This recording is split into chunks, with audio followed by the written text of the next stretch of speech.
Our news in Washington, I'm Corva Coleman. The chair of the House Oversight Committee, James Comer, says convicted sex trafficker Ghislaine Maxwell has appeared virtually before his committee this morning. But he says she has formally refused to answer questions about her criminal role with late sex offender Jeffrey Epstein. Meanwhile, British Prime Minister Keir Starmer is struggling to keep his job over his handling of a scandal involving Epstein. NPR's Lauren Freyer reports from London. First, Starmer's chief of staff resigned over his role recommending one of Epstein's friends as ambassador to Washington. Now Starmer's communications chief has stepped down as well. Opposition politicians and even some members of Starmer's own party are calling for the prime minister to resign over his judgment in naming Peter Mandelson as ambassador. Starmer has said he regrets that and has apologized to Epstein's victims. Meanwhile, a royal spokesperson says Prince William and his wife Kate are deeply concerned about the latest Epstein files. William's uncle Andrew, no longer a prince because of his own Epstein ties, is now alleged to have passed confidential trade information to the sex offender. Lauren Freyer, NPR News, London. This is the second week in the search for the mother of Today Show host Savannah Guthrie. Officials believe Nancy Guthrie was abducted from her home in Tucson, Arizona. The Guthrie family released another video over the weekend saying they will pay for her return. But NPR's Bill Chappell reports authorities don't have strong leads in the case. Pima County Sheriff's Department put out an update essentially saying they're still working to find Nancy Guthrie, and investigators have repeatedly been seen working in and around the house this past weekend even. But the Sheriff's Department also said they haven't identified any suspects or people of interest or vehicles that might be connected to the case. NPR's Bill Chappell reporting. The head of Medicare and Medicaid, Dr. Mehmet Oz, is facing criticism. He has suggested that AI avatars could help solve the healthcare crisis in underserved areas of the United States. NPR's Windsor Johnston has more. At a recent healthcare forum, Dr. Oz said digital AI avatars are the best way to expand access to care.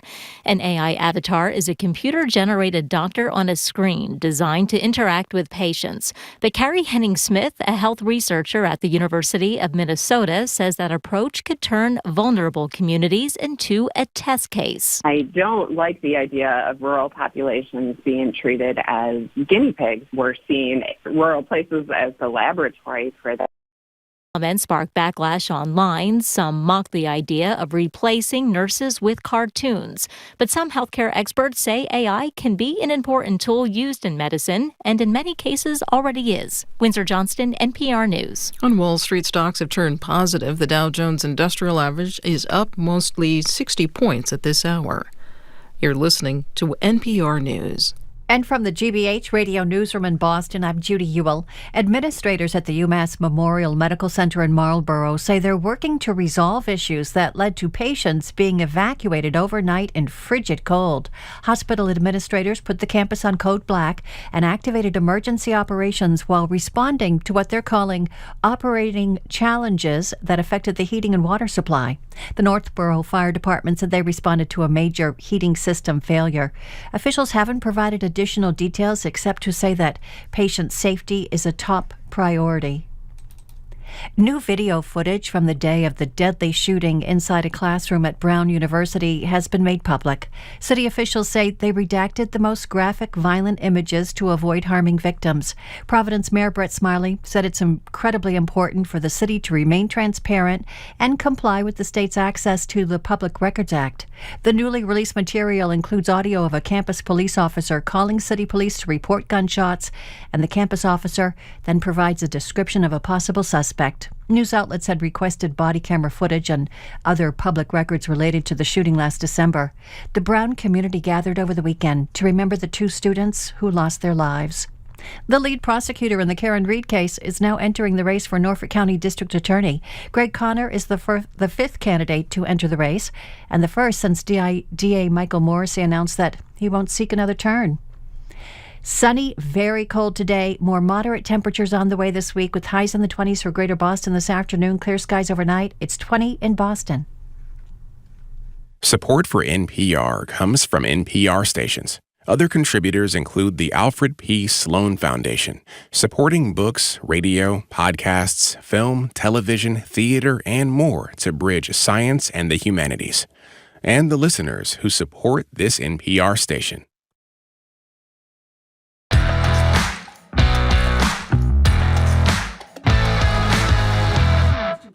Marjorie Egan. You're listening to BPR GBH. Mic's not on. Oh, my mic Start is not all on. over again. Go ahead. My mic is not on? It's on now. It's on now? Yeah, okay. it is. You're listening to BPR and GBH and NAPM. He's Jim Browdy. I am Marjorie Egan. We are streaming at youtube.com/GBH News. We're going to be at the Boston Public Library tomorrow. The mayor of Boston is going to join us from noon to 1, taking our questions and yours. Hello, Jim. Hey, Marjorie, how are you? I'm good. So we start the show this morning where we more than occasionally do the Donald Trump outrage Olympics. So we're going to list a handful Olympics. of exactly. That's the competition. We're going to list a handful of contenders just from this weekend's news alone. You know, while everybody was obsessing over Bad Bunny and Lady Gaga, we're going to talk about that later in the show, which was unbelievable. Let me go down a list. This is like a little more than 24 hours. Trump tries to block $14 billion in transportation funding for New York unless they rename Penn Station to Trump Station and Dulles Airport, Trump Airport. After him, that's right. He posts a widely condemned, even by some Republicans, racist video portraying the Obamas as apes, attacks the Super Bowl halftime performer and American Olympic athletes for being un-American losers. His FBI, this is unbelievable, his FBI orders prosecutors to stop investigating the killing of Renee Good. Oh, and his top health official said eating keto can cure schizophrenia, even though the doctor who did the research that Kennedy cited says it's not true. So Marjorie and I meet... You've got one. Which? Well, I'm very upset down in Memphis, Tennessee about the dog thing? The U.S. Marshals one of these U.S. Marshals kicks this little tiny dog. Breaks its rib. Weighs about 8 times. I know. And breaks its rib. And you know what they say? That the dog was like totally out of control and attacking the canine unit. The dog is about as big as your foot. So they kicked the dog and broke its rib. So add that to the list. So Marty and I are meeting with our coworkers this morning, as we do every morning, deciding which story to focus on, and we decided we couldn't pick one. That's right. So we will allow you to figure out what is number one, what takes the gold medal in the Trump Olympics for you. In an era of, what do you call it, flood the zone, information overload, what really did it for you out of Trump this weekend? 877-301-8970. Can I start? Should we mention, too, that he trashed Bad Bunny? I said that already. Yeah, he should be back. I said that already. He wanted kind of like Dean Martin and the Rat Pack, so, Sammy Davis to be entertaining. Here is, I have a couple of favorites. If I had been the sole decision maker today. For comic relief, by far the best, one of the best ever, Trump calls Schumer, as we all know, Democratic leader, to say, I'll give you the money to do this finish this important project. $16 billion, more than 1,000 workers. For the tunnel, if you rename these places for Trump. Well, during this press gaggle on Air Force One on Friday, a reporter asks Trump about this funding thing. Here's the president's obviously not terribly truthful reply. Listen carefully. He suggested that to me. Chuck Schumer suggested that to me about changing the name of Penn Station to Trump Station. President Trump, I was thinking in my district in New York, is there any way you would allow us to change the name of Penn Station to Trump Station, please? That's my favorite for comic relief. On the serious side, the things that literally put me over the edge. The Renee Good thing, stopping the investigation into the killing of Renee Good. The only good news is half of the U.S. Attorney's Office in Minneapolis resigned, stepped down as a result of it. And the second thing, the grotesque racism from a racist president directed at the Obamas. We want to know what gets your gold medal. 877-301-8970. We know with Marjorie, it's kicking the dog. Well, kicking the dog. I also love the fact that the American athletes at this press conference, expressed concern over some of the things that were going on in the United States involving immigration, and this freestyle skier said he felt mixed emotions. What's his name? Hess or something? Hunter Hess. Hess, yeah. He said it upsets him, some of the things he says going on in the country, and Trump says he's a loser. Loser. He's a loser. Shouldn't have been on the team. Yeah, shouldn't have been on on the team.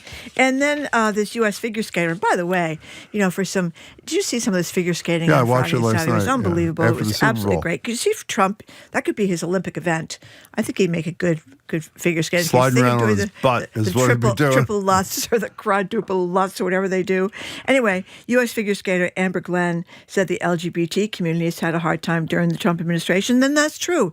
You know what she's gotten for that? Apparently she's gotten a scary amount of hate threats for simply using her voice, as she put it, when asked about how I feel. But she said she's going to start limiting her social media use for well-being. So people with legitimate, a lot of people over the years have complained about things that have gone on in the country while they've been at the Olympics, and good for them for speaking up. I love the fact that J.D. Vance, of course, got booed. 877-301-8970. So what's number one on your list? One of the positive developments, I have to say, it's not the first time he's done it. Tim Scott, who's the only black Republican in the Senate, actually pretty much in a tweet excoriated, well, that might be too strong a word, criticized Trump for the Obama tweets. He said it was the most Socials. racist thing he's seen come out of the White House. Right, meaning there were others. Other well, not only implying, if you did a little research or you heard, he's texted similar things, tweeted similar things in the past about other racist things that Trump has done. But, one more thing before we get to calls at 877-301-8970. The fact that Republicans in Congress, for example, your favorite, Jim Jordan, the chair of the Judiciary Committee in the House, has not said a peep about the fact that the FBI and the Justice Department ordered the prosecutors, federal prosecutors in Minnesota, to stop investigating. Forget what the finding is. To stop investigating the killing of Renee Good is just... It's unimaginable. 877-301-8970. And by the way, all these prosecutors out there in Minnesota have resigned. And are you listening to me here? Yes. Well, I just wanted to emphasize that the guy that was in charge of all the Somali fraud thing, investigation, he's gone. He's gone. So the concern about the fraud investigation has apparently gone by the wayside. And some of the prosecutors are very upset. Read that text from anonymous text. That's pretty good. Yeah. Well, that is Read an it. excellent People point. don't know what it is. Do U.S. Olympic skaters have to give Trump their gold medals?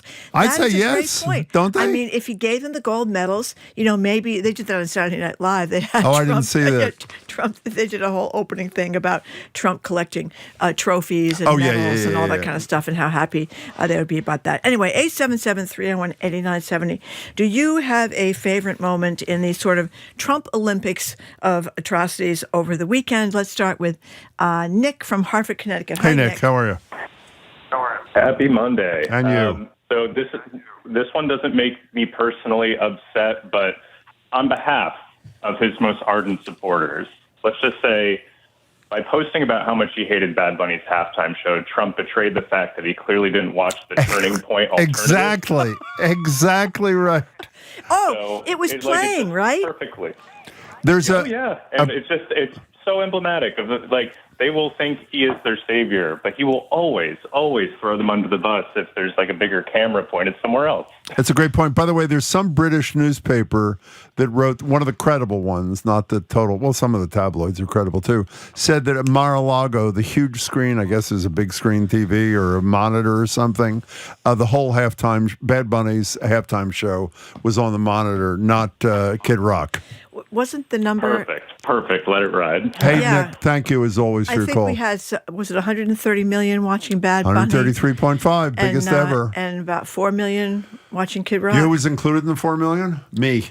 I literally, it's sort of like on a Melania while I'm watching Bad Bunny, which we're going to talk about with Jared and you in the end of the show. I put on my phone. I'm watching the thing, and it's just, it's a... Whatever, it's a big night. Apparently, by the way, Kid Rock was lip syncing. That's another great thing. Oh, no. Wasn't even singing what he's doing. Christy in Attleboro, welcome to the show. Hi. Hi, first time, long time. How are you guys? We really appreciate your call. Thanks, Christy. Okay, so I just wanted to say that the thing that bothered me over the weekend, beyond everything else that I absolutely cannot shake, is the Obama ape depiction. Yeah. It's burned into my mind. I'm so hurt and insulted by it. And, I have a child. I have a 4-year-old. And I don't understand why the issue is he going to apologize or not? When my child does something ugly and heinous, he has to apologize, and he's also punished for it. And there's no one who's willing to silence this man baby of orange destruction. I mean, I can't. He keeps me up at night. There's one other thing that is not making the headlines that I really want to bring up.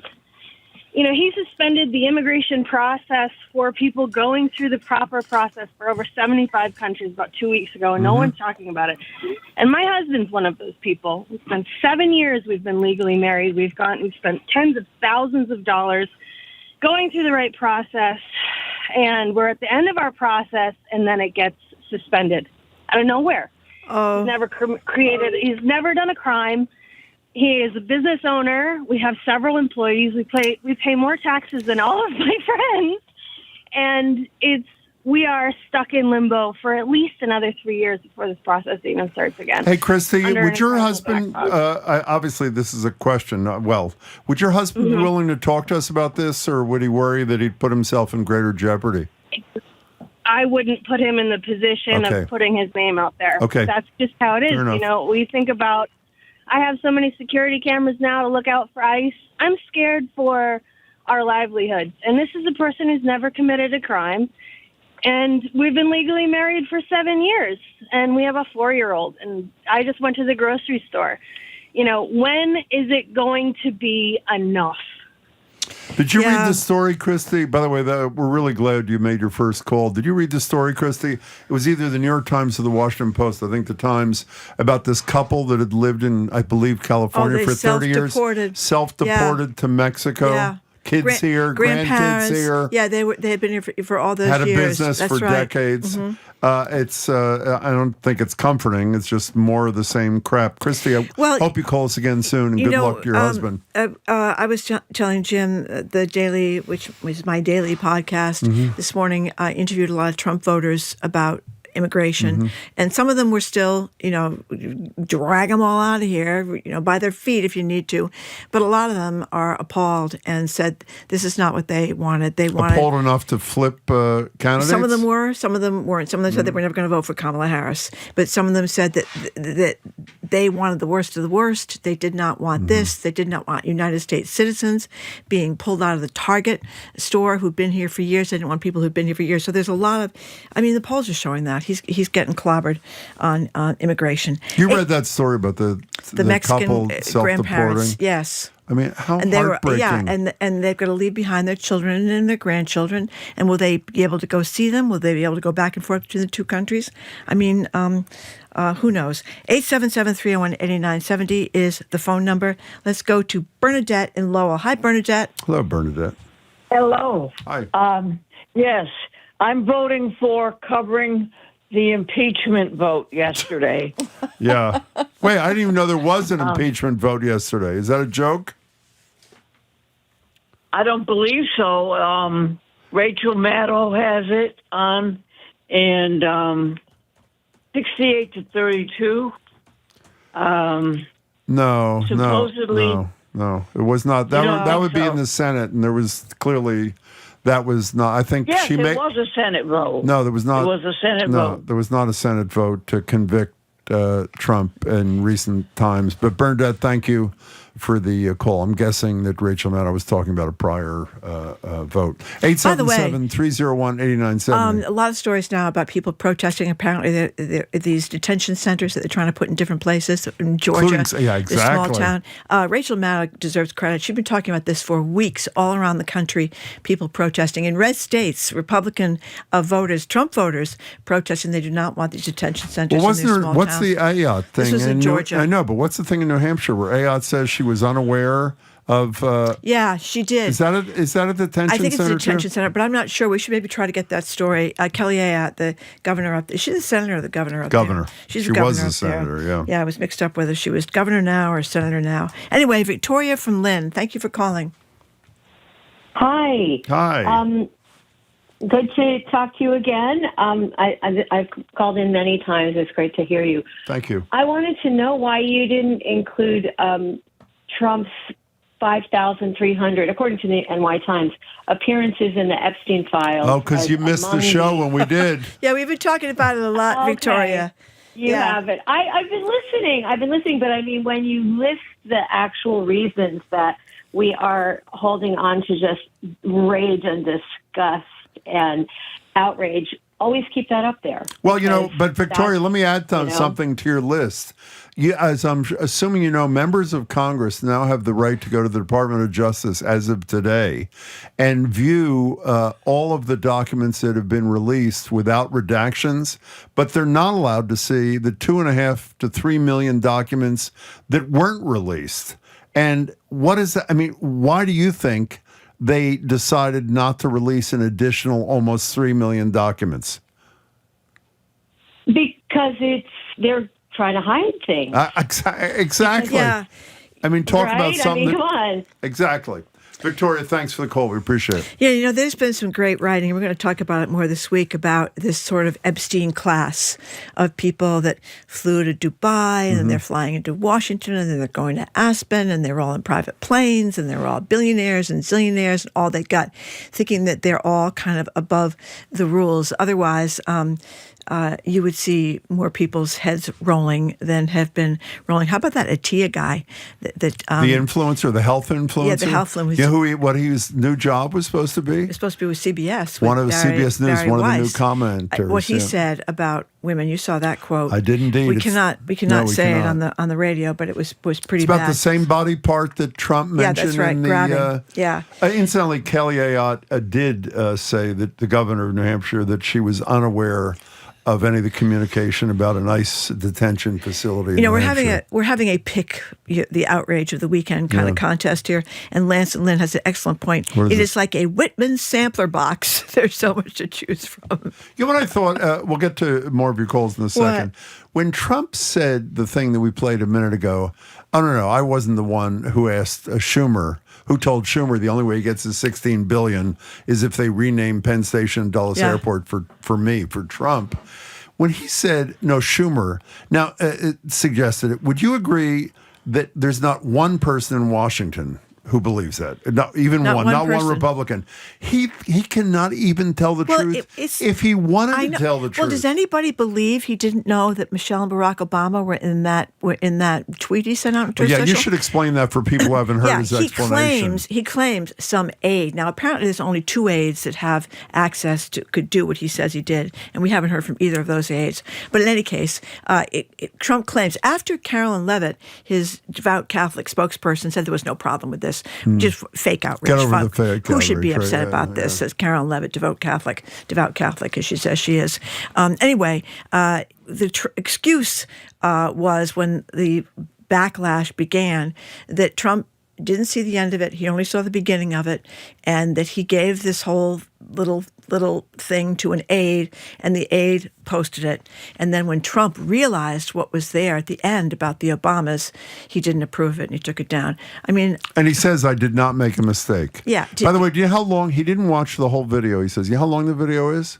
What, 8 seconds? seconds? And 3 seconds. A minute and 3 seconds. Well, I mean, why anybody believes anything he says anymore? And by the way, the tunnel. Who does, other than the crazies? I don't know. The tunnel he wants to shut down. There's more than 1,000 people working there. Thank goodness a federal judge stepped in, as they did step in for the wind farms. This is a tunnel between New York and New Jersey. Biggest infrastructure. Remember, we always had Infrastructure Week. Well, here it is. The biggest infrastructure job in America, creating all these jobs, millions of dollars, and a great thing for the trains to go between New York and New Jersey because the tunnel that's there now is falling apart.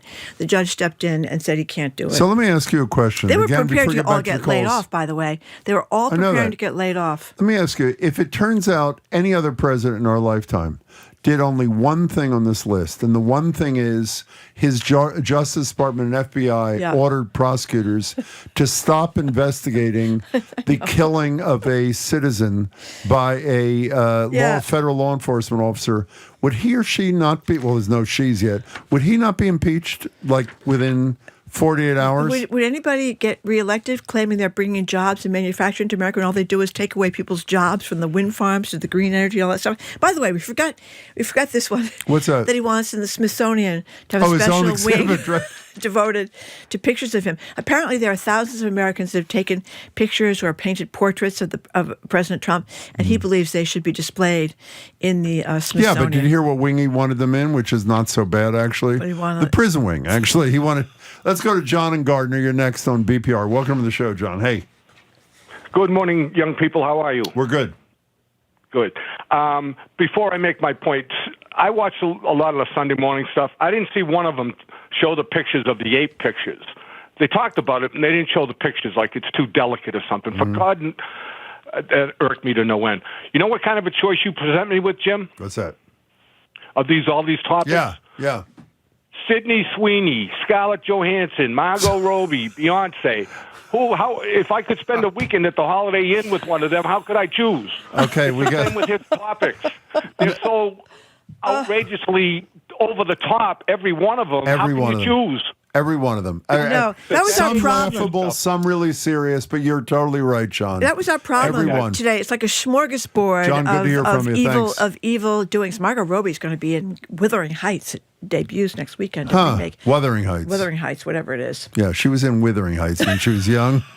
Didn't go so well. She decided that didn't work out the way I wanted, so I'm going to do Wuthering next time. Heathcliff, you know what she was originally in? She was in the Titanic, but that didn't do well. And so it's Wuthering Heights. She tried to get in the Titanic, and that didn't work out either. She was also in the great movie about the ice skater. Remember, we had Nancy Kerrigan and Tanya Harding. Margot Robbie was in that movie? I believe so. I didn't know that. Didn't she play Tanya Harding? Oh, really? I didn't. Oh, it's very possible. I could be wrong. Oh, Wuthering Heights, our ratings. She did. Oh, Nicole said she did. She did. Okay. Okay. Anyway, no, do we have time for one more call? No, we don't. Oh, but we don't. Let me just say that's a pretty good list. Do you not think? And let me make clear the things we listed that emanated from. You know, we didn't talk about it all except I listed at the top. The seriously deranged Secretary of Health and Human Services says the keto diet cures schizophrenia, citing one particular doctor's study. The doctor himself who did the research comes out and says he never said the word cure, and it is not true. Yeah. I mean, it's staggering is what it is. Yeah. We need a mental health intervention in the cabinet of Donald Trump, including, of course, at the Oval Office itself. Anyway, we're out of time. Thank you for your calls and texts. Coming up after this quick break, we are going to talk with the Boston Globe's editor, Brian McGrory. We're going to talk to him about the Olympics, NBC apparently blocking out booze when J.D. Vance was booed at the Olympic Games. And also, the Patriots lost, we all know, but they had a great season leading up to the loss. We're going to talk to him about sports, great sports stories, and what it means to the circulation of the Boston Globe. That is next. Brian McGrory, editor of the Boston Globe. I'm Marjorie Egan. He's Jim Browder. You're listening to BPR on GBH at 8 p.m. and streaming at youtube.com/GBH News.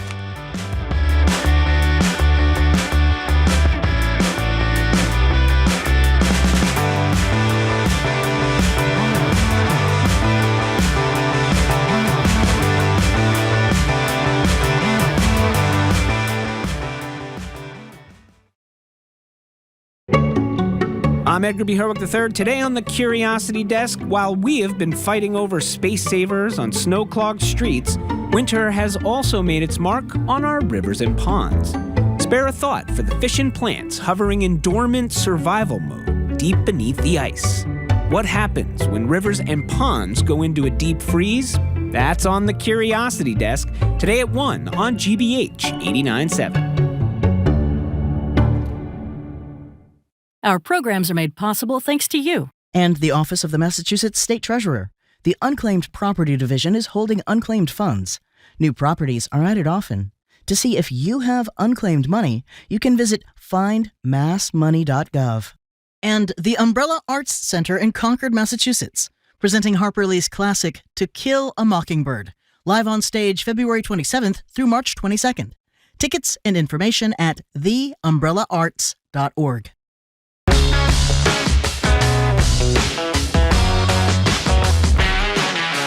Welcome back to BPR and GBH and NEPM. Marjorie Egan, Jim Browdy, streaming at youtube.com/GBH News. Back at the library tomorrow. Mayor Wu joins us for an hour of Ask the Mayor from noon to 1. Joined now on Zoom by Brian McGrory, former and current editor of the Boston Globe, former head of BU's journalism department. Brian, good to see you. Hello there, Jim. Hello there, Marjorie. How are you guys? Hello, Brian. We're very good.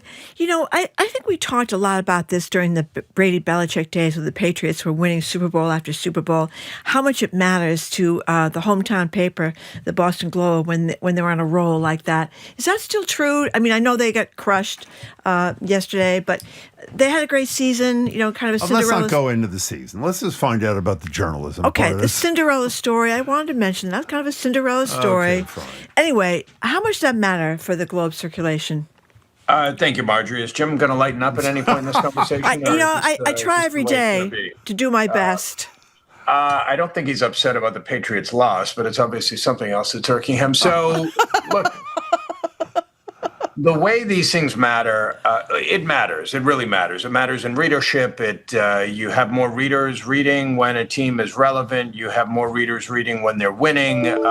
Big game like the Super Bowl, we had a ton of readers, and we had a lot of signups for subscriptions over the last couple of weeks. It really does matter.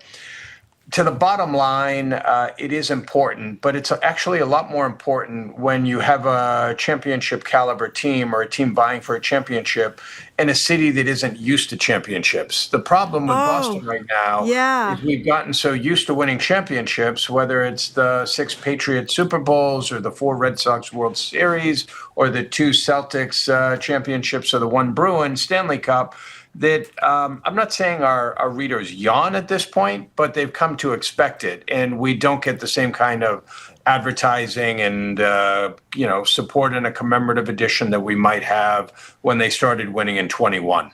You know, Brian, Marjorie and I were watching some European television broadcasts of some of the Olympics, including when the 232 American athletes entered the main facility, and then we watched NBC, and on NBC you didn't hear any booing of when Vance and his wife appeared on the screen, and in the European broadcasts of the same Olympics and the same scene, you heard literally drowning out everything else. What do you make of NBC's decision there?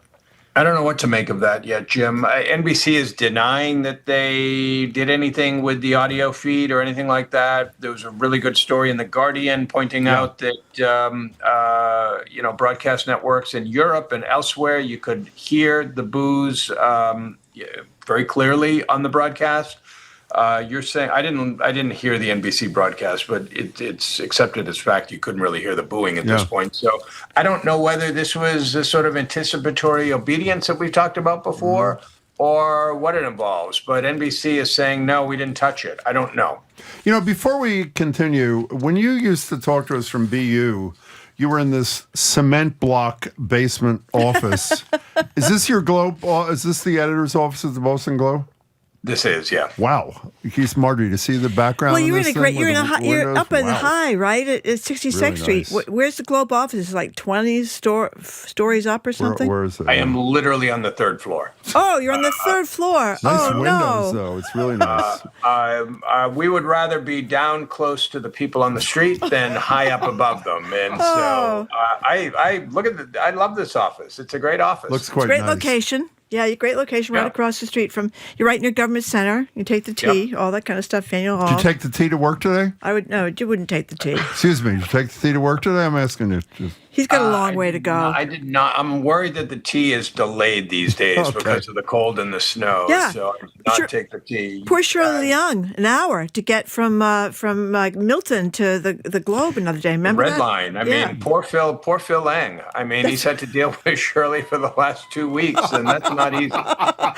So, Brian, we actually we thought about you a lot last week when we read the horror show out of the Washington Post with 300 plus journalists losing their jobs. What was your immediate reaction, and did you expect to see that coming or no? Yeah, so I have a few reactions, Jim. First of all, the most visceral one, and it is authentic, is horror that a storied news organization like the Washington Post which has done so much superb work over so many decades, has been reduced to what it is now. And 300 journalists who did not cause the problems there have been laid off, 37.5% of the newsroom. And this comes after years and years of cuts already. People are sort of forgetting that. But I have, a slightly different take that this is all the fault of the owner, Jeff Bezos. I think Bezos has exacerbated the problems they have there. But I think these have been in the making for the past 8 years. And I think that the bill is just coming due for the Washington Post, and it's a shame to see it happening. What do you mean? What do you mean? What has been going on for 8 years? So I think there's a very clean, clear comparison to make, Marjorie. If you look at the two most prominent legacy national news organizations, the New York Times and the Washington Post. And one of them back in 2016, 17, 18, started preparing for life after Donald Trump. And if you remember back then, many of us saw this major, we called it the Trump bump, which was a surge in readership and paid circulation on the digital side. And the New York Times did this, full innovation report. They had wide swaths of their organization involved in it. And they started creating, what can easily be described as an all-day website. Yeah. And, it involved games and cooking and Wirecutter and and then they bought The Athletic. Type of site that you could subscribe to for many, many reasons and then engage with all through the day. Yeah. And it was really, really smart. And then they did something else that I don't think gets the same kind of notice. They changed the tone of their news report to make it a lot more accessible to a lot more people. And they jettisoned the notion that we are the old gray lady that they were in print. And they had a lot more analysis, a lot more insight, clever headlines. They were confidently pursuing stories they may not have pursued in lifestyle areas 20 or 30 years ago. And they just built an incredibly accessible, really vital news site. And I know Jim's getting bored at this point, but I love it. I'm actually totally into this, Brian. Keep going. The Post at the same time, and forgive my long answer, but the Post at the same time invested in more political reporters and more reporters covering very serious topics. And the business side of the Washington Post did not prepare for the days that Donald Trump would not be president and our national political scene might return to normal. And it was too late. They ended up just copycatting a lot of what the Times did and didn't do it nearly as well. And so we saw readership at the Washington Post plummet in the early 2020s. And then we saw at the same time, the New York Times continued to rack up these amazing numbers. And it was really a matter of creativity and innovation. And I think that's what's costing them now. I mean, one final point, I'm sorry for the long answer, but this does not excuse Bezos for exacerbating the problem with the numbskulled moves that he made, pulling the Kamala Harris endorsement and taking the editorial page and making it about personal liberties and free markets and all of that. That cost them hundreds of thousands of subscribers. But by then, bluntly, the bulk of the damage had already been done. But he doesn't, not only, as we said the other day, did he spend $75 million on Melania, but I did rough math. I think they saved, $50 million with these layoffs? $50 million to Bezos is like pocket change, which lends some credence to what Ashley Parker wrote I think it was in The Atlantic, that the goal was decimation. It's not about the bottom line. It's about defanging that institution. Do you buy that or no? No, I don't buy that. And I think the world of Ashley Parker, I tried to hire her at the Globe at one point. She wrote that story in The Atlantic saying that this kind of quelled or basically suffocated all the specialness of the Washington Post. Look, if they were trying to defang the Washington Post, they wouldn't have cut sports and arts and books and local. They would have cut their White House coverage. They would have cut, more of their tech coverage. They would have cut their investigative teams far more than they did. So I don't quite bluntly, I just don't buy that. One last thing about the Washington Post. There's I got stories one this last thing, morning. too. You know, Will Lewis, the publisher, was not part of this layoff thing, and he was criticized for it.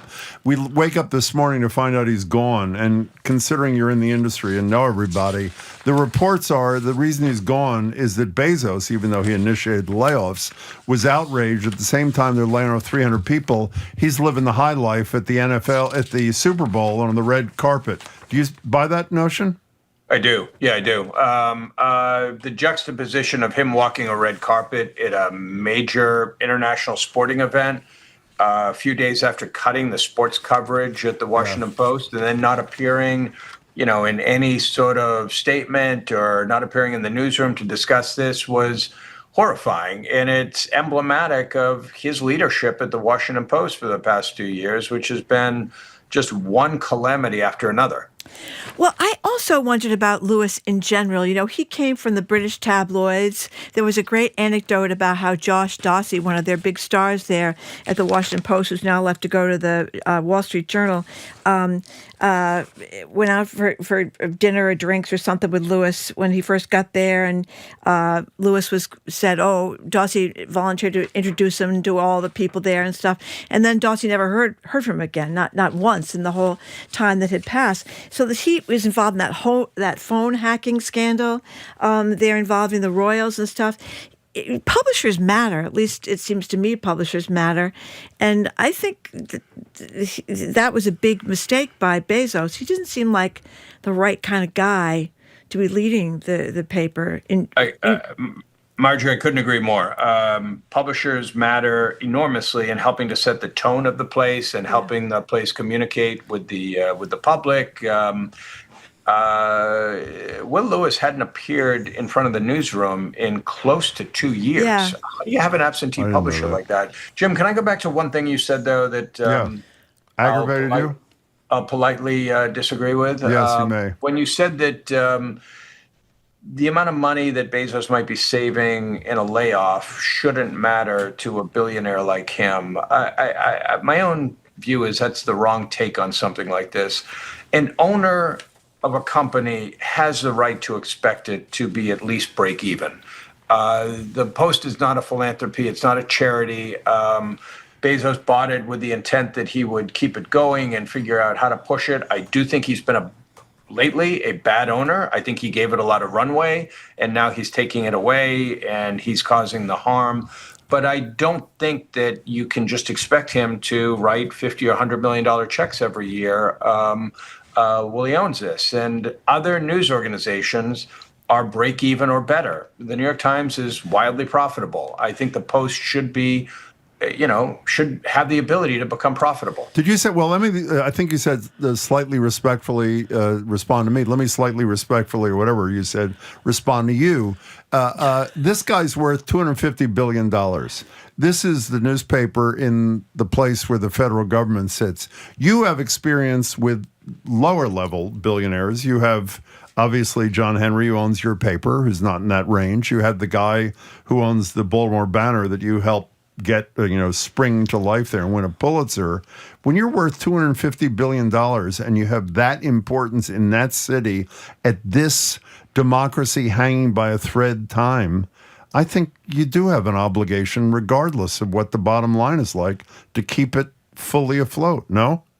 Well, I do think you have an obligation to keep it fully afloat. And, I think what Bezos, and again, the last thing I want to be doing is defending Jeff Bezos here. Trust me, he has screwed that thing up 9 different ways. I think the best thing he could do right now is to put that into a philanthropy and endow it. Yeah. So put it into, put it into a foundation or a trust, endow it for a couple of $100 million, turn it over to a board of directors and a real publisher who knows what he's doing, and get out.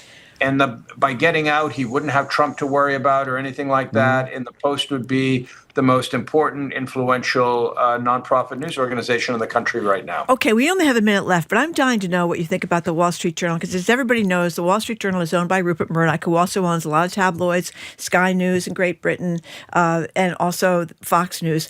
The Washington Post has been relentless. Josh Dawsey, one of their great reporters from the Washington Post, went to the Wall Street Journal.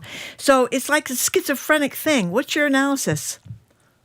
Of what? Of the Post going after Trump nonstop and the Fox News lying for Trump. Wall Street Journal going after... Wall Street Journal, sorry, the Wall Street Journal. Versus... I think the Journal is a great newspaper. I mean, it's not quite the mainstream legacy paper that the Times or the Post is, because it serves a different clientele, a different audience, but I think they've been doing as well as anyone and better than almost everybody on Trump coverage. I mean, keep in mind they had... You remember Annie Linsky and others in the Journal were the first to break the story about Biden's age, but they've been as rough on Trump as anybody. I think it's an extraordinary news organization. But this is schizophrenia. 30 seconds. We're almost out of time, but the Wall Street Journal is doing that. Fox News is lying on behalf different of Trump. audience, right? Is it different audience? Yeah, it's a different division of whatever Murdoch's thing is called. And I don't think the Journal is schizophrenic. I think Murdoch just is smart enough to know that these different news organizations serve different purposes.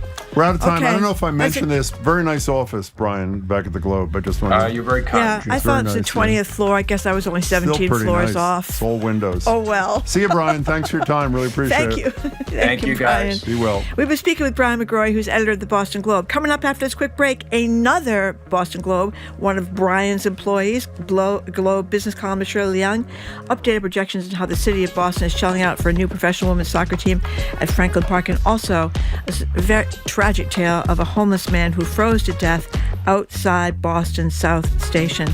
I'm Marjorie Egan. He's Jim Browder. You're listening to BPR and GBH and NEPM, streaming at youtube.com/GBH News.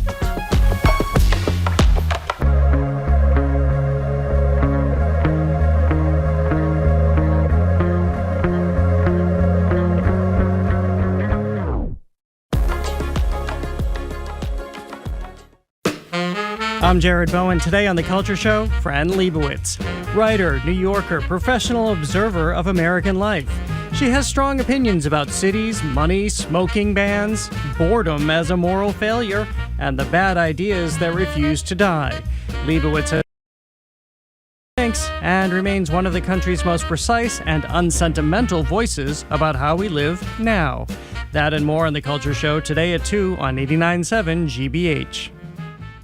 Support for GBH comes from you. And the Massachusetts Health Connector for Business. Premium value plans can help small business owners find and offer accessible employee health benefits. Learn more at mahealthconnector.org/business. And Bonsai Bar, hosting pop-up beginner bonsai workshops at breweries across New England. Hands-on classes provide guidance in the basics of bonsai design and care in a group setting. More at bonsaibar.com.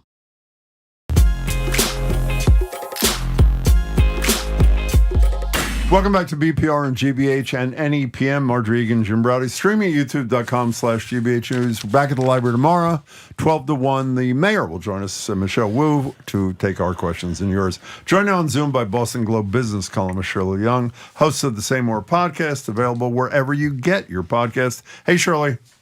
Hi, Marjorie. Hi, Jim. Hi. Hey, Shirley. You've written some great and tragic stories, most recently about a gentleman who froze to death outside of South Station. Whether to keep South Station open all night long has been debated. We had Governor Healy on our show in 2023 announcing that she would open up South Station after 11 p.m. during periods of extreme weather. Here she is, and she had read your articles and Globe articles. Here she is. I read that article the other day, and I picked up the phone. I called Jim O'Connell, and I asked Jim O'Connell what he thought about that. I also found out that it turns out the T owns that building, is responsible for the building, the South Station. They retain a private security company, and we've gone back now and we've talked to the private security company, and you saw the garbage bags are off. They're not locking the doors that way, and I'm going to be clear that if we face extreme weather, we're going to allow people to stay there overnight. It's a matter of basic humanity, in my view. Jim O'Connell, by the way, is the physician who started healthcare for the homeless that she spoke with. So obviously, they weren't able to get in. This man was not able to get in. What happened? Yeah, so 2 years ago, Governor Shirley reversed this policy, and I got another call from Jim McConnell recently saying, "Listen, whatever was deemed as a policy 2 years ago, it's gone. People are no longer allowed to stay overnight at South Station during extreme weather."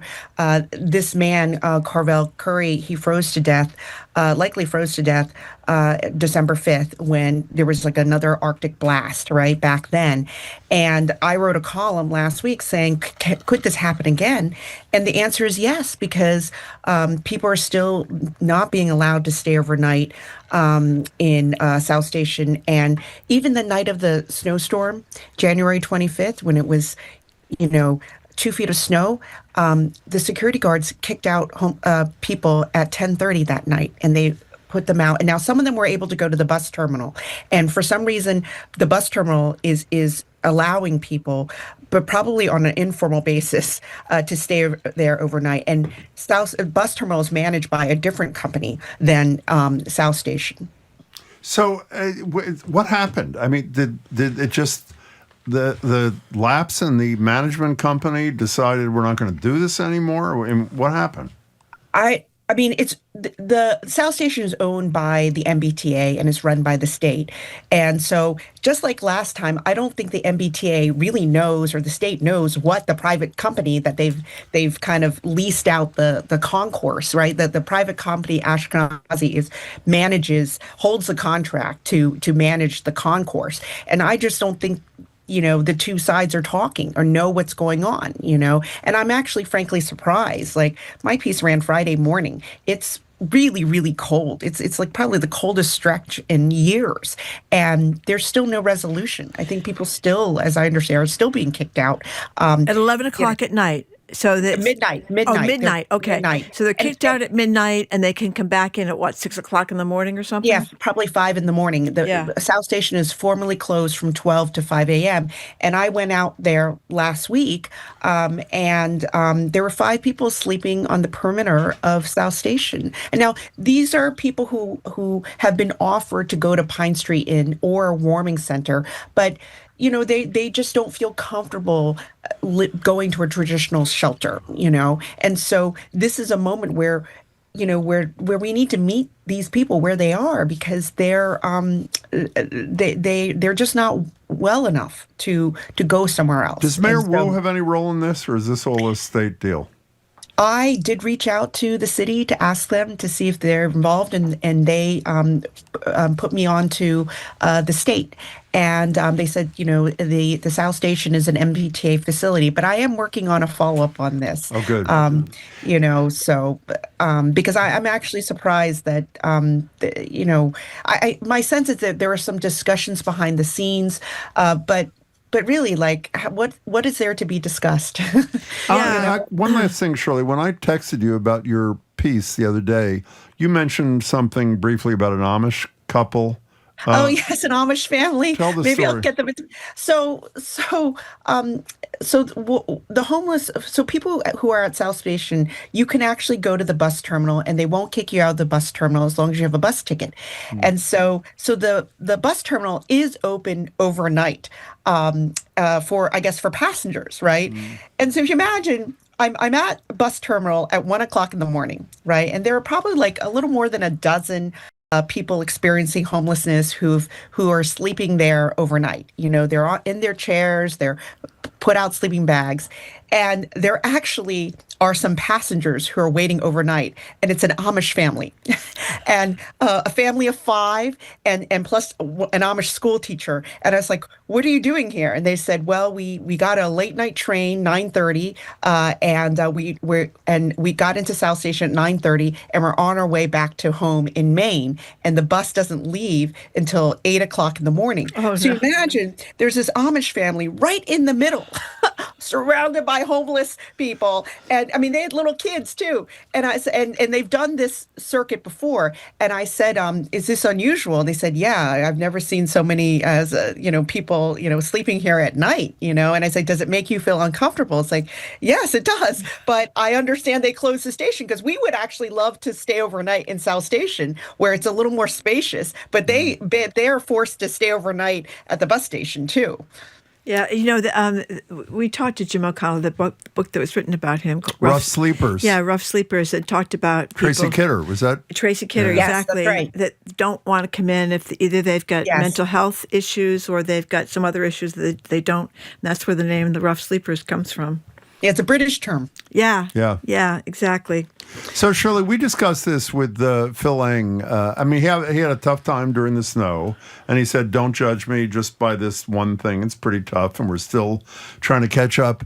The debate that continues, though apparently not within the Healey administration, is Phil Leung, despite the rave reviews that he gets on the T, can anybody do two really difficult jobs at the same time? He's the acting or interim Secretary of Transportation, and he's the general manager of the T.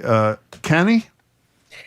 Well, I think at the moment he can, and my sense from reporting this story is that there is no active search for a permanent transportation secretary, and he is uniquely qualified to hold both jobs. When he was in New York, he spent 40 years with working in New York in transit and also working on roads and highways and bridges. So he is uniquely qualified to do both jobs. And but I wrote a column about, well, what would change that? And I'm thinking this winter. If it continues to be so cold and so snowy, the T is going to start to fail, And I'm a red line rider, and I just remember that the Tuesday after the first kind of, back to the office day, riding the T. It was a disaster. It took me 2 hours, Actually, 2 hours. I was actually on your show. Yeah, 2 hours. I thought it was only 1 hour. 2 hours. I was stuck on the red line for an hour by itself. And it took me 2 hours in total to get from Milton to Copley Square. And so, on the way back, it was fine. And I've since gone on the red line, and it's been good. But I think, as many of us remember, during the, when there were slow zones on the red line or after the red line derailment in 2019, it's the unreliability, unpredictability that really drives commuters nuts. And so you just never know what you're going to get. And you can see some people deciding, I remember, and then I end up driving on Wednesday, and because my son had midterms at BC High on Wednesday morning. I did not, and he's on the red line, did not want him to miss his midterms. And so I drove him, and it was really, really crowded. And I later learned that BC High, they actually delayed their midterms an hour because so many kids, because the train schedule was off. Wow. And so they delayed midterms for an hour. And but so I think a lot of people will give Phil Leung the benefit of the doubt because he's been such a miracle worker with the transit system. But one of the things I point out in my story is why does there continue to be delays and cancellations? It's because of the old trains and on the red line and the commuter rail. We're still waiting for the cars from that company in Springfield, right? Yes, we are. I think only 6 of the 20 train sets have new red line cars, and so we're still the majority of the line is still working with like 40, 50, maybe close to 60-year-old trains. You should just bike in like you did that day not in the winter, Jim. I can't do that in the winter. I can't believe these people that are biking in when it's like 7 degrees. It's incredible. Snowy. Yeah. Snowy. So, Shirley, use the term that Leung will get the benefit of the doubt. Does Wu get the benefit of the doubt on White Stadium going from, I think, the original city share was 50 million, and then it went to 95 million. And now she says, and she'll be with us tomorrow, this is the ceiling, this is the cap, for reasons I won't bore people with, 135 million. Does she get the benefit of the doubt on this, in your estimation? Well, I mean, she's already changed it, the number 3 times. And as everybody knows, when you work on a construction project, right, a major construction project, complicated construction project, the price almost always goes up, And so, but I was at the press conference on Friday, and she was very confident that the city had worked in the price, the kind of final price, with all the rising costs of, steel and other construction materials because of tariffs. And so inflation. But I don't know if I don't know. I wouldn't say I think a lot of people are skeptical, given that it's changed. The numbers changed so many times. When she announced this deal with the women's soccer team, if she had said up front, she didn't know. In fairness, I think it's quite correct that she didn't know that 135 would be the figure. If she had said up front, the figure is going to be 135 for the city, would this have happened? That's true. If someone had said that it would cost that much money, she would probably have even more opposition. Now, one of the reasons why the number has gone up, it's not all because of construction costs.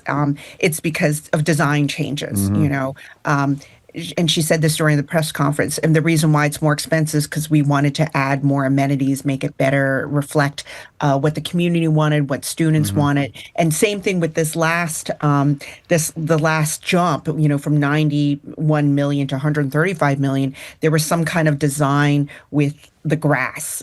She can explain it a little bit more, but something to do with the grass, and that's another reason why the figure jumped. But we'll know over the next year. I mean, she's kind of put it on record that this is the final budget, this is the final number. So we'll see in a year. Well, we may know sooner because the state's highest court is still yet to rule on the lawsuit. We're talking to Shirley Leung. So how story? I think was it in the Globe? The story editorial about page. Globe. Editorial page. Yes. Okay, I forget where it was. That talked about how, for example, a house that was assessed at $14 million sold for $21 million. It was a beautiful house on Commonwealth Avenue.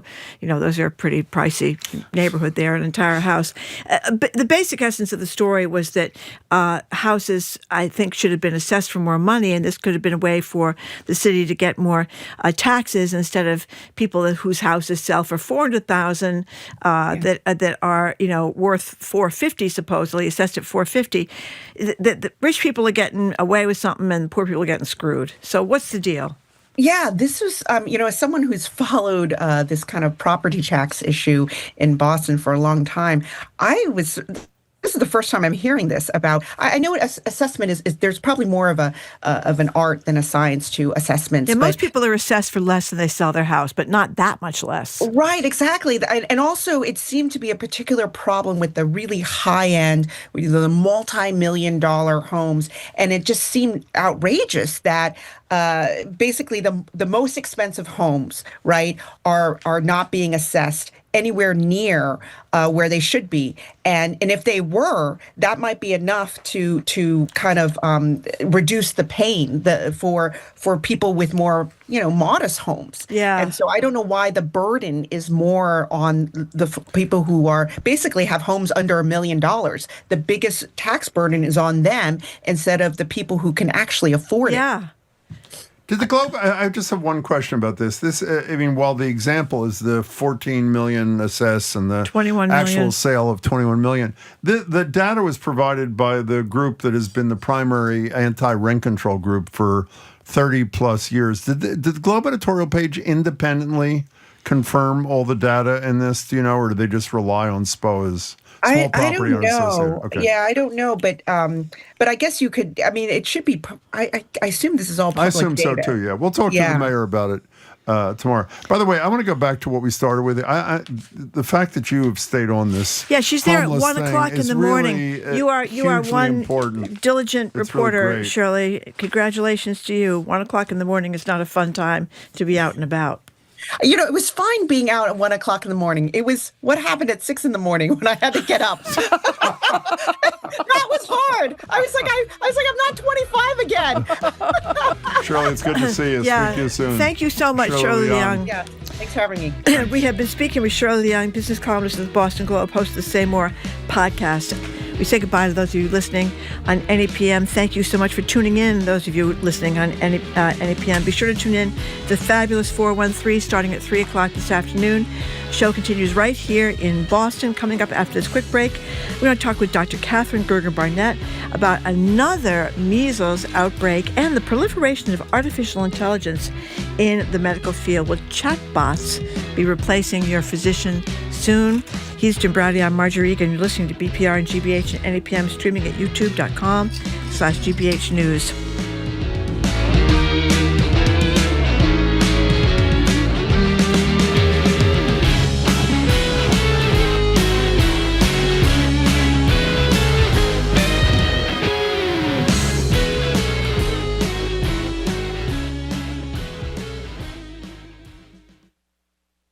At our next Beyond the Page event, we'll be featuring best-selling author Kate Quinn. Bring your questions and join us on Tuesday, February 17th. Learn more and reserve your ticket today at gbh.org/events. Funding for our programs comes from you. And Mass General Brigham. In heart surgery, expertise matters. Mass General Brigham Heart and Vascular Institute performs thousands of surgeries each year and is committed to research and innovation. massgeneralbrigham.org/heart. And GM Roth Design Remodeling, providing custom kitchens, bathrooms, and accessory dwelling units. Their design team works to create living-in-place solutions tailored to the needs of each home and family. More information at gmroth.com. You're listening to 89.7 WGBH HD1 Boston. Online at gbhnews.org. GBH News. What matters to you?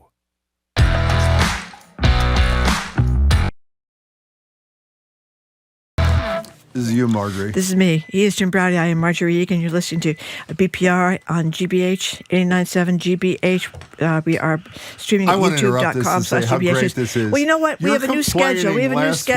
That you didn't get to introduce the second That's hour. right. Because the second hour under our new That's format right. is not exactly at 12 o'clock. Well, I was momentarily confused. By what? By well, what because I forget. This is only the second we've been doing it, and usually we have a longer break, and I'm heating my coffee and getting my water, and all of a sudden we're on the air. Time to start. So I'm going to drink coffee cold. That's the way it goes. Okay. I'm not going to complain. Go ahead, Jim. Did you say Mayor Wu is going to be here tomorrow? No, I did not. Mayor Wu is going to be with us at the Boston Public Library tomorrow from noon to 1. Thank you for that. I actually just called Wuthering Heights a couple of minutes ago, Catherine. No, you called Wuthering Heights. Wuthering Heights.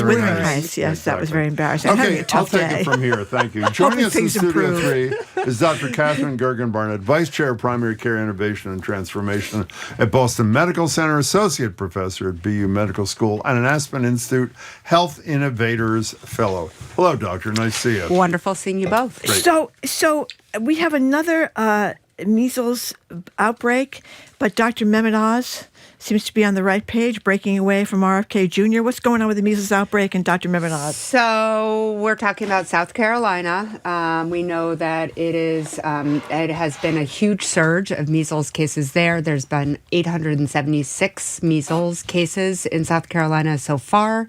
19 people have been hospitalized, and in the U.S., we've actually had almost 2,300 measles cases. So in the year 2000, we actually said measles is gone, we've eradicated it, and obviously we can no longer say that. But as you alluded to, we had Mehmet Oz, Dr. Oz, come out and say people should get vaccinated. Yeah. So it actually, I know we've talked a lot about the new vaccine schedule and the difficulty and the scientific lack of rigor for some of those pieces. But the MMR, the measles vaccine, has stayed as one of those vaccines that have been recommended throughout by the Trump presidency. So that's true. That is consistent. The one caveat, I should say, and by the way, if you want to know why we're citing Dr. Oz, if you've forgotten, he's head of Medicare and Medicaid for the Trump administration.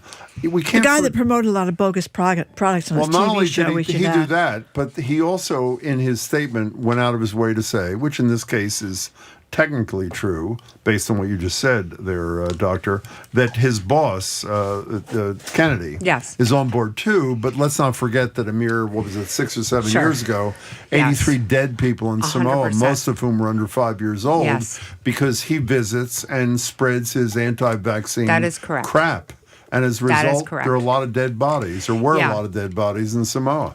Yeah, and I think, without going into it too much, because I know we spent a lot of time, but when there is so much confusion around what vaccines you should get and what you shouldn't get, saying please go get your measles vaccine one time, may not do the trick, right? So it's continuing to understand that all of these vaccines are important and having the trusted messengers. Can we stay with Dr. Oz for a second? The other Please. thing he said is you should work an extra year. And yes. Yeah. We spoke the other day to Ezekiel Emanuel, Dr. Yes, Ezekiel sure. Emanuel, in his new book. I think it's called Eat the Ice Cream or something like that. He said never retire. Yeah. And essentially Oz is saying, and he said, Dr. Emanuel is saying it because when you're active Yeah. and engaged socially, even at work, Yep. you live a better a life, not just a longer life. Yeah. Oz wants you to work longer to help with the deficit and that sort of thing. There'll be more money pumped into the economy and that sort of thing. But all the research seems to show the people most able to do that are those Who are most wealthy. So Correct. where do you come out on Oz's recommendation? First of all, Oz's was looking at old data. So he was looking at data from 2022, which showed that people tend to retire around the age of 61. The most recent data. 61? Well, the most recent data Government is actually workers are a lot saying. earlier. Okay, Well, it's now saying it's closer to Drives me nuts. 65. So Okay. we actually have added years. And then I think to your point, Jim, it's really important to say what kind of jobs are people doing, right? So most of my patients have incredibly physical jobs. So how is it that they're going to continue to work those jobs for multiple years in their 60s, especially when they don't have the right kind of, healthcare access and benefits around, paid medical leave, et cetera. And then the other piece, which you mentioned, which is that the top 5% of wealthiest people in our country live 8 years longer than the lowest. 8 years longer? 8 years longer than the lowest 5%. So it's easier, obviously, to work longer when your life expectancy is longer. And then there is, of course, data that if you have a job that's meaningful to you and you are engaged in it, obviously staying engaged in things continues to give you longevity. The AARP came out with evidence saying that people who are engaged in a job longer have mental acuity longer. But the question that I have is that a chicken or egg issue, that's a really right? good point. So if you're actually more engaged intellectually, are you therefore more likely to be able to stay in a job, or is it the job that's keeping you engaged? So I think there's a lot of things to unpack here. I'm not so, I do think that there are health benefits, of course, to staying engaged in things you love, but you can do that through any kind of service project. You see all these things that are happening in communities where elders are volunteering and staying engaged, or you have young people who are connecting to old people, and that's also improving longevity. So it may not just be the job, even though it can be helpful. One of the most stunning and important lines, and I don't mean line in a pejorative way, that I've heard from a politician. I'm sure you both remember, well, you particularly would remember this, Doctor. Remember a few years ago when Congresswoman Presley would say, if you go from Roxbury, one end of her district, and go to the other end on the T to Harvard Square, the life differential is somewhere in the neighborhood of 20 plus years. Correct. I mean, it is staggering. Just less than 2 miles away. That is really And I do that with my students. I'll show them a T map, and you can actually look at life expectancy based on where people get off on the T. But it makes such sense when you hear about people not taking their medications because they can't afford them, or not going to the doctor's offices because they can't afford it. So by the time they get there, the cancer is spread through their body. Or not having dental care, and therefore not having very few teeth. And by the way, it is hard to stay employed with poor dentition. I mean, there's so many factors that don't go into this. Is Medicare ever going to cover That is a great teeth? question. What are you supposed to do if you're a poor person and you're... Well, actually, a lot. The data now shows that many people are now getting dentures. So that is a good thing. Actually, I would say 97. I just heard a lecture recently, 97% of the people that we're seeing on Medicare are getting dentures. So Medicare's covering They are dentures. covering They that. do? Yeah, they've started to cover it, Oh, I wasn't especially aware with of that. Medicare, Medicaid. If You know, one last dual thing, and a eligible. related article about working a year longer. We read That's great. a Yeah. piece, where was it, in the Washington Post, about the discussions you should have with your aging parents. Oh, yes. before it's too late. I love and that. They listed That was a great well, article. Well, I wasn't crazy about it because the five things they listed Jim wants to keep things under wraps. were not the things that I would have talked about. The sixth Well, thing. you can write your own article. Well, here's the sixth should have said, give me the car keys, is what it should have been. I'm serious. Okay, no, you actually are totally right. We absolutely should be having those Okay, conversations let's about move on. driving too. But this was a good article. I mean, think about this. How many people know their parents or their grandparents, what their medications are, Right. where they keep their medications are, who their doctors are? Think about where their parents live, whether they're in a third floor apartment, they're going to have to try to walk up when Well, they're I think 85. most people know where their parents live, don't you think? They know what floor Well, they where live in on? terms of how it easy challenges it is to their, get up those their stairs, mobility the and health. I rugs, thought things this like was that. a great The article. for people who are listening who may not have read the piece, I will just say that there's one really good tool resource. Actually, it comes out of Ariadne Labs, which is nearby, and a good friend of mine runs it, and it's called the Conversation Project. Alan Goodman was involved in that. Longtime great yeah. columnist for the Boston Globe. So, and in fact, I did this with my You did? family, my parents. Yeah, Oh, really? And you really talk about your goals. What's a good day? What's a difficult day? How much would you like to know about your illness? And these kinds of toolkits are really important for Okay, kids here's my and family question. members. When do we have the conversation? That's always the thing. When do you do it on when you're Thanksgiving? still, don't do it on Thanksgiving. Maybe a cozy Sunday when Cozy you have Sunday. not leading up to the Super Bowl. Yeah. I wouldn't have anything else on the dance Yeah. card. And you can actually, I have families come in and I'll say, this is what we're going to talk about. Set aside a time, have people know what's happening. Don't spring it on them. Give them the toolkit beforehand so they can start to digest the questions.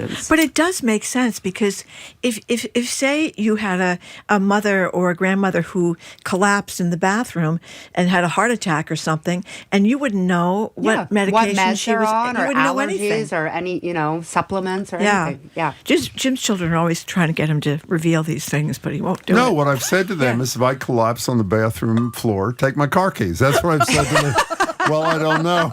Okay.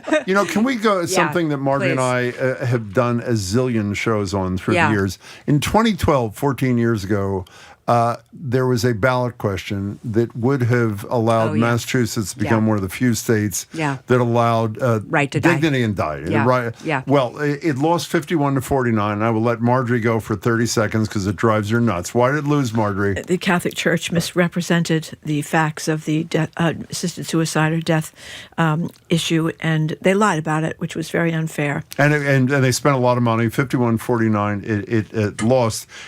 12. I think I'm right. 12 Correct. states in D.C. have it. New York is thinking about it. Yes. I don't know if you remember this. Do you remember we had this guy Dan Diaz on about a decade ago? His wife was that woman. I think her name was Brittany Maynard. She was in her 20s. Yeah, had to go they to lived Oregon. in California. It became a celebrated case. They had to move to Oregon because she had a terminal illness. Mm-hmm. She wanted to die, and she met all the criteria in Oregon, but there was no such law in California. And to his credit, after she did go to Oregon and die the way she wanted to, he became a lobbyist for this cause all around the country.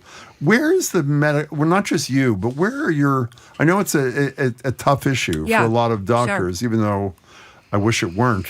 Where is the medical community on this issue?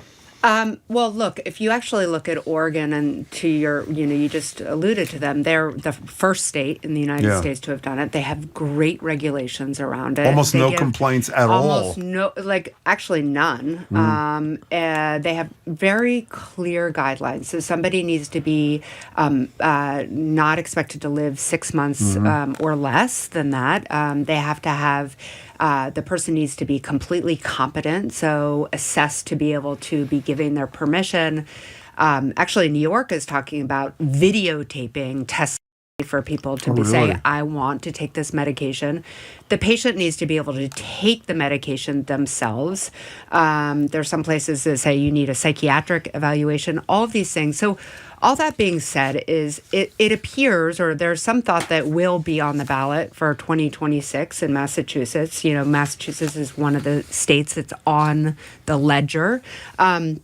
There's not a consensus that I am hearing in the medical community. I think. How do you feel about it? I think that we don't talk about death enough. We're not straightforward enough about it. I think we, in medicine, we traditionally have told people that we know better than them in terms of what's right for them. I think we are always trained to save the patient, and yet I don't always think that it benefits a patient to be pushing all of these kind of last end-of-life treatments that aren't actually going to improve somebody's life. And I think we call in hospice too late. And in my mind's eye, this is a really nice partnership with patients and with their family to be thinking about dignity and death with dignity. You know, correct me if I'm wrong, but I thought I read, Doctor, that a high percentage of people want to die at home, but very few end up dying in the hospital. Absolutely. But that correlates with this, fear we have of dying in our country. I think this goes back, even though we were being a little bit joking about this conversation to have with people that you love in your family about what matters and how do you want to die. I think we need to be having those conversations. Look, we all die, and we want to have our loved ones have beautiful deaths if possible. And so part of that is, how can we keep people in their home? How do we have the, support for Medicare, Medicaid, et cetera? How do we make sure that people are not in pain?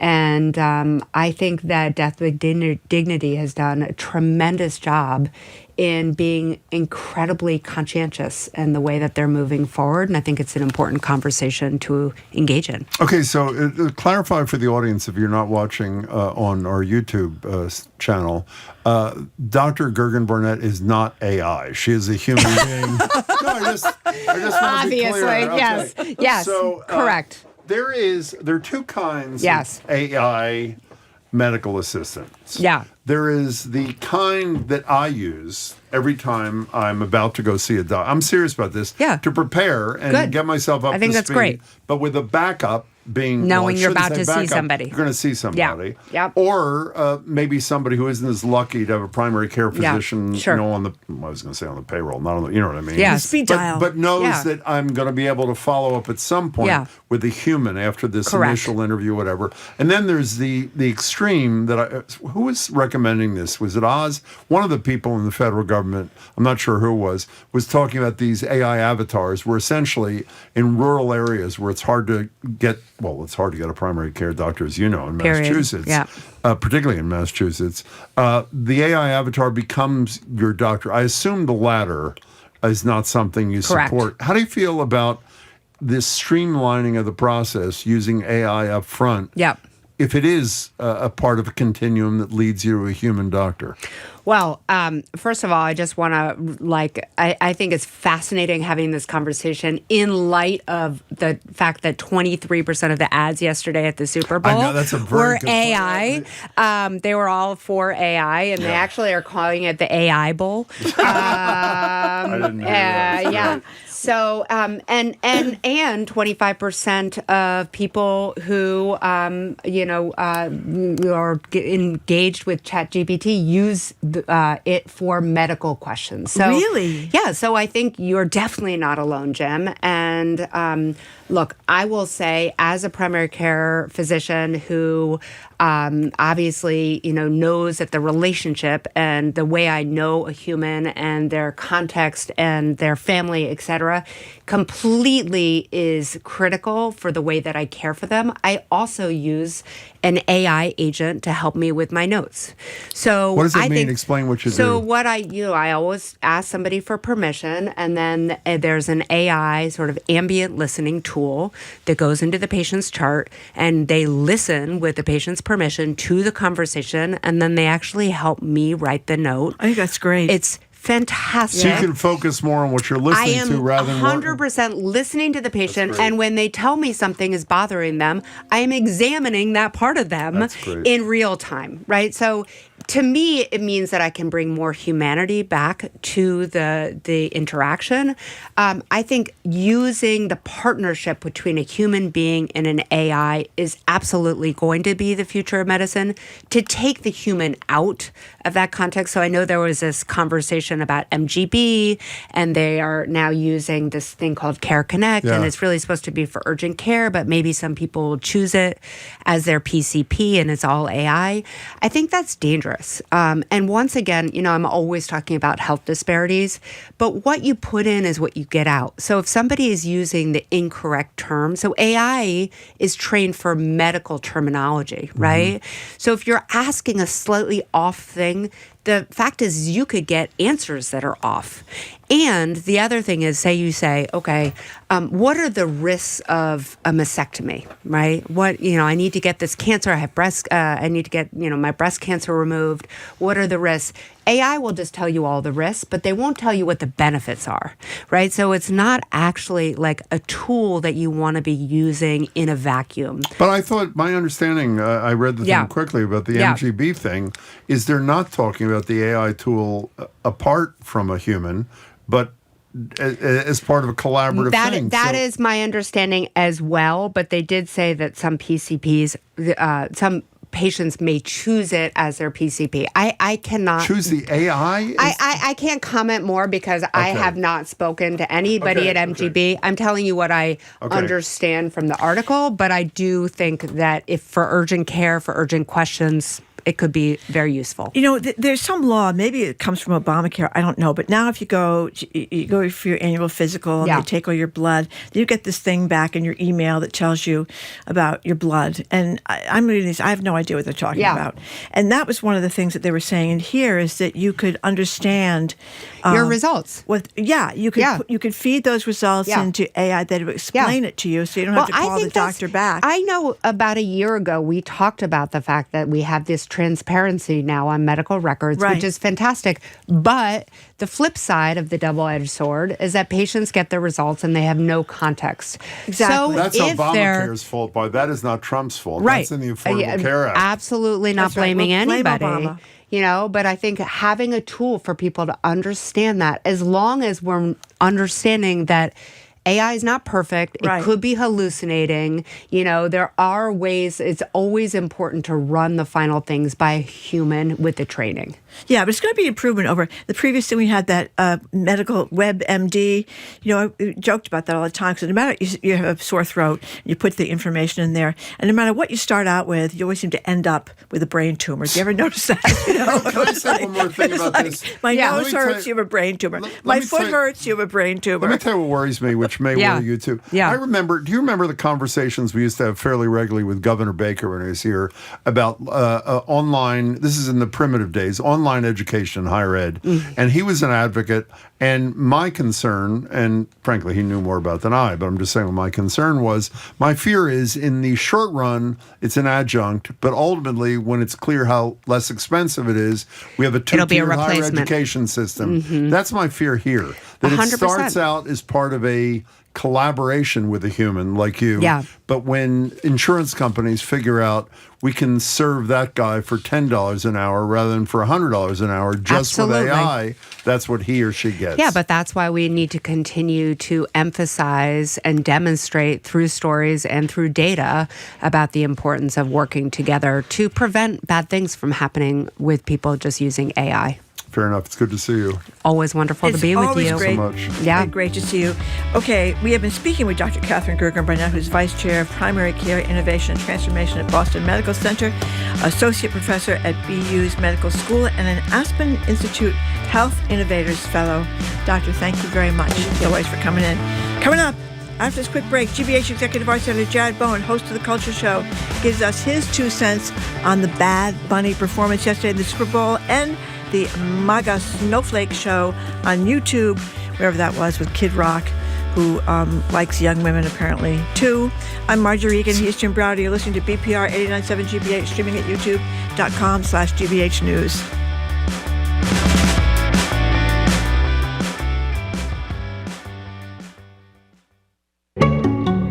I'm Edgar B. Herwick III. Today on the Curiosity Desk, while we have been fighting over space savers on snow-clogged streets, winter has also made its mark on our rivers and ponds. Spare a thought for the fish and plants hovering in dormant survival mode deep beneath the ice. What happens when rivers and ponds go into a deep freeze? That's on the Curiosity Desk, today at 1 on GBH 89.7. Support for our programs comes from you. And the Peabody Essex Museum, presenting Edmonia Lewis, Said in Stone, a retrospective of the 19th century Black woman sculptor. More at pem.org. And Brown University Pre-College Programs, where high school students prepare for college learning, experience college life, and make new friends from around the world in one of their 300 course offerings. precollege.brown.edu.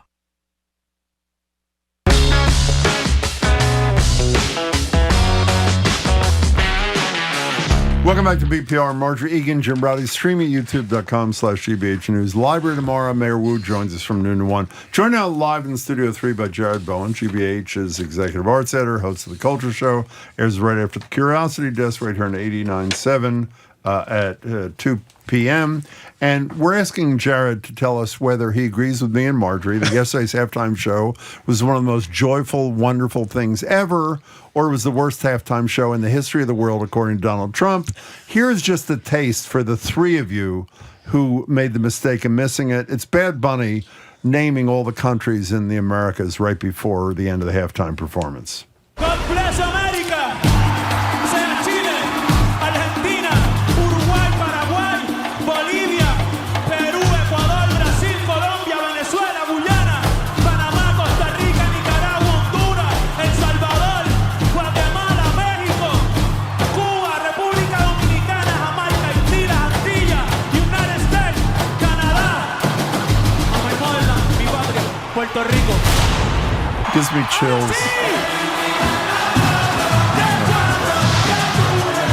Here he is, Yeah. Jared Bowen. Hey, Jared, how are you? Hey there. I'm well. So, Well, I guess we know why he's the world's biggest superstar, streaming, etc. Yeah, are we really going to hate on a man who is just all about community, good music, bringing in old school music, who's wearing a suit and tie for the entire production? I mean, it was just, even though I never took Spanish in high school, so I didn't understand hardly any of it. I didn't either. But you don't need to, because that's what music does. That's what dancing does. It gives us all the suggestions we need. We saw the utility poles, which is a reference to what they suffered because of Hurricane Maria. So all of it was communicated visually in addition to the sound.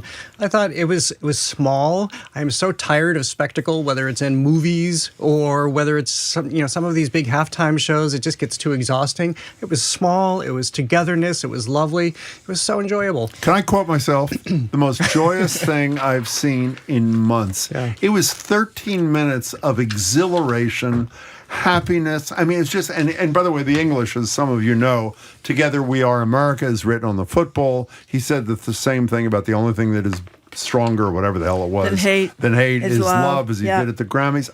And when all of a sudden, when Lady Gaga appears and does that salsa sort of version of her song with Bruno Mars and Pedro Pascal, the whole thing was brilliant. And Ricky Martin. I Yeah. mean, I remember watching the Grammys when Ricky Martin performed years and years ago, and people knew him only as that guy from Menudo, and they didn't realize he was anything more than that. And then it's like Bad Bunny today. Ricky Martin's career just took off, and I was really hoping all weekend long that Ricky Martin would be one of the featured performers. So I was so excited to see him there.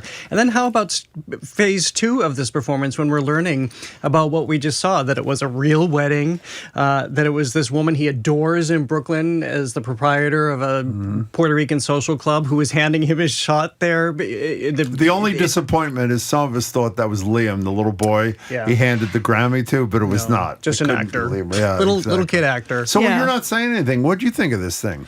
I thought it was great. I mean, you're dancing the whole time. The music was great. The visuals were great. The dancing was great. The whole story he was telling. sugar caning, which is big in Puerto Rico, and the little stores he went through, and I mean, it was really good, and my kids just adore him. You know, he's like a massive big star. You know, Trump is almost 80. You know, it's almost like when if you're old enough as we are, when you were a kid, or your parents, your grandparents saying, "Oh, those Beatles, they have such long hair. What's with the Beatles?"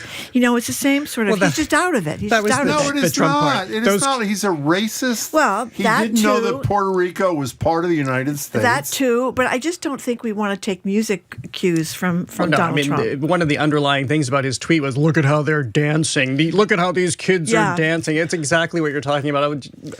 I almost got myself in trouble That's there. right. You know, but, oh God, I'll never forget going to Graceland. I've told this to Jim a million times. That's great. And when you were young and you saw Elvis Presley performing like an Ed Sullivan or something, they only showed him from the waist up because of the dancing. Then you go to Graceland and you actually see the full thing of Elvis Presley. He was an incredible dancer. He was like almost in Michael Jackson's league. Incredible dancer. Did I tell you when I went to see Melania, one of the coming attractions was this film coming out? I didn't know this. That is an Elvis Presley concert behind-the-scenes documentary. I don't think I'd ever seen him for a whole 2 or 3 minutes in a row. Yeah. It is fabulous. I don't know when it's happening. In any case, we're going to talk to listeners about what they thought about Bad Bunny. And I was watching on my phone. I saw Kid Rock too. I'll give you my 2 cents on that. Yeah. What are you doing on the show? So we're going to start with Pillion. This is the new film getting lots of attention because it's a gay love story all about submission and bondage, but it's a comedy / story. So the director of the film is on. It stars Alexander Skarsgård, Harry Milling from Harry Potter alum. So we'll talk about that. Fran Lebowitz follows. We're going to be talking to. You've got a great show today. Yeah, we have a very fun show today, and then we'll finish it off with Joyce and Kelly talking more about the Super Bowl and the ads. You got to talk about Lebowitz going around with what's his face with Martin Scorsese. Yeah. Yes. That is one of the great stories I read about in the New York Times about a year ago. It was kind of a fabulous. cool ad. The one where Jurassic Park. Remember Jurassic Park, where the electricity broke down and all the fences came down and all the dinosaurs got out and ate people. Well, they had the Verizon guy come in and fix it. So it didn't happen. Yeah, exactly. And they're all on a Ferris wheel with the dinosaurs. I kind of like that one. Did you have a favorite? I did have a favorite, but I'm going to just share it on the Culture Show. Going to share it on the Culture Show. By the way, this is really important. One of our colleagues made a very good point. That bondage film you mentioned, Margie will have something to watch after she finishes That's Heated right. Rivalry. I'll move on. That's So it's right. good. I'll move on to something new. Yeah. Okay. Jared will be listening. All right. 2 o'clock. Good to see you. Okay, Jared, Bowen. thank you very much. Okay, up next, we are going to talk about what you guys thought of Bad Bunny, the whole contretemps about the halftime show. Did you watch Bad Bunny? Did you watch Kid Rock over there in the True America, supposedly, halftime show? 877-301-8970. Call or text. When you were presented with 2 images of America, which one did you want?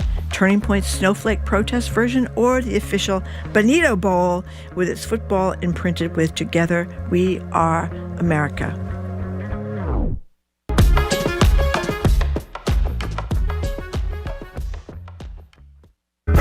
Much of what we know about our distant hominid ancestors has come from fossils found in South Africa, examined and identified largely by white researchers who took credit for the finds. Black people were not viewed as equals. Their names were not warranted to be on a research articles. The unlikely path of one of South Africa's few black paleontologists on All Things Considered from NPR News. Today at 4, here on GBH News 89.7. Our programs are made possible thanks to you. And Fixed Dental, offering permanent teeth-on implants, customized in their laboratory, enabling their doctors and technicians to oversee every aspect of the smile design. Learn more about all the treatments offered at Fixed at fixeddental.com. And Johnson & Wales University, committed to going beyond the classroom by helping students develop networks, obtain real-world experience, and providing hands-on learning that makes an impact. More at jwu.edu.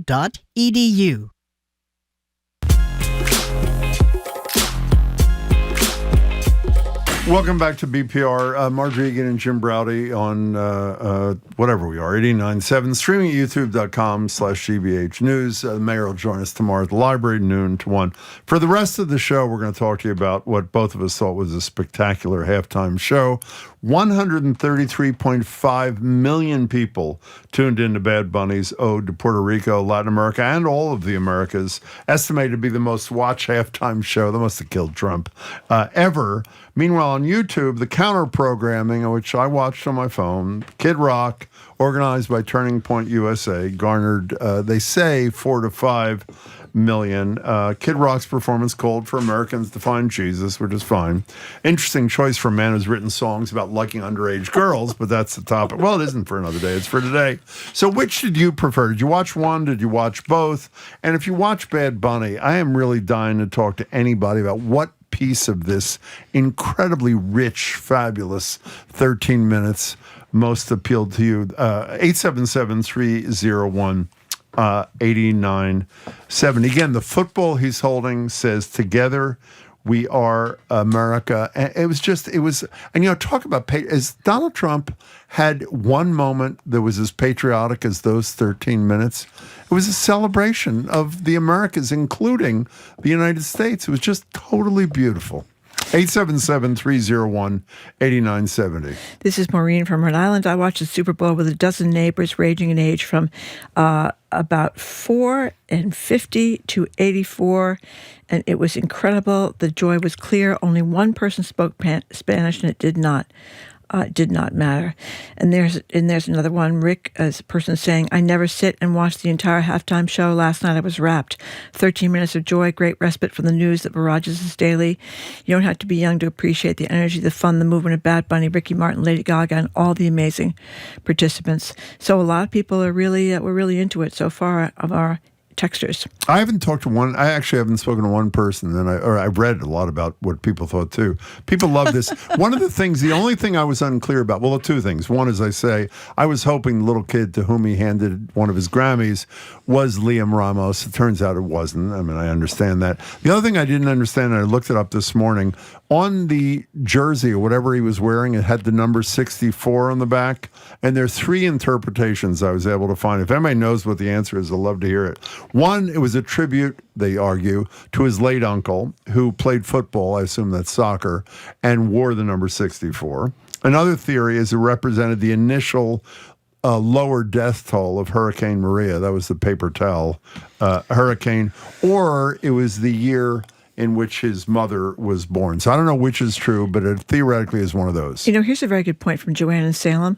I like the opera too, and I don't understand what they're saying either. So it's a great point. Most of the operas you watch are Italian operas. Well, didn't you get the feel, as Jared said? I mean, even though I didn't understand any of the language either, didn't you totally get the feel of what he was saying by all the action around the words? I mean, I did.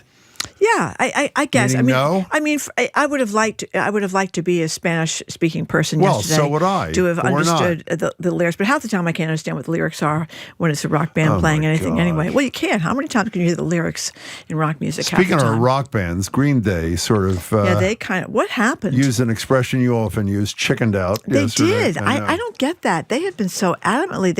It was anti-Bush, and then they were very anti-Trump. Well, American Idiot had anti-Bush language originally written, and then there's an anti-MAGA thing, but they didn't do that. Yeah, I don't... Yes, some are suggesting that it was bleeped out by NBC. I was watching. I didn't see him even say it. In any case, 877-301-8970. What did it do for you? And if you watch the Kid Rock thing, we're curious to know why and what you thought of that. You know what the best part? Nick, our first caller of the day, made a really important point.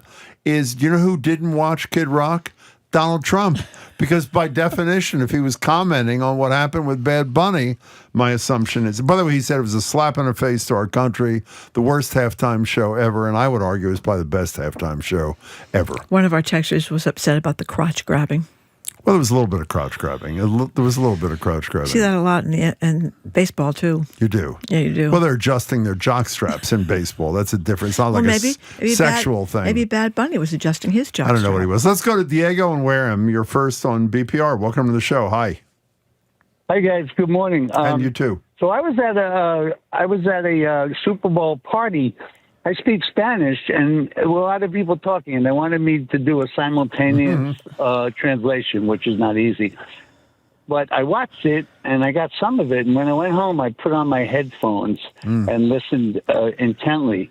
And, yeah, there were the twerking Olympics and there was a lot of talk about his girlfriends. But the message, first of all, the feel of Puerto Rico was spot on. Yeah. A. And B, it was, as you say, you guys did your research. It was, as you say, a real unifying thing. Oh, yeah. And I thought it was great. And to criticize it when you don't speak Spanish, it's like, come on, open your minds. Well, that's all I got to say. Well, Diego said it well. Thanks for the call. Well, I think to be the biggest streamer in the world, he's streaming to a lot of people who also don't speak Spanish. I mean, I think in the United States we have 60 to 80 million people who are Spanish speaking. We have a lot of people in the United States who are Spanish speaking. Let me just say, for those who are taking this position, I repeat, the football that he held up, that he was holding it through much of the 13 minutes, maybe half it, and the football he held up to the camera at the end said in English, "Together we are America." That couldn't have been much clearer, don't you think? Well, when he named all the different countries, including the United States. Including the United States. Here's an interesting point from someone who spends a lot of time apparently in Latin America. A detailed Bad Bunny show is you show people of all ages in the party scenes. That's how we do it in Latin America. Overall, Latinos are very proud. Benito's ode to Puerto Rico was an ode to all of us. Yeah. And by the way, I got a word or two wrong. Enzo on YouTube says the billboard behind him, the explicit words are the only thing more powerful than hate is love. Which is a repeat of, in essence, what he said at the Grammys, too, I don't think that's a controversial thing. Well, I guess it is. 877-301-8970. Where are we going next, friends? I don't know. Spoke to Diego. They'll tell us in a second. Okay. Where are we going, please? Friends, help us, please. We didn't even have a Super Bowl party this year. We invited everybody over to watch the Bad Bunny concert. My favorite parts are when they were dancing from the electric poles. I think many, including Trump, missed the dig at him and his failed hurricane help to Puerto Rico. There was a little slide about the hurricane. Also, how Bad Bunny redefined what being an American is from Canada to Chile. That's pretty great, by the way. Let's go to Eileen in Hingham. Hi, Eileen. Welcome. Hi, Irene. Irene, I'm sorry. Oh, it was just fantastic. I lived in Puerto Rico for a summer and visited my father there often. And it's so much like that. The people are wonderful. But I'd never heard of Big Bunny before a month ago. And I had no idea what he was. But he was fantastic. He showed the world we can listen to any language and still love everyone. The music was fantastic. Yeah, it was fantastic. Wonderful. Is there one piece that really stuck out for you, Irene, or no? Well, I think the piece when he sang today, I saw on social media that they put the English words with his song when he was holding the football. Oh. And it's wonderful, the words. Oh, God.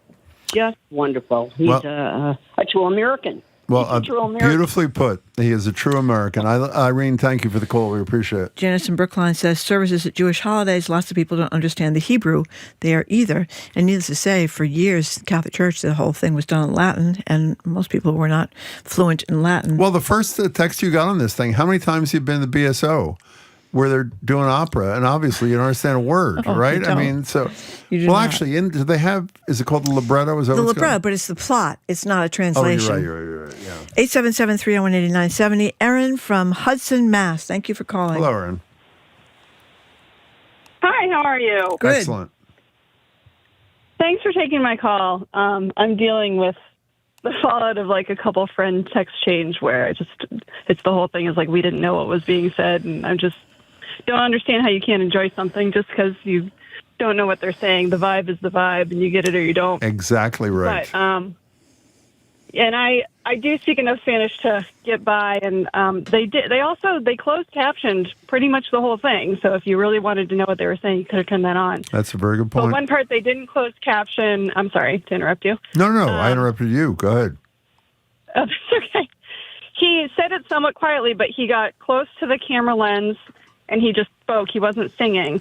And I don't remember verbatim what he said, but it was something to the effect of, I never would have gotten here if I didn't believe in myself. Yeah. You should believe in yourself, too. You're worth more than you realize. Believe me. Oh, my God.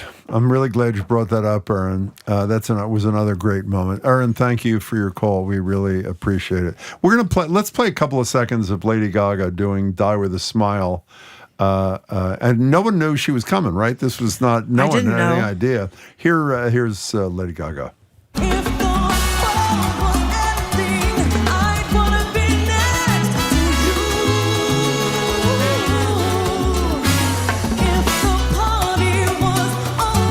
And you know, it was great when she danced at the wedding afterwards with Bad Bunny. Was that spectacular? Did you had no idea? Well, who would have known? You had no idea it was a real marriage until after, right? I didn't know it was a real marriage, no. The pastor came in from Sacramento. Here's a good story I read this morning. You know why the pastor was involved, who they picked was involved? The people who were married invited Bad Bunny to their wedding, I assume knowing he wouldn't come. And in response, Bad Bunny invited them to get married at halftime. How great is that? And that's why the pastor came along for the ride. Mary from Brookline loves Bad Bunny. I got goosebumps when he mentioned the country. I was born in South America. I speak Spanish. I had no clue what he was saying either because it was hard to hear. The lyrics, which is true. I mean, how many times you listen to somebody speaking English and you can't understand what they're saying? Let's go to Deuce Piquet, if I pronounced that correctly, in Boston. Hi Thank there. you for calling. Yes, how are you all doing? I just want to know, with all the moving, the dancing that was going on, were you all gyrating yourself? And did you see Bad Bunny? Oops. We see Bad Bunny what? We lost. I think we lost him. I should say I was gyrating. I would bet Marjorie was dancing. Well, I had my grandchildren over yesterday too, and it was a big... Oh, how are they liking it? They're really young. Are they dancing? Yeah, I mean, little kids dancing is that's a riot. Great. You know? How old are they again? 1.5 and 4. And they're both dancing to the music? There's nothing funnier than seeing a little that toddler is dance. So great. You know, with the arms going 95 miles great. an hour. Yeah, little kids dancing is one of the best. 877-301-8970. I think we lost. Oh, he's back. Oh, he is. Deuce Piquet. Sorry we lost you. Hi. Finish up. Hey, how you doing? Great. I'm glad you guys enjoyed the show. I myself didn't understand the words, but the move, the gyrations really wanted me to get up. But I was in a house family. I don't know if they all danced, but I had to hold back. Especially watching Bad Bunny grabbing his crotch. I didn't understand that. Well, crotch grabbing has been a long tradition, I would say. I mean, Michael Jackson was a huge crotch grabber. Yeah, John it was Travolta was a nonstop, huge crotch grabber. I mean, you see a lot of rock and roll people grabbing their crotch, don't you? we're not advocating crotch grabbing. I should be clear here. We're just saying there is a history. And thank you for your call, and thanks for making a second attempt here. We really was. By the way, I'm watching on CNN right now. They're replaying the end when he holds up the football. It was really like chillingly great. Somebody else just texted about Michael Jackson. What about him? John Travolta, crotch grabbing. Not to mention the baseball players. John Travolta was doing crotch grabbing where? Saturday Night Fever or what? Yes. He Don't was? you remember? Don't you remember? Well, I that? remember Saturday Night Fever. I don't remember the crotch grabbing. I think there was some crotch grabbing going on there, Jim. And they're doing crotch grabbing in the Olympics too. Remember, we learned that the flyers, the whatever they are, the ski jumpers have enlarged crotches. They don't have a large crotch. Crotch doesn't get enlarged. They're sewing extra material into the crotches so that the air picks up your crotch. Because it supposedly makes it more airborne. Yeah, your crotch more airborne. That's right. Maybe that's why Bad Bunny was doing first. For the ski jumpers. Oh, yeah, here's the one. John Travolta jutted out his crotch, says the texter. Well, I think that's probably true. Okay. Let's go to Jerry in Newbury. Welcome. Hi, Jerry. Hi, thanks for having me. Of course. The reaction, I have 15 family members, ages from 2 until 75. Mm-hmm. We all thought it was the most jubilant, joyful, incredibly well done halftime show we'd ever watched.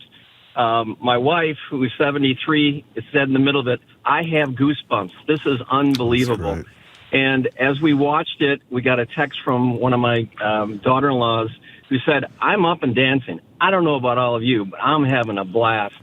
Hey, Jerry, when you said when you said you have 15 people, you mean in the house at the same at the viewing party? No, in the family. In the family. I see. I have three. Yeah, I have three sons and 7 grandchildren and daughter-in-laws and so on. That's great. We were communicating the whole time. And one of the greatest things was that one of my sons commented to me at the end, said, "This is starting a whole new tradition, and I love it." And it was all about diversity, and it was all about allowing everyone to understand exactly what started our country and where we should be versus what is happening right now. And I'll tell you, it was just a breathtaking display of what we are all about as a country. So, Sherry, that's I just beautiful. had to share that with you. That was great. You really said it beautifully. Thank you. Mark from Newton says, at least Bad Bunny grabbed his own crotch and didn't brag about grabbing someone else's, which is an excellent point, That's Mark. And apparently, Access Hollywood there reference. were some tense moments at a Why, Cape what? Cod sports bar, says one of our texters.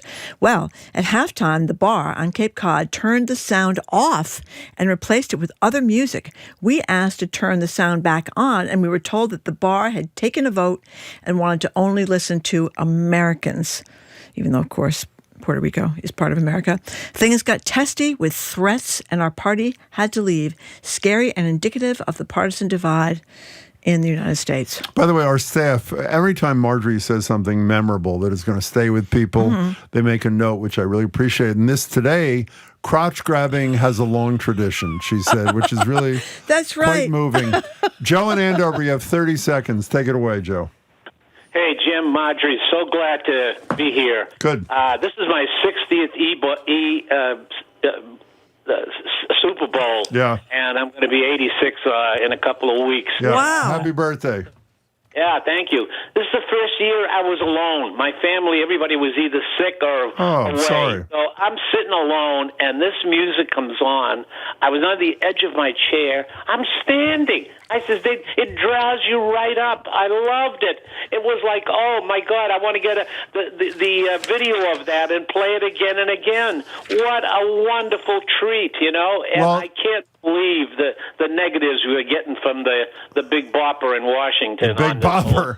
Well, you know what's beautiful? Thank you for your call. We have Joe, who's 80-something, saying got up and danced, and you had your 1.5-year-old grandson, who got up and danced. I mean, doesn't that speak to the appeal of this whole damn thing? Well, I mean, he's the biggest thing in the world, right? In the world, no one streams more than he does. So I think the verdict is in. Well, we have a dancer here right now. That's Edgar Beer right. III. Oh my goodness! You're a What'd you Lindy. think You're of a Lindy guy. Halftime show. I thought it was great. Yeah, I mean, the fabulous. music. Do you object to like fun party music? Like, what's the problem here? It's I like- do actually. but Yeah, I mean, other- like, how dare they? This is a serious affair. This is Super Bowl. It's not like it's a party or anything. But it It's wasn't some just fun in a serious party. music. It was moving, I thought. It was and great. So the whole, when he's walking through that community, every single Beautiful show and a halftime show that had a storyline. But one Yeah, thing I hate in general is the medley. You know what I mean? And a lot of times when you have big artists, even artists I've liked, like The Who or Bruce Springsteen, they got to tick through a quick medley of songs.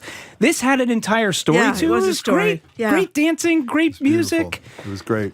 Fantastic Joyous, stuff. as we Okay, say. what's on your show? Well, we're going to start things off by talking with Esteban Bustillos, who's speaking of the Super Bowl. Oh, he was there. He was there, and apparently, right after the halftime show, had a little run-in. He sort of turned a corner, and there were all of the dancers just come off the stage celebrating, that and he is accidentally great. crashed their celebration. So we'll hear some That is behind-the-scenes great. stories from him in the Super Bowl, and then we're going to talk a little bit about. You guys know it's been cold outside. You might have noticed. Yes.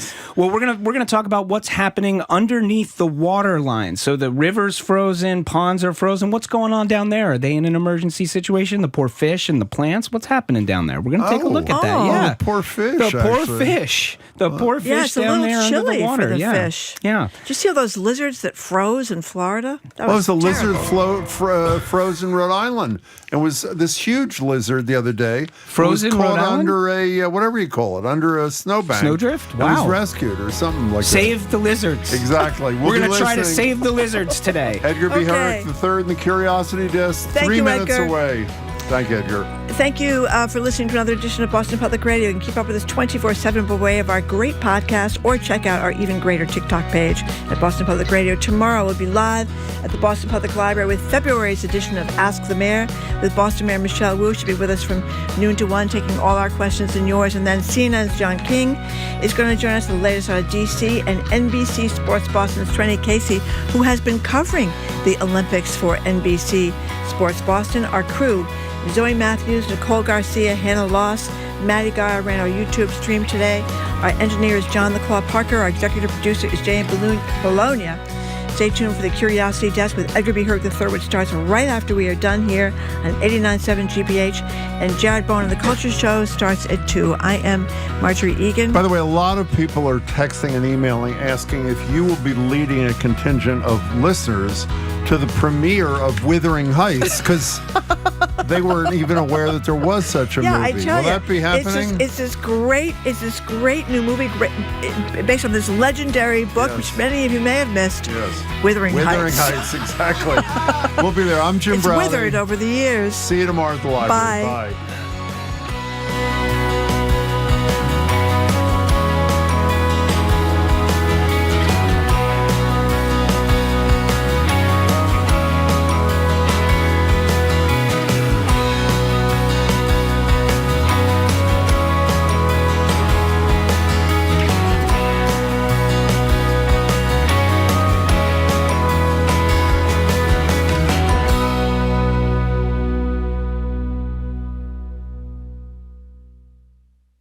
From the stories of centuries past to discoveries that will define our future, How Did We Get Here's, how-tos, and more.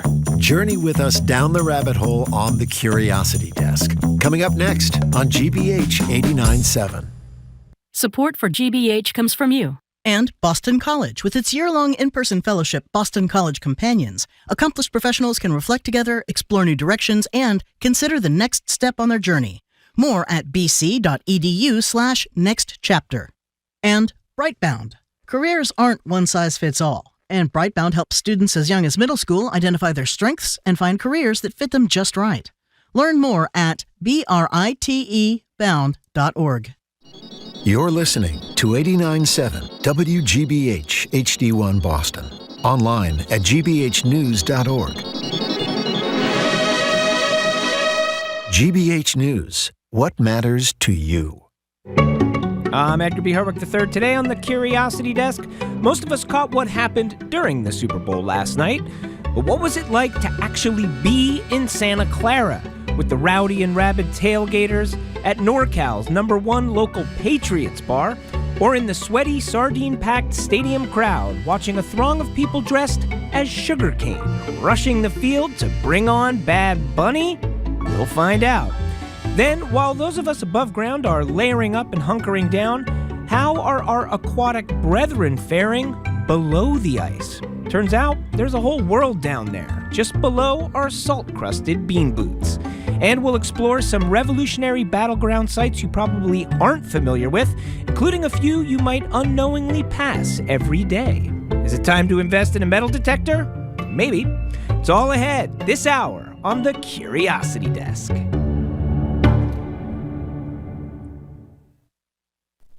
Live from NPR News in Washington, I'm Nora Rahm. Convicted sex offender Ghislaine Maxwell refused this morning in a virtual appearance to answer questions from the House Oversight Committee about her time with Jeffrey Epstein. Lawmakers say she invoked her Fifth Amendment right not to incriminate herself. Maxwell is serving 20 years in prison for sex trafficking. Meanwhile, British Prime Minister Keir Starmer is struggling to keep his job over his handling of a scandal involving Epstein. NPR's Lauren Frayer reports. First, Starmer's chief of staff resigned over his role recommending one of Epstein's friends as ambassador to Washington. Now Starmer's communications chief has stepped down as well. Opposition politicians and even some members of Starmer's own party are calling for the prime minister to resign over his judgment in naming Peter Mandelson as ambassador. Starmer has said he regrets that and has apologized to Epstein's victims. Meanwhile, a royal spokesperson says Prince William and his wife Kate are deeply concerned about the latest Epstein files. William's uncle Andrew, no longer a prince because of his own Epstein ties, is now alleged to have passed confidential trade information to the sex offender. Lauren Frayer, NPR News, London. President Trump is using social media to criticize a U.S. Olympic skier, calling 27-year-old Hunter Hess a loser. This comes after the athlete voiced concern about political developments in the U.S. NPR's Brian Mann reports. A growing number of U.S. Olympians have voiced criticism in Italy about Trump's immigration crackdown. Hess from Bend, Oregon, said in a press conference last week he has, quote, mixed emotions to represent the U.S. right now. Trump fired back Sunday on his Truth Social platform, calling Hess a real loser, adding, quote, very hard to root for someone like this. The exchange comes after U.S. figure skater Amber Glenn said she's received threats and hate online after voicing support for LGBTQ rights. I've never had so many people wish me harm before, Glenn told NPR. In a statement, the U.S. Olympic and Paralympic Committee said it takes threats against U.S. athletes seriously, adding that they'd seen an increase in abusive and harmful messages directed at the athletes. Brian Mann, NPR News, Milan. The search for the mother of Today Show co-host Savannah Guthrie is now in its second week. 84-year-old Nancy Guthrie disappeared from her Arizona home on January 31st. NPR's Bill Chappell has been following the investigation. There are multiple reports of ransom notes being sent to local media in Tucson.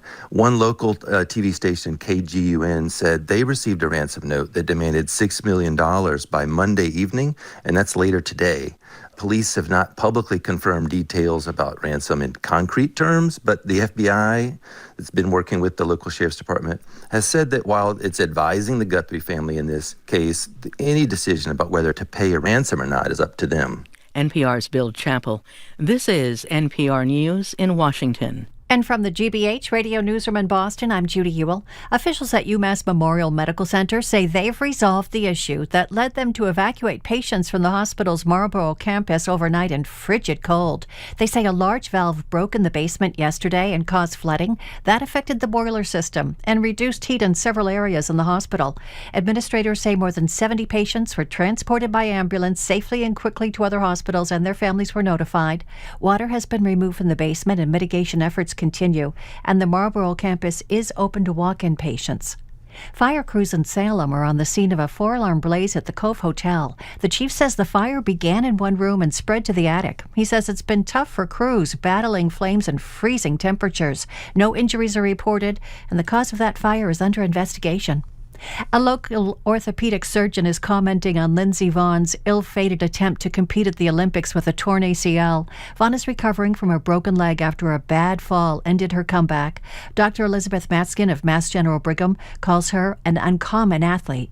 I mean, she's an Olympic athlete who has a ton of, courage, willpower, love for the sport. She's extremely strong, and most people who have an ACL injury off on the slopes aren't even walking, for a few days. Some doctors express skepticism about Vaughn's ability to ski with the injury. Sunny and very cold this afternoon. More moderate temperatures are on the way. Highs only in the 20s. Clear skies overnight, lows in the teens. A chance of snow tomorrow, highs in the 30s. Right now, it's 23 in Boston. Support for NPR comes from NPR stations. Other contributors include the estate of Joan B. Kroc, whose bequest serves as an enduring investment in the future of public radio and seeks to help NPR be the model for high-quality journalism in the 21st century. This is NPR.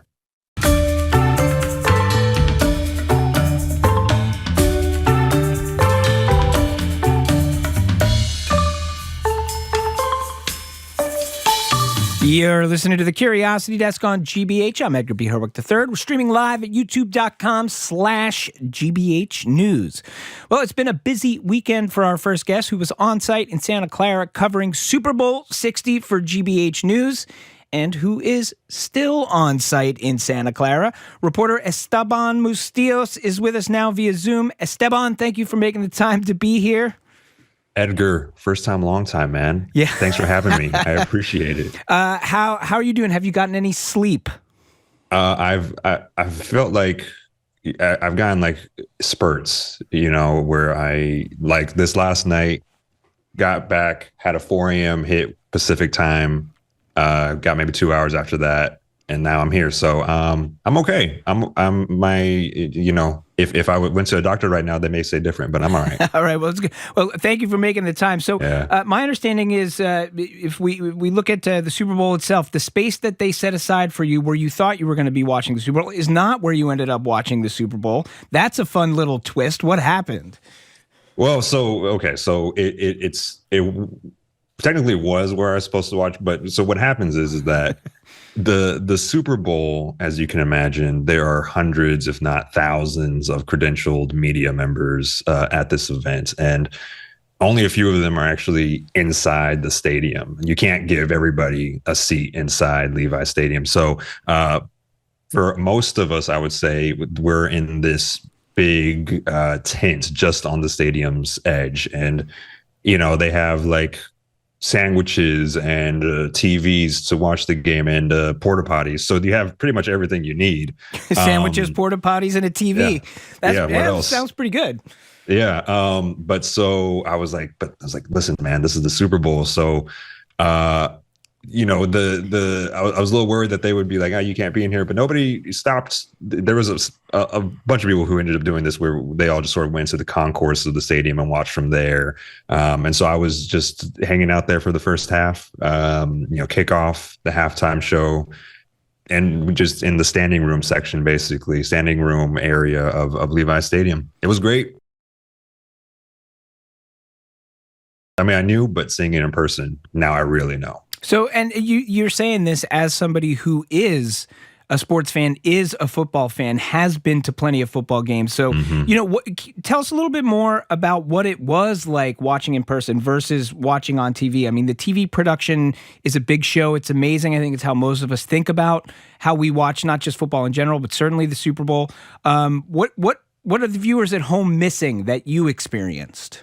Yeah, I think it's really a trade-off, right? Because both the game and especially the halftime show are made specifically to be watched on TV, right?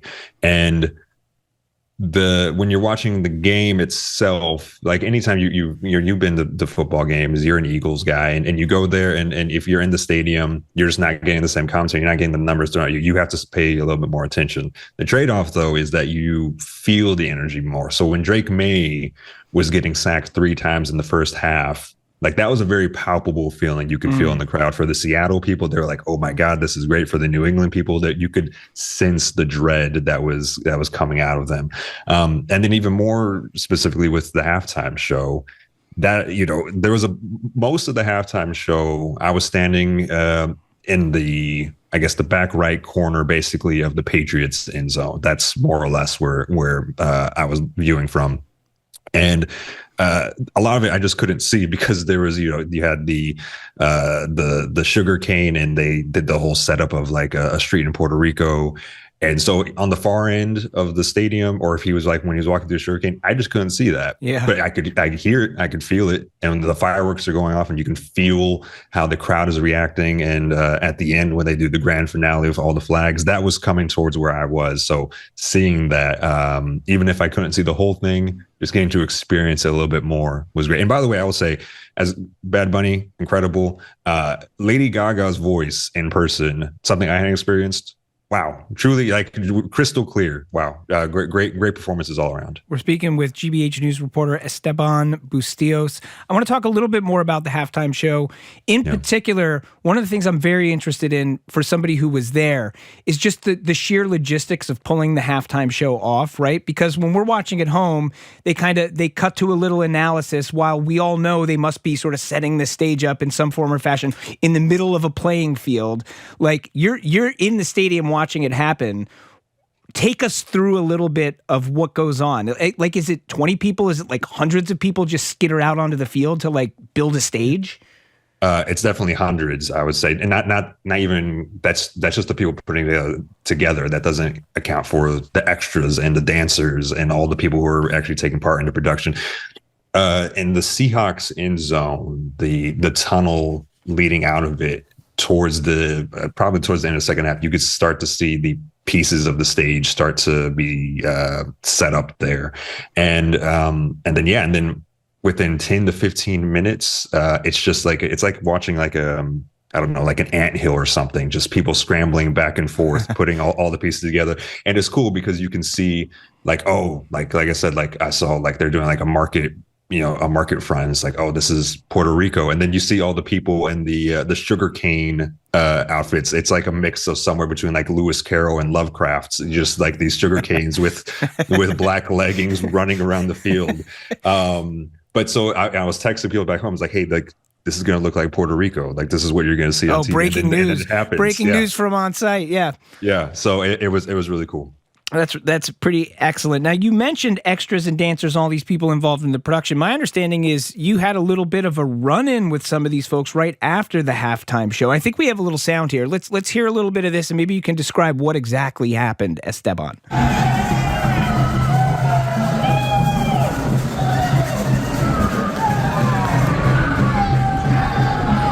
So that sounds to me a little bit like either they were happy with the performance or they are Seahawks fans. Which was it?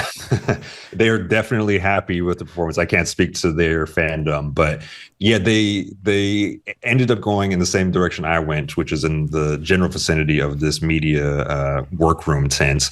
And you could hear what I was seeing, and it was that they were acting like they had just won the Super Bowl just from they what they had performed. Yeah, what they just off the performance, and some of them had drums, and you could hear them playing it. All the people were carrying the flags. I saw the American flag carrier, Mexico, and so like I was sort of I realized at a certain point I was like, I may be confused sort of for being in this as part of the extra, just walking among them. But it was really cool just seeing that energy play out in real time. And it's just like normal people, dancers, and they were just really just electric, just seeing that in person. I'm not sure where they went afterwards. I'm sure they had their own sort of after party. Yeah, hopefully to the bar. It was a good time. It was a good time. We're speaking with GBH News reporter Esteban Bustillos. You were there a couple of days before the game, and by all accounts, people refer to Super Bowl week. There's a lot of events and a lot of stuff going on in the days before the Super Bowl. What can you tell us about your experience in just pregame, whether it be day of or day before? What's it like out there? Yeah, I've seen, and now you've seen, shots from Radio Row, from the convention centers that these the Super Bowl week takes place from. I'll say, like, however much Super Bowl you think is that Super Bowl week, there is more Super Bowl than you can imagine. That's how it is. Just like, I described it to like my family and friends. It's like, it's kind of like football Comic-Con is what it feels like. At Radio Row, you can just, I was just walking around, ran across Eli Manning, Michael Vick, CeeDee Lamb. I didn't see any of your beloved Eagles, unfortunately. So I can't say. Well, I guess Vic, right? Yeah. But funny thing, I think the one person who I saw with the biggest individual crowd, at least for my time there, this doesn't necessarily mean the biggest overall, Martha Stewart. She was doing an interview with really? Kay Adams, and people that was, again, there's football stars all around you, and people were stopping and be like, that's Martha Stewart. So it's funny that you sort of last person you would think at, Super Bowl week, but yeah, that was the crowd. And then, just for fans, just the experience that they have, they had the Lombardi Trophy that you can go see in person. You could go run a 40-yard dash, and there was like an MC there hyping you up. They're really selling the product of football, and I know they're selling the product of football, and it worked. I was convinced. It was great. It was like a like I said, a Comic-Con, a fairground for the sport of football. We're talking with Esteban Bustillos, WGBH reporter. Maybe Martha Stewart was there because her BFF Snoop Dogg is over at the Olympics, so they had to split them up to the two big NBC sporting events going on. Esteban, again, we sort of talked about the fact that you've been to so many football games. You've covered the Patriots for us. You're also just a lifelong football fan. What, if anything, do you think surprised you? I imagine you have spent most of your life imagining to a certain extent what it would be like to go to the Super Bowl, probably imagining you're a Cowboys guy, I think, at heart, right? So imagine being there as a Cowboys fan, but being there not just as a reporter, but as a human being and a football fan. What was surprising, and what do you think you're going to take home with you? Yeah, well, I mean, the Cowboys thing, let's not talk about it. Who knows anyways, that's a different conversation. I think the thing that surprised me personally, as you said, I've covered a bunch of different games, a bunch of different sports. I've been able, here at GBH, we've been able to cover, the NBA finals when they were here in 2022 and 2024 in Boston. A bunch of big games. I was there for, Tom Brady's last game, Bill Belichick's last game with the Patriots, all well and good. And I've never gotten particularly emotional for any time they played the national anthem, just in general. But I'll be honest with you, man, I pulled a Nick Sirianni.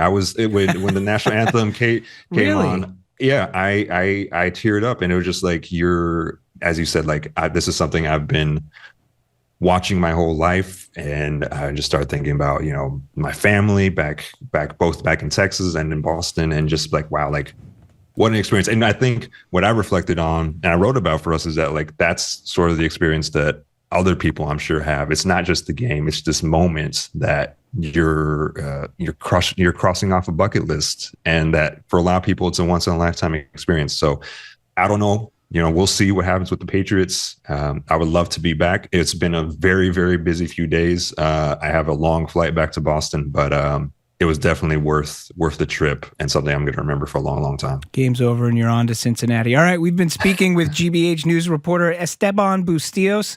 Just ahead, below the surface of the Charles River, beneath a blanket of snow and inches of ice, how are our Piscine friends getting through this frigid winter? We'll explore around the river bend. You're listening to the Curiosity Desk on GBH. Stay with us.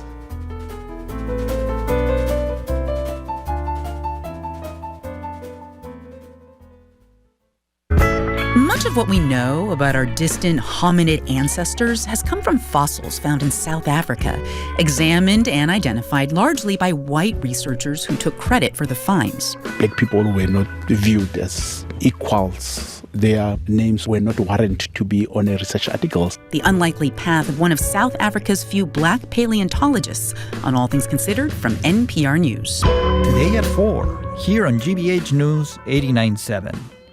Support for our programs comes from you. And Bryant University, presenting the 29th Annual Women's Summit, Illuminating Values, Inspiring Action, on March 19th, featuring New York Times bestselling author Ellen Hildebrand. More at wsummit.bryant.edu.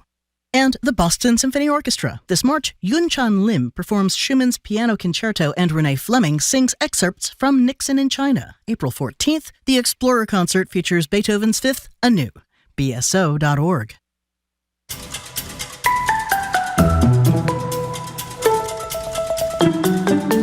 Listening to the Curiosity Desk on GBH. I'm Edgar B. Herwick III. We're streaming live at youtube.com/GBH News.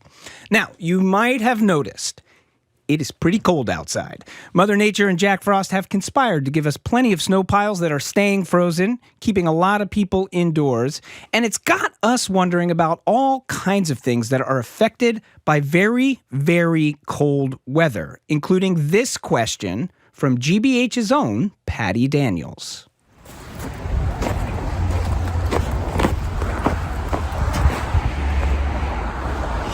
Okay. GBH Newscast just said it's 4 degrees, negative 16 wind chill. Feels it. I'm going to make this quick. I am standing at the bank of the Charles River. I'm looking at the Mass Ave Bridge. Huge, long bridge over this super wide part of the river. And it is frozen over bank to bank. And there is snow across this ice. And while we've been in this crazy deep freeze for weeks now, I just keep wondering what is going on below this ice. I mean, I know that fish are cold-blooded and they're made for this, but seriously? Like, there must be some kind of impact. So, distract me from the cold, please. That's my curiosity question. What happens below the ice to all the fish and plants when we are in a deep, deep freeze? Okay, I'm gonna go back inside. Ooh, deep freeze and a little wind there too. So what is going on under the ice and snow in our rivers and ponds? We've got two people with us now who are going to take us into the cold, dark depths of winter. We're joined now by Jason Stolarski and Julie Wood. Jason is project leader for Mass Wildlife Watershed Project, and Julie's the climate resilience director for the Charles River Watershed Association. Jason, Julie, welcome to the Curiosity Desk. Thanks for having us. Hey, thank you.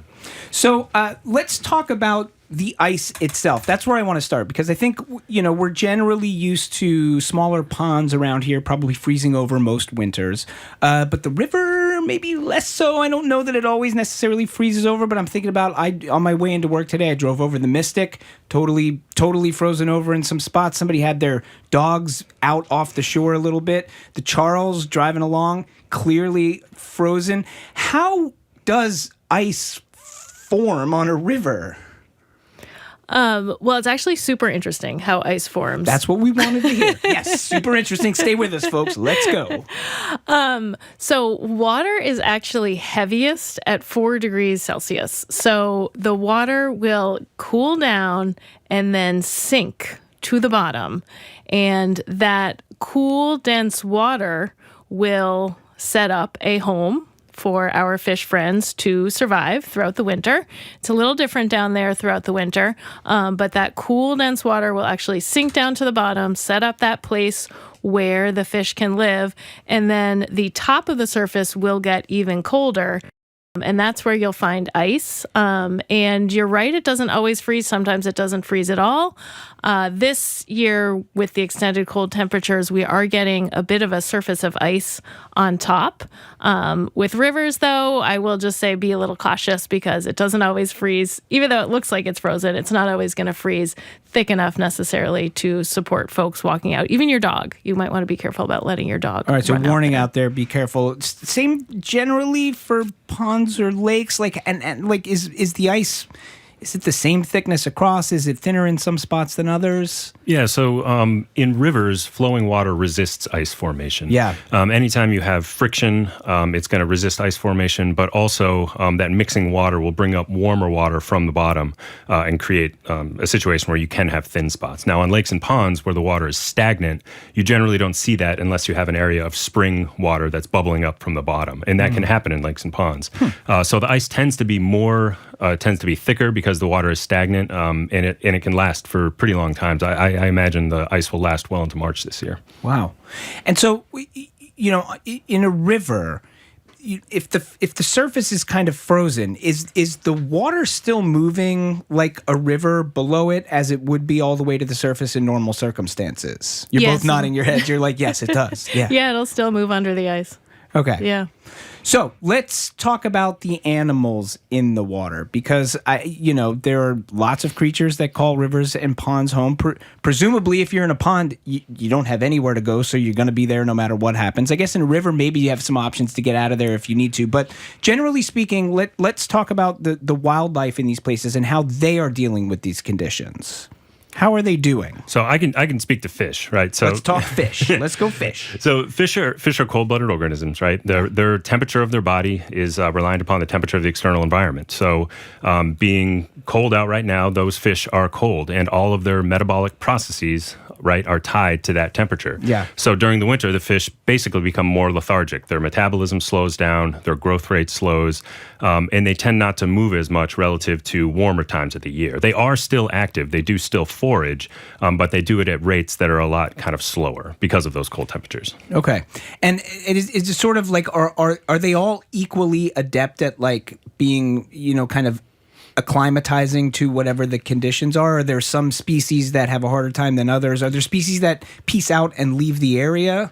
So you're talking about anadromous species that move in. Well, I guess I am. that move in. That move into fresh water to spawn and then retreat after spawning. But in the Northeast, all of the fish native here and that have even non-native fish that have become accustomed to these climates, they can survive the winter no problem. Some fish in Arctic environments and Antarctic environments actually have developed what they call antifreeze proteins, because in those environments it can become so cold that the fish's blood can actually freeze. So to prevent that, they have these specialized proteins that prevent them from freezing solid. But they're not around. They're not around here, obviously.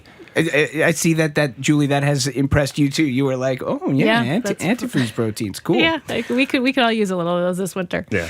And are they moving around? Are the fish moving around just as? You said they're a little bit more lethargic, like they're maybe moving a little bit slower, but are they moving around as sort of covering as much distance as they would otherwise, or is there like warm spots in the water that they huddle to and kind of hang out, or is it pretty much like the same down there, just a little slower as it would be if it wasn't so cold and frozen? Well, there's a lot there. Julie said that the most of the water column this time of year is 4 degrees Celsius. That's when the water is most dense. It actually gets warmer or slightly colder, at the top, at the top of the water column. So fish generally can access all the habitats available to them in that cold water. Now, in the summer, opposite of that, water can stratify. And the most bottom water, the coldest, can go hypoxic, which means it can have very low oxygen. And in those instances, fish cannot actually enter those environments because they don't have enough oxygen to breathe. So during the winter, because the water column is fully oxygenated at a single temperature, those fish can cruise wherever they want to now. Okay, and how is the water staying oxygenated, Julie? Well, the other good news for fish in the cold is that cold water actually does hold more oxygen. So the oxygen issues actually do tend to be more in the heat. And the heat can actually expel all the oxygen from the water column, and fish can, essentially suffocate because there's no oxygen in that water column. But that does tend to be more of an issue with the heat. So in the winter, though, one, it'll hold more oxygen, and two, in a river environment, there is still that movement. There are still areas where in the Charles, the top of the river is interfacing with the atmosphere, and there is some mixing there to bring the oxygen in. All right, we're talking about what's going on under the ice with Jason Stolarski and Julie Wood from Mass Wildlife and the Charles River Watershed Association. Let's talk a little bit about light. So I understand that light is kind of maybe more a bigger factor or a more variable factor through the winter than the water temps are. So, as we were saying, it's not necessarily every winter that these surfaces are going to freeze over, but when that does happen, and then if you have some snow that's piling on top of that ice, presumably that is blocking light from getting down into the water in a way that it might otherwise. What kind of impact is that having on the wildlife down below the surface? Yeah, light can be a big factor. Fish and other wildlife use light for a lot of different information. That's the way they get a lot of different information. What kind of information? Where to go? What season is it? Things like that. I will say in an urban river like the Charles, there's a lot of light impacts year round. It's not, really? Yes, Like what? I mean, light pollution, urban lights, like things lighting up. I mean, even the, underbridge illumination can shine into the water and, maybe confuse a fish. Building on top of the water surface like a dock, that will block out light year round. That's permanent. That's going to block out light more than the snow. So in the Charles, there's a lot of light impacts that the community is dealing with, on a regular basis underwater. The community. Yes, the fish community. So and then, the snow and ice in the Charles tends to not ever be quite thick enough really to, block the light out completely. But maybe in lakes and other parts of the state, that's probably more of an issue. Jason. Yeah, so in lakes and ponds, oxygen can become an issue in small lakes and ponds. So, you have competing processes going on in lakes. You have decomposition, which occurs at the lake bottom, where organic matter, old plants, are being digested and decomposed. Now, that process consumes oxygen, right? On the other hand, you have aquatic plants in the water column that are photosynthesizing. That process creates oxygen, okay? Yeah. So what happens in lakes and ponds, in these shallow lakes and ponds, is you have lots of ice, you have a thick cover of snow, and the amount of light that hits the water column is diminished. You have less photosynthesis, and you have less oxygen. So the longer we have this period with thick ice and thick snow cover, the more oxygen, there's more of a deficit in oxygen. And to a point, it can, in these shallow lakes and ponds, which have large amounts of decomposition occur, you can have what I said before is hypoxic conditions, where you have very low oxygen levels. Anything below 5 milligrams per liter oxygen is beginning to be stressful to fish. And often on these small, shallow lakes and ponds, it can go below that, which makes fish more susceptible to disease, to parasites, and ultimately can result in death. We're talking about photosynthesizing and light, and, it's a reminder that there's a bunch of plant life down there in the water that is a huge part of that ecosystem. I think about plants kind of up here, right? And when we think about wintertime, it's a bunch of plants have gone dormant, right? Whether that be a tree or your hydrangea bush or your perennial flowers. Like wintertime comes, sort of goes dormant, and then it comes back in the spring. Is that same cycle happening underneath the water, or is it like lush and green down there no matter the temperature? Very similar cycle down in the... It is? Yes, very similar cycle. So in the Charles, there are rooted aquatic plants. So in that case, it would be pretty similar to a tree. You know, the above ground portion of the plant would die off, die back. The roots can stay alive and overwinter, and they can still get nutrients from the soil. So, very similar to what we're used to seeing up here. There are also just floating aquatic plants, and that's pretty different. That tends to be very cyclical, where, those are really growing in the warmer spring, summer, fall months, dying off in the winter, and then, growing again once the weather warms up. And how about in the pond? Like what kind of plants are down there in your typical pond, in your typical lake? Like, I mean, I know mostly about fish, but I can tell you there's a lot. What do they eat the plants though, right? The fish do? No. The plants are used as cover for habitat for fish. There are herbivorous fish, but not native to this part of the Northeast. But I mean, fish use plants for all different types of reasons, mainly for habitat, and for cover for predating on forage fish. Right. So I want to go back to what we were talking about a few minutes ago with this water stratifying, because I'd like to talk a little bit about like what does that mean when you say the water stratifies? So have you ever swam in a lake and pond? Sure. And the surface water is nice and warm, but your toes dip into that cold. It's kind of creepy. So it can be at first, but once why people love being in the pond in the lake, because it's nice and just a little creepy. And especially when you hit the aquatic vegetation with your toes or dive into it. I love that, by the way. It's something weird.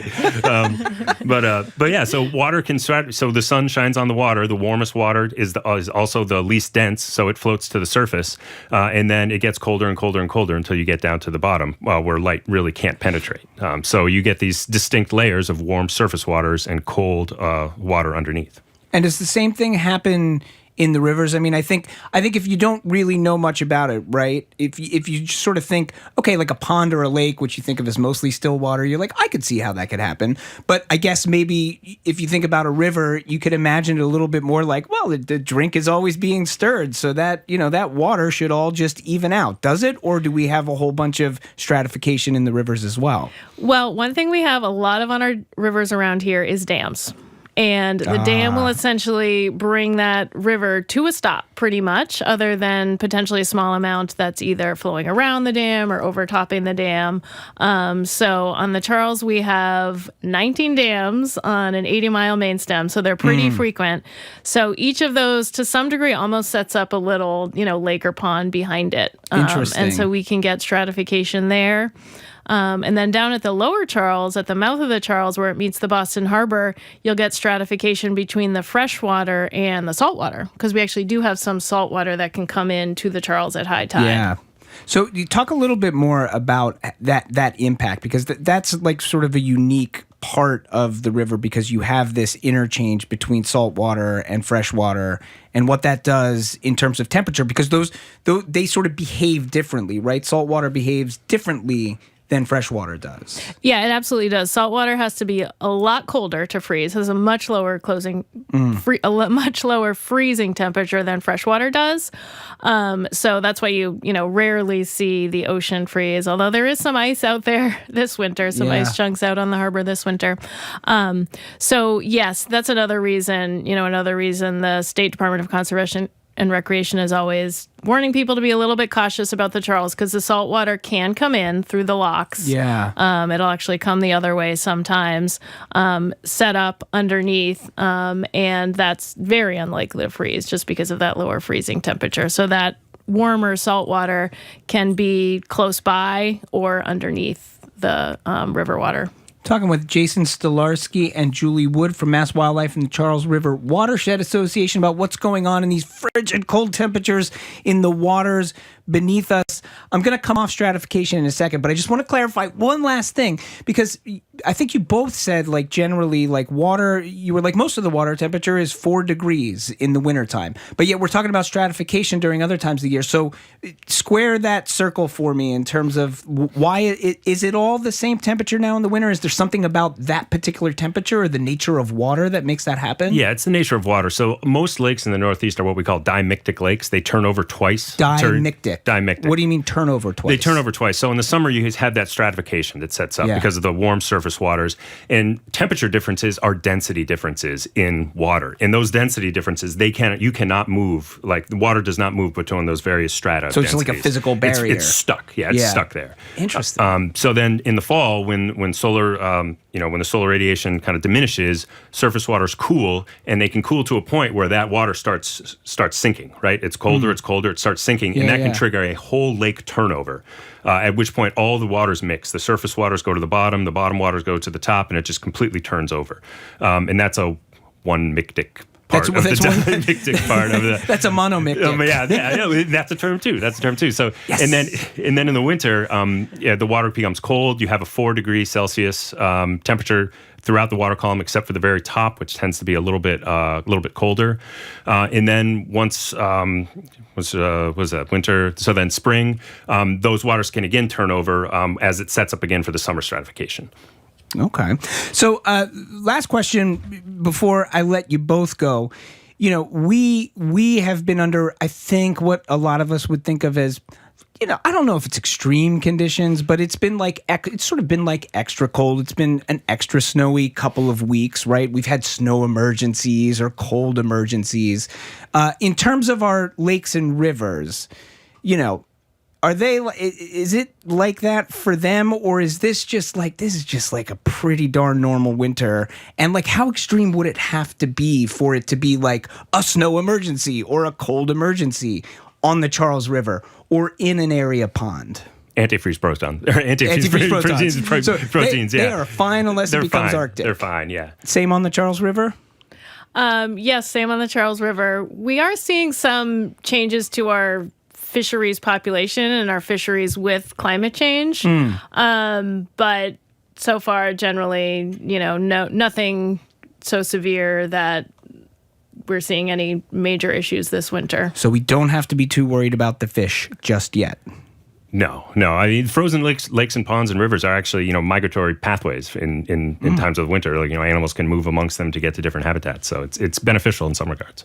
Very nice. All right, we've been speaking with Jason Stolarski and Julie Wood. Jason is project leader for Mass Wildlife Watershed Project. Julie's the climate resilience director for the Charles River Watershed Association. Thank you both for being with us on the Curiosity Desk.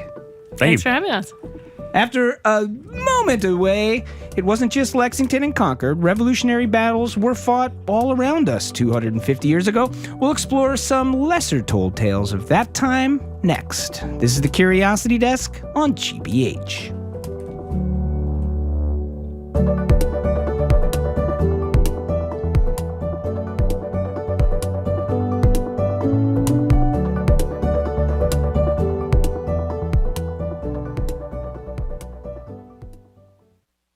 Coming up tomorrow. Mayor Wu, nice to see you. Great to see you both. Boston Mayor Michelle Wu takes your questions. How are we preparing for the World Cup? They're concerned about traffic, tickets, etc. I know specifically in terms of traffic and transportation, this has been a main issue. The Leung and the T have been working very hard on creating new capacity. Even outside of the main matches, there will be places to watch, to cheer, to be in community. Boston Public Radio's Ask the Mayor, live at the Boston Public Library tomorrow, only on GBH 89.7. Support for GBH comes from you. And Fixed Dental, offering permanent teeth-on implants, customized in their laboratory, enabling their doctors and technicians to oversee every aspect of the smile design. Learn more about all the treatments offered at Fixed at fixeddental.com. And Cambridge School of Culinary Arts in Porter Square, offering private cooking events for your next team-building activity, family reunion, birthday party, or night out. You can learn more at cambridgeculinary.com.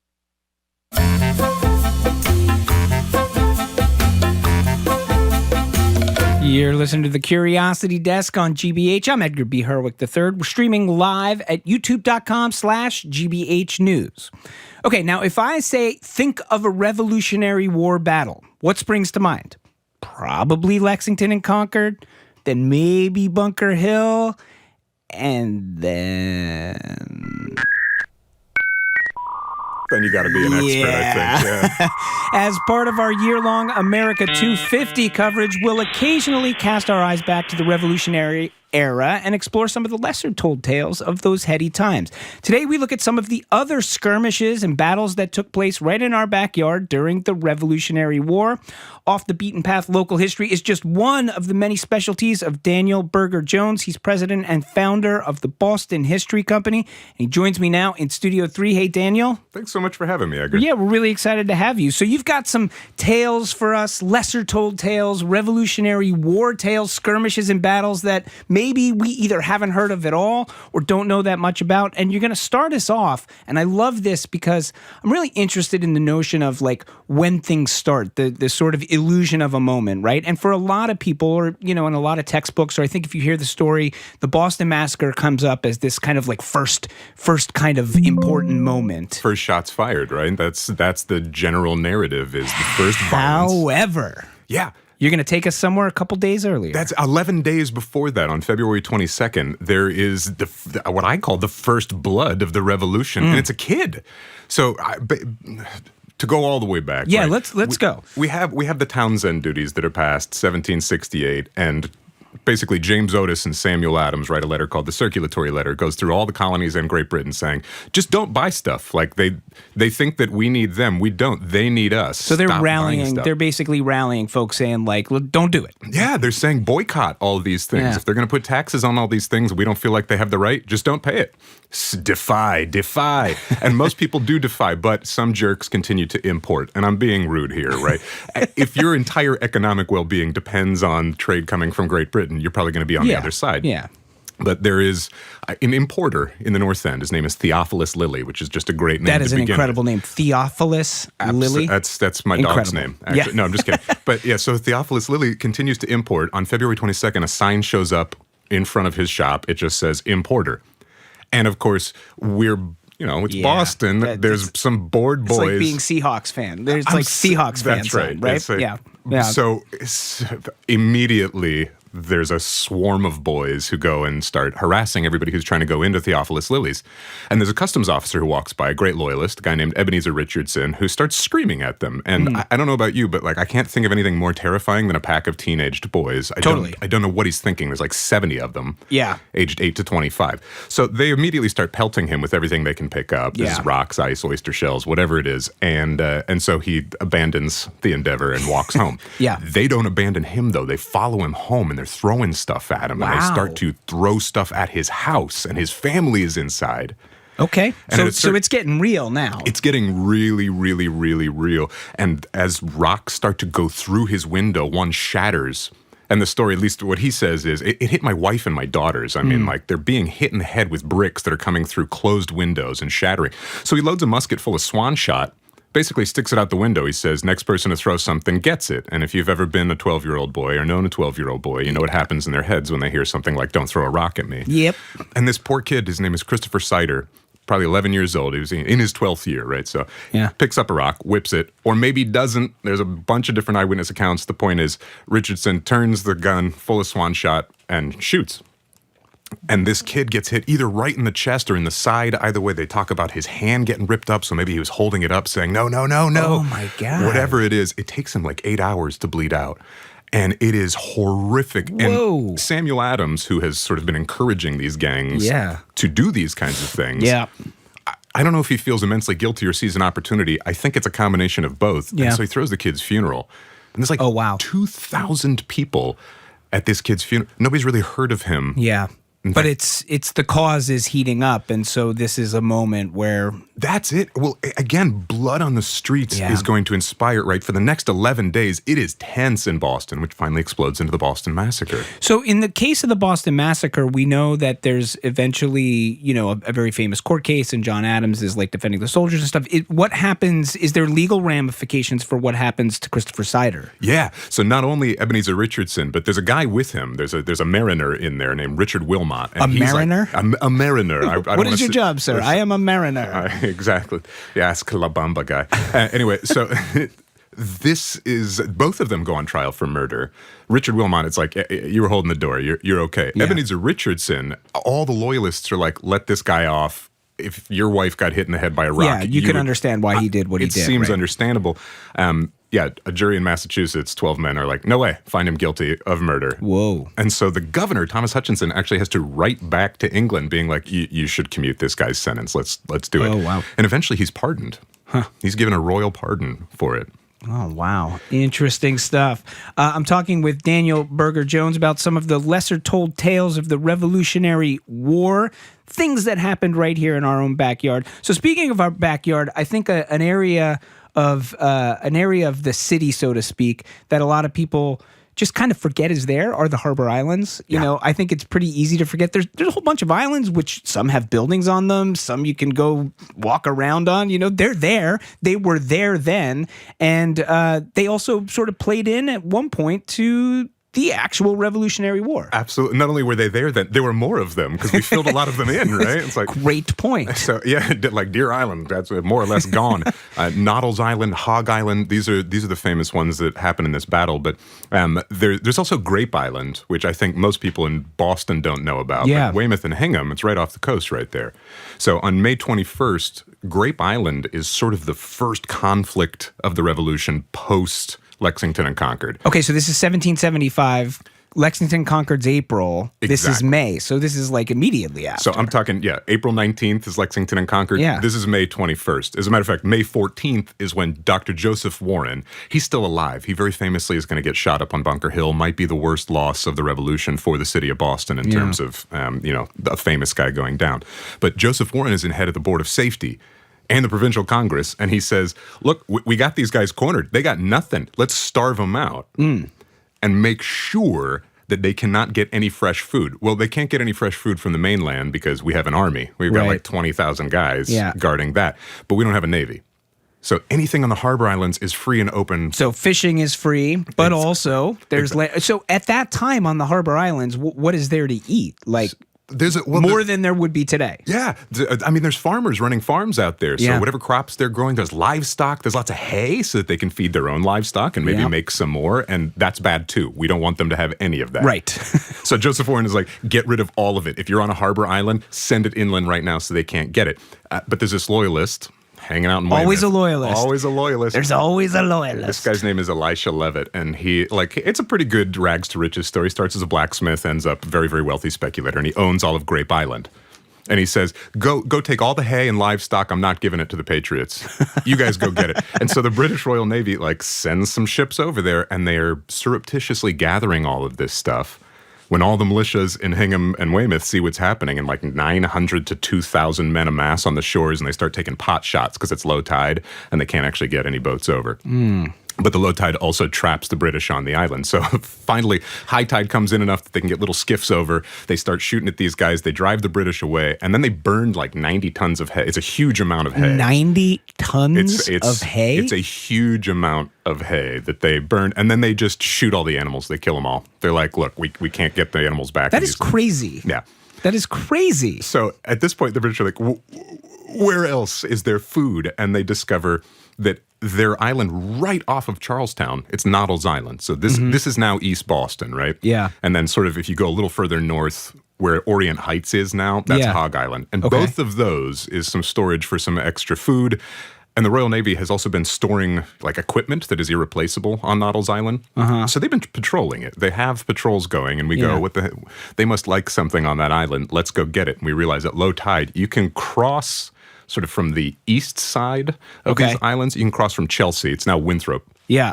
And you can hop over there, and you can grab all this stuff, and then you can send it back by land to where the army is based, in Cambridge and Roxbury. Interesting. So that's the plan.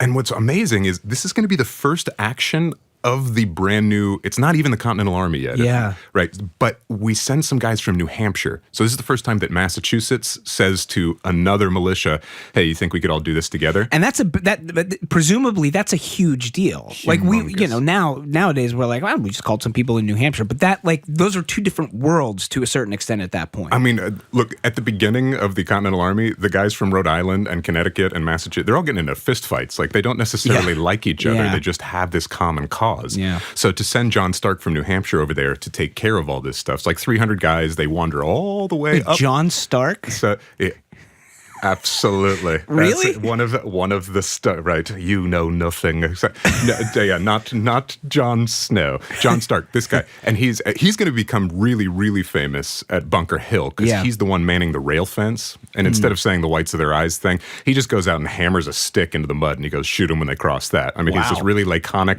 kind of, Not Spartan of a man. Yeah. Anyway, so they put him in charge of this whole thing to get all this livestock out. He crosses the river with his men. They get all the way to Noddle's Island, and they realize these warehouses full of this British, very important equipment. They just burn them.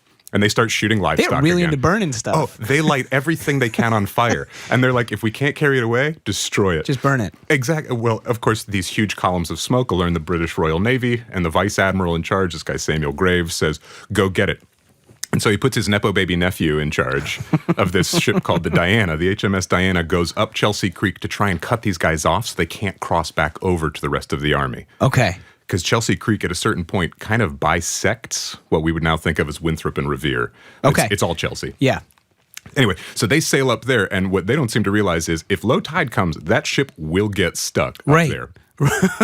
Great point. We know that. Yeah. Anyway, so there's a small engagement on Noddle's Island. The British offload. There's some Marines who start shooting at our guys. Our guys run back, and right in between Hogg and Noddle's Island, they kind of slide and they go into a ditch, and they start shooting back, and they hold the line like they are Seattle's defense, man. Like you cannot penetrate too soon. So they try. They cannot penetrate. So they get back on their ships, and they go, and there's a couple of them sort of floating around, but long story short, we managed to get all of the livestock off. We pump it back around, and as low tide goes down, the Diana's stuck. And so they send up a big flag like, help, help. And Samuel Graves will actually send another one of his nephews, this guy Thomas Graves. They're all in Lots of nephews. Lots of nephews. A lot of people had a lot of nephews back then. You gotta Big families. Satisfy your sister and their kids. Anyway, so these guys, all the Graveses, they're trying desperately to dislodge the Diana. We start setting up cannons and shooting at it. And as the tide goes down, it's very clearly stuck. And they have these barges and rowers, and they're trying everything. And famously, this guy named Israel Putnam, who is another great name. Oh my God, he's such a character. He survives death a variety of times. French and Indian War, they like are about to light him on fire to kill him when it starts to rain. I mean, like that's how God does not want this man dead. Yeah, with God on his side. So that's it. So Israel Putnam sort of wades into the harbor till he's waist deep, and he can be heard by the Diana, who's still shooting cannonades towards the Americans. And he's like, look, we'll give you quarter. You're stuck. We promise not to kill all of you. Just surrender right now. Yeah, they just keep firing cannonballs at him. So he's like, okay. So we start shooting back at them. Eventually they realize we're done. And the Diana gets off onto the Britannia. All the men are evacuated. We've killed a couple of them at Noddle's Island. But again, this whole engagement means that the Diana's abandoned. Yeah. At the bottom of low tide, the Americans board it. They light it on fire. Of course they do. Because of course that's they do. what they do. And that's it. So the important things that happen here are, it's the first military engagement that we accomplish our mission. Mission accomplished, right? We got the livestock off. Not only that, but we got a British ship. We captured one, which makes that the first naval victory of the American Revolution. Interesting. As well. And it's the first coordinated effort by all of the militias all together. So this is a real galvanizing moment where it's like, this is an army. And not only that, but if you thought this was going to be easy, if you thought you were going to break the siege, if you thought you were going to get through summer without being hungry, you're wrong. We're speaking with Daniel Berger-Jones, president and founder of Boston History Company. We only have about a minute left. I would love to talk about more battles. We can do that another day. I wonder if you could quickly kind of talk about why do you think it is we don't know more about these things? Like, what? It's just like they're amazing stories that we don't generally know. Absolutely. My excuse is always like, you got to read a poem, right? Like, yeah. without the Paul Revere poem, good luck. Without, with the brave farmers, the embattled farmers stood with their flags unfurled and heard the shot heard around the world. Like, you need a good poem about it, I think. But there's another element to it, which is I think it's getting in the mire of all of this, of like military engagements and movements and strategies. You may need a super mega nerd like me to be super interested, or just an interpreter, and that's what we try to do. All right. Well, that is Daniel Berger Jones, president and founder of the Boston History Company. Daniel, thanks for being with us to tell us some lesser-told tales from the American Revolutionary War. Thank you so much for having me, Edgar. And entering the studio right now is one Jared Bowen, the man behind the Culture Show. He's getting ready to bring you an entire hour of culture right in your ears. But before that, he's going to chat with me a little bit and tell us what you got coming up on the show, Jared. So you may have heard a little bit about this film called Pillion, which is about domination and bondage to some degree. Yep.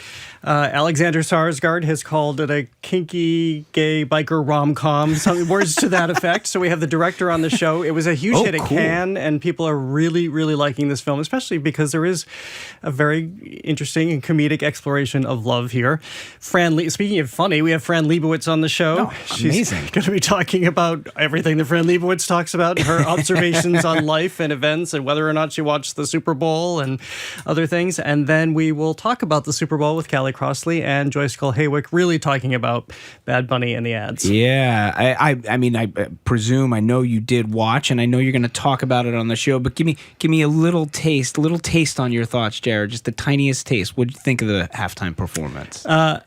Well, I will start with how Bad Bunny was dressed, actually. Ooh. It's hard to attack a man who took himself seriously in suit and tie, for starters. I love that. Fantastic stuff. That is The Culture Show with Jared Bowen coming up very, very shortly, just a few minutes, so don't go anywhere. That is it for us. For now, the Curiosity Desk is produced by Aidan Connolly, Rachel Armani, Olivia Corcio, Hannah Loss, and Nicole Garcia. Patty Daniels is our steady hand. Our engineer is John LaClaw Parker. Special thanks to Andrew Massoa and for his audio engineering prowess. We'll be back in 23 short hours live on GBH 89.7 and streaming live on YouTube. Until then, I'm Edgar B. Herwick III, and you stay curious out there.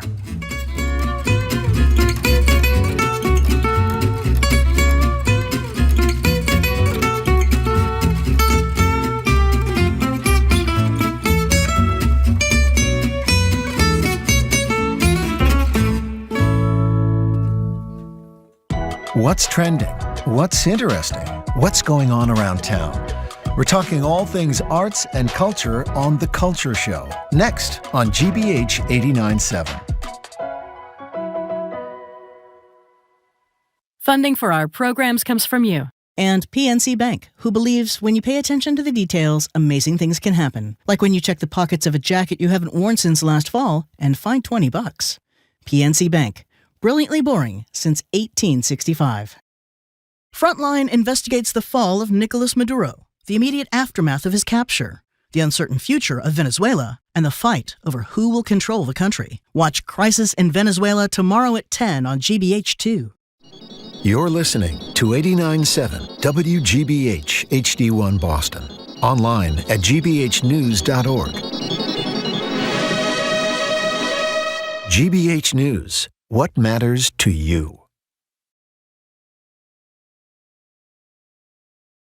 I'm Jared Bowen. Coming up on The Culture Show, writer and director Harry Leighton.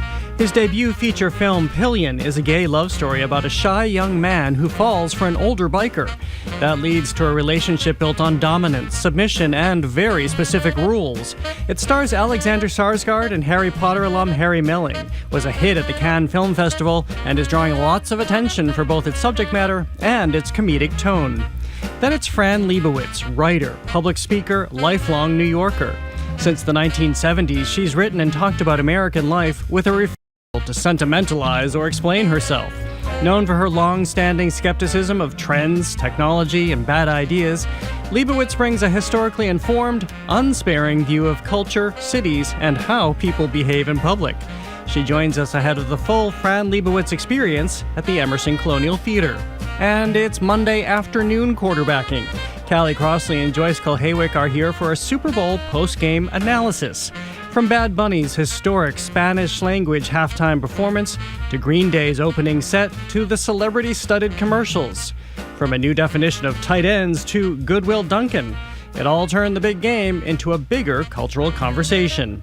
That's all right now on The Culture Show.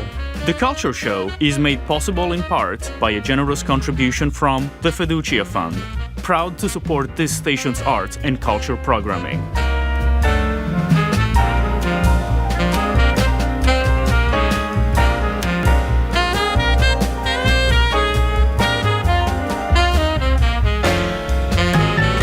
I'm Jared Bowen. This is The Culture Show live on 89.7 and streaming on the GBH News YouTube channel. The new film Pillion charts an unlikely romance between Colin, a timid parking warden, and Ray, a strapping older biker who draws him into the leather and collar-bound world of BDSM. But the film isn't interested in fetishism for its own sake. Instead, it's a funny and surprisingly tender examination of all that love encompasses. However you find it. It stars Alexander Skarsgård, who's called the film a kinky gay biker rom-com, and Harry Potter alum Harry Melling. Together, their chemistry drives a story that indeed plays like a rom-com, or rather a dom-com as some have called it, challenging viewers to consider how love can thrive inside a relationship defined by control. How do you get a man like that? I have an aptitude for devotion. What's your secret? You don't have to say. I'll keep that in mind. I'm not sure I like the way you talk to my son. Well, that is fine. It's not for you to like. Excuse me? Pillion was written and directed by Harry Leighton, making his feature film debut, and it's adapted from Adam Mars Jones's 2020 novel Box Hill. A hit at the Cannes Film Festival, Pillion will be screened tonight at the Coolidge Corner Theatre, and that's where Leighton will be honored with the Coolidge Breakthrough Artist Award. His appearance includes a post-screening conversation. He joins us to talk about it all. Harry Leighton, welcome to The Culture Show. It's great to have you here. It's great to be here. Thanks for having me. Congratulations on the Coolidge Award. They're very discriminating about that award, and congratulations on your success with the film. Thank you. Yeah, I mean, it's my first time in Boston, so what a time to come, and the awards are cherry on the cake. Well, and you're certainly heating things up in cold Boston right now. This is, as I mentioned, is your feature film debut. I'm sure you gave a lot of thought to what your first project would be. How did this live with you, and how did you move toward it as your first film? Well, I knew I sort of wanted to make a film about transgressive sex in some respect. I'd made a couple of shorts on the topic, and then this book, Box Hill, landed on my desk with a note from a woman called Evie Yates saying, I think you'll like this, and I loved it. I thought that the tone was so interesting, the way it moves between kind of comedy and sincerity, so I thought I had to have this. What was it about these characters? As I mentioned, they're very different. Alexander Skarsgård, he's projected, as he is in most pieces and in real life, is this godlike figure, certainly matinee idol, good looks, certainly a strong man, and then this very timid young man who is really having difficulty finding his way in the world, is kind of relying on his mother to set him up on blind dates, which aren't working out very well. I think, Colin, who's the submissive, I really loved his naive, innocent perspective into this kind of kinky, hardcore world. And there was something about the contrast between, like a 5'5" submissive and a 6'6" godlike dominant, which I thought had a real cinematic appeal. And I understand that you looked at different scenarios for where this could be set, everything from a cruise ship to ancient Rome, but here we find suburbs in England. Yeah, I think that was partly sort of writer's madness on my part. The ancient Rome one was a kind of 2-month fantasy, which maybe dipped a bit into porn. But I then returned to the world of the book, which is set in this kind of suburban biker community, and I think hopefully it's better for that return. this may come as a surprise to a lot of people, the subject matter, for whom they're not that aware. What is it to make this film and explore something that everybody certainly understands, and that's relationships and love, but under these circumstances? I think I always thought that the film had the potential to, appeal to both. I would always say like someone in that community, but also my mum. I think that on the surface, BDSM, it can seem very kind of exclusive and niche, but the people engaging in these relationships are going through all the same things which anyone in any relationship has to reckon with, conflict and expectations versus reality. And so my feeling was that if you sat any audience with this world for 100 minutes, then they'd come away having seen something of themselves reflected. What did your mom think of it? She loved it. She's now, I think the first time she watched it, she was quite apprehensive, but she rang me the other week and said that she'd just taken 4 of her mates to watch it. So there you go. Tell me about the casting, because of course that's going to be so pivotal, because these two men have to have not only chemistry, but they have to have the right chemistry. So it doesn't just look like you have two stereotypical characters, the dominant person and the submissive one, and there's no electricity in between like we find here. Yeah, I think the great thing about both those actors is that they kind of play against their stereotypes in some ways. So I knew with Colin, who's played by Harry Melling, that I needed someone who could have the surface of submission and low status, but then also have this kind of crazy charisma, so that when he's being passive or in the corner of a frame, the audience will still be looking for him. And with Ray, who's played by Alexander Skarsgård, I wanted this surface Viking-like dominance, but I also wanted a kind of psychological complexity. And I'd seen Alexander in Succession and seen how he could do that in a heartbeat. Did you go through a lot of pairings in your head, or a lot of casting, a lot of the casting process before you landed on these two?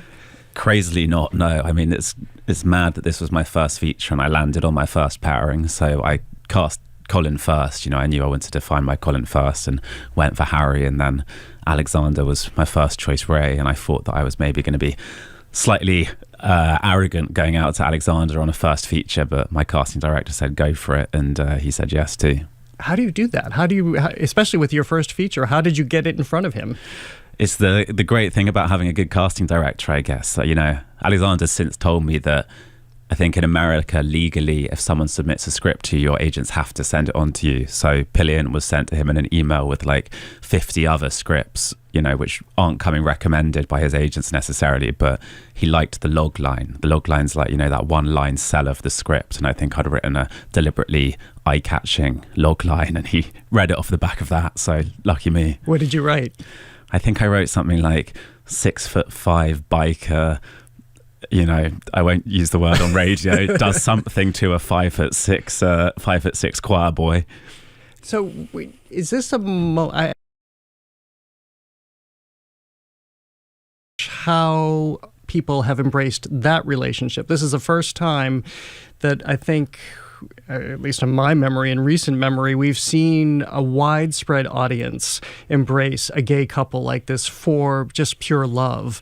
And now here comes your film, coincidentally, right on the heels of it. Is this the right time for it? What do you make of because as I said in the introduction, the Cannes Film Festival, this was very successful. I know it did well in England when it opened there, and you've just had a great box office weekend here. What's happening in this moment? It's hard to say, I guess a film like mine about kind of BDSM, a gay film, sits more naturally in the kind of Cannes European cinema world. But then seeing Heated Rivalry become a phenomenon, a wider phenomenon than I think any gay story I can remember becoming, I guess it suggests that if broadcasters are willing to take risks, or maybe willing to commit to telling stories about subjects which seem in some way marginalized, there can be like a great benefit to it. And we'll see how Pillion does. I certainly don't expect it to kind of match up to the Heated Rivalry storm of discourse, but it's encouraging, isn't it? Have people been bringing up Heated Rivalry to you since you've gone out to speak to audiences and be in front of press? They have, and it only came out like a week ago in the UK, so I'm sort of still playing catch up. But we actually had Francis Arnaud, who plays one of the characters, introduced to screening, and there was a lot of cheering for him. What about getting it made? And you just said it takes broadcasters as well to understand that this is subject matter that is very much will be embraced for audiences, so maybe they should get financially behind it. Was it difficult for you to even get this made? It was difficult in the sense that every independent film is kind of difficult, but fortunately in the UK we have support from public funders, so the BBC and the BFI, and they actually kind of gave me the space to be quite deliberate in wanting to take on this subject and not water it down. I think if the financial incentive was the only incentive, then people might have been more concerned. I'm speaking with Harry Leighton. He's the writer and director of Pillion, his debut feature film, now in theaters. He'll be at the Coolidge Corner Theater tonight at 7 for a special screening, Q&A, and to receive the Coolidge Breakthrough Artist Award. I want to go back to some of your filmmaking, and this, not unlike Heated Rivalry, there are some very intimate scenes here, and I read that these two, Harry Melling and Alexander Skarsgård, did not come together for rehearsal beforehand. And just as in the film, they meet at a pub and then they launch into things. So they didn't plan this beforehand. They didn't rehearse it beforehand. Was that intentional to not have them meet? It wasn't intentional, no. Alex Ander was, he was shooting a TV series, so we literally only had him for, I think, 4 weeks. But they did have one day of rehearsal. You know, Alex landed on the Saturday, we were shooting on the Monday, and we had 1 day of rehearsal, so I thought, let's rehearse the wrestling scene. If you've seen the film, you'll understand. But it's, I think, quite a fun way often for actors to get into character with each other and to test chemistry is through something extremely physical rather than, say, like a long dialogue scene. And it was a lot of fun and a very good way to plunge them in the deep end. I think I'm blushing a little bit here as I think back to that scene. But that's, yes, I understand getting physical right away, but that's a way to get physical. Yeah, well, you know, Harry Melling has extremely flexible knees, so it wasn't as bad as it sounds. What ended up being the benefit in having, when you realized that they only didn't have anything more than that 1 day of rehearsal, and you saw what came together between these two men? I think what I love about not over-rehearsing things is that it means you can discover the scenes on the day, and there is this electricity when you haven't worked out how something's going to happen, and it kind of gives an extra charge to the scene. So throughout the shoot, we'd be starting a scene, and I wouldn't know exactly how it was going to turn out, let alone the actors, and that is partially where I think chemistry comes from. You made this your feature film debut. Was it a long process to get there for you, or did you have a whole lifetime of thoughts about what this would look like, sound like, all of that coming to the fore as you launched into your first project? It was certainly a long time. I made a short in 2017 called Wren Boys, which got some notice, and I think then it was 8 years until I made Pillion. So there was a lot of time thinking about what I wanted my first feature to be, and then once I realized it was going to be Pillion, how I wanted it to play out. But the main thing I found was that because it had been so long since I shot a film, by the time it came to shooting, I was worried I'd have forgotten how it all works. But actually, it was the most enjoyable filming experience I've had. Having, you know, a lot of support from both the actors and my producers and my crew made it actually a really invigorating experience. How low budget was it in terms of, I know you didn't have a big studio budget like the Avengers or something like that, but how does that transpire when you go into a town and you start shooting, or you go into a park? There's a big camping scene that we see too, when you don't have all those huge trappings of maybe a major studio film. It's proper low budget stuff, this. So for instance, you know, we were shooting in a town, but we didn't have enough money to close off the high street, let alone to find 1,000 extras. So we just hid cameras in kind of shop windows and dustbins, and I'd send Alexander and Harry out into the high street on market day, and they'd just film the scenes on these hidden cameras. So, you know, you have to think of workarounds when you're filming at a low budget, but often there's sort of benefits to be reaped from those workarounds. Was it hard to have Alexander Skarsgård walking around and not having him be mobbed? You'd think, but like, we shot in a place called Bromley, and Alexander jokes that he was really disappointed because no one cared about him at all in Bromley. Fargo, I heard that was the film that cracked everything open for you. It's really funny because actually we have a thing for our show called the Wednesday Watch Party where we pick one film every month and then we talk about it for an hour for the entire show. We have people call in with their thoughts, their memories, how the film holds up. What did that film represent to you? It was just honestly the first film I'd seen. I wasn't really much of a cinephile growing up at all. You know, my favourite film was truly Kung Fu Panda until I was 18. And then I watched Fargo hungover one morning and I just remember sort of being stopped in my tracks and suddenly thinking about the form of film rather than just the story.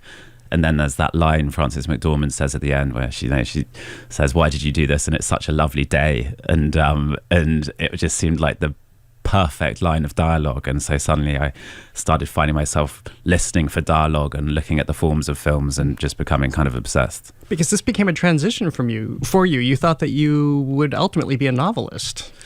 Yeah, I think that the kind of solitary nature of writing a novel seems safer than film, where you have to rely on financiers and other people, but turns out I wasn't a great novelist. I tried to write a book and I've still got it somewhere, and it was really, really not up to standards. So was it really not up to standards, or are you just thinking about that about your own material? Well, I mean, it was a 17-year-old's novel, so I think it was really not up to standards. What did you think of this film? Just talking about judging your own standards, what did you think of the film when it finally went into theaters and what you had created ultimately? Well, I think the lovely thing about this film from my perspective is it's a lot of fun to watch with an audience. I've made films in the past which are quite painful, but this one, it gets an audience laughing and reacting. And so for someone like me who usually has to watch their work through their fingers, it's like actually I've sat in it a good 5 times with an audience and enjoyed it. And Alexander said the same thing the other day. He said this is the most of any of his films because you do get like a different big reaction wherever you show it. I'm so glad you mentioned this because I think probably people may have taken away from these questions that it's very serious. Although I said it is a rom-com or dom-com. Was the humor intentional, or how did you find that surfacing as you thought about the story? It was totally intentional. It was kind of the integral thing for me was that if I was going to tell a story about BDSM, which might alienate a big part of the audience, that I wanted there to be something which was also inviting them into the world. And British comedies, that's what I grew up on, and Wallace and Gromit was genuinely a big inspiration for Pillion. Final question. I've spent all this time asking about Alexander Skarsgård, but what about Harry Melling? And I think a lot of people are surprised to see this man they knew from Harry Potter now in this context. Did that play into the casting too, and how you could upend notions that way? It didn't, in the sense that I haven't watched Harry Potter, so I actually knew him from a film called The Ballad of Buster Scruggs, the Coen Brothers film. But I actually have now seen him as Dudley, and I don't think it would have affected my approach to casting him in this. But it's about time that he got to be front and center of a film because he really is the most brilliant actor, I think. Well, they both are just so captivating. Congratulations on the film and all of your success. Thank you so much. We already look forward to the next one. I hope we'll see you here for that as well. I hope so too. Harry Leighton is the writer and director of Pillion, his debut feature film now in theaters. He'll be at the Coolidge Corner Theater tonight at 7 for a screening and Q&A. He'll also receive the Coolidge Breakthrough Artist Award. To learn more, go to the Coolidge's website. Coming up, professional observer Fran Lebowitz on whether she watched the Super Bowl, what she does and doesn't like about getting older, and why starting a conversation in the middle of New York's 6th Avenue is a bad idea. She's next on The Culture Show. Stay with us. The Culture Show is made possible in part by a generous contribution from the Fiducia Fund, proud to support this station's arts and culture programming.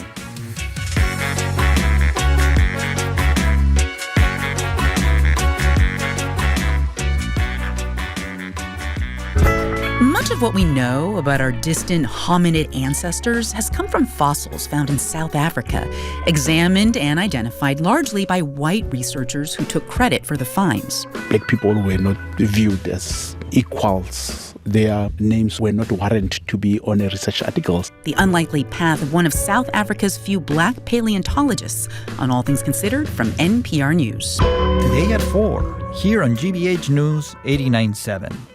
Funding for our programs comes from you and the Office of the Massachusetts State Treasurer. The Unclaimed Property Division is holding unclaimed funds from utility bills, uncashed paychecks, savings accounts, and more. To see if you have unclaimed money, you can visit findmassmoney.gov. And Dover Rug and Home. Rugs and carpeting for today's lifestyle with in-home rug trial and design consultation. Dover Rug in Natick, Boston, Burlington, and online at doverrug.com.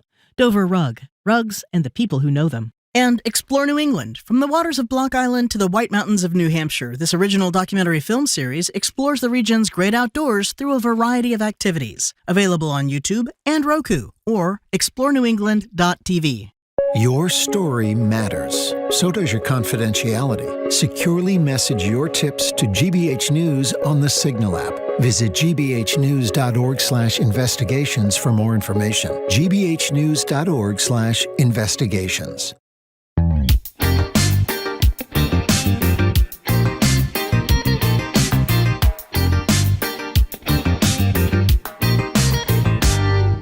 I'm Jared Bowen. This is The Culture Show. Fran Lebowitz has spent a life paying attention to what people are saying, how they're behaving, and how easily public life drifts into nonsense. She's the author of Metropolitan Life and Social Studies, her books of essays that take on politics, taste, money, manners, and the daily annoyance of living among other human beings, all with dry humor and very little patience for euphemism. As she once put it, think before you speak, read before you think. In the Netflix series Pretend It's a City, directed by her friend Martin Scorsese, Lebowitz delivered acerbic commentary alongside her longing for a pre-pandemic New York. I caught up with her last week, and you can catch up with her for the full Fran Lebowitz experience by way of the Emerson Colonial Theater on February 19th. Fran Lebowitz, welcome to The Culture Show. It's great to have you here. Thank you. It's nice to be here. Well, were you among the people, the hordes we're told, who went to the theaters to see the Melania Trump documentary? No, I happened not to go. Although I read somewhere they gave the attendance figures, and it literally said London 1.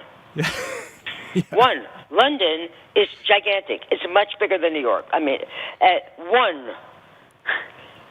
So, where do you think? One.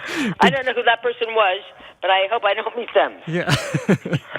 Well, to stay in Washington for a moment, we're looking at what's happening with the Kennedy Center and the renovation / possible destruction on top of the destruction of the White House East Wing. How do you look at this the literal dismantling of Washington? Well, he seems to think he owns these things. He does not own any of these things. So that he doesn't own the White House. I remember I happened to be in Salt Lake City when he knocked down the White House. And I remember standing in my hotel room in front of the television set saying aloud, I was by myself, he knocked down the White House? Because he does stuff that even your wildest imagination you cannot imagine he was going to do. And then, of course, they right away told all the other presidents who did things to the White House. And the truth is, all the ones I remember, I thought they shouldn't be allowed to do it, even though some of them were nice, like the Rose Garden. Obama put in a basketball court, JFK put in a pool, Nixon put in a bowling alley, I remember. But this is not their house. I said to a friend of mine who has a very lavish house, I said, it would be as if I came to your house for the weekend. I said, it's a nice house, but I'm going to put in 2 more bedrooms and another pool, and you're going to pay for it. And of course, naturally, now he's going to, he's not going to tear it down, he said, but he's going to add to the West Wing because now it's not symmetrical because this ballroom is bigger. And you know what an eye for symmetry he has. Yeah. The thing with the Kennedy Center, I don't think is anything. Look, I did the Opera House of the Kennedy Center a couple of years ago, and it's not falling apart. So I think he closed it because once he took it over, funnily enough, no artist would appear there. Something he could have, guessed. And so now it's closed, and I don't know if he's going to knock it down. I mean, he doesn't own any of these things. He's going to build a giant arch in Washington that he announced was like bigger than the Arc de Triomphe, a certain number of feet higher. He does these things because no one stops him. Well, did you ever cross paths with him in his days in New York, his earlier days in New York? Now, not that I recall. A lot of people ask me this. The truth is that Donald Trump was a joke in New York, and now is a joke, except that it's so dire, I mean, when he announced he was running for president, I paid no attention to this. I'm sure you're too young because everyone's younger than me, not Donald Trump. But there used to be a comedian in the late 60s and 70s whose whole act was he ran for president every 4 years. No one voted for him. He wasn't on any ballot. And when Trump announced that, I said, he's like that guy. Remember that comedian whose name was Pat something? No one paid attention to it. And in that election, which he won, he lost New York City 9-1. 9-1. So, I might have seen him somewhere. I would never remember that.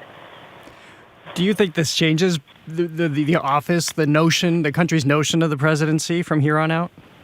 It changes the notion of everything. I mean, I said to someone the other day, we had a snowstorm here. You would think it was the worst blizzard ever, but it was not. But there's a law here that whoever owns or rents the property has to take care of the sidewalks.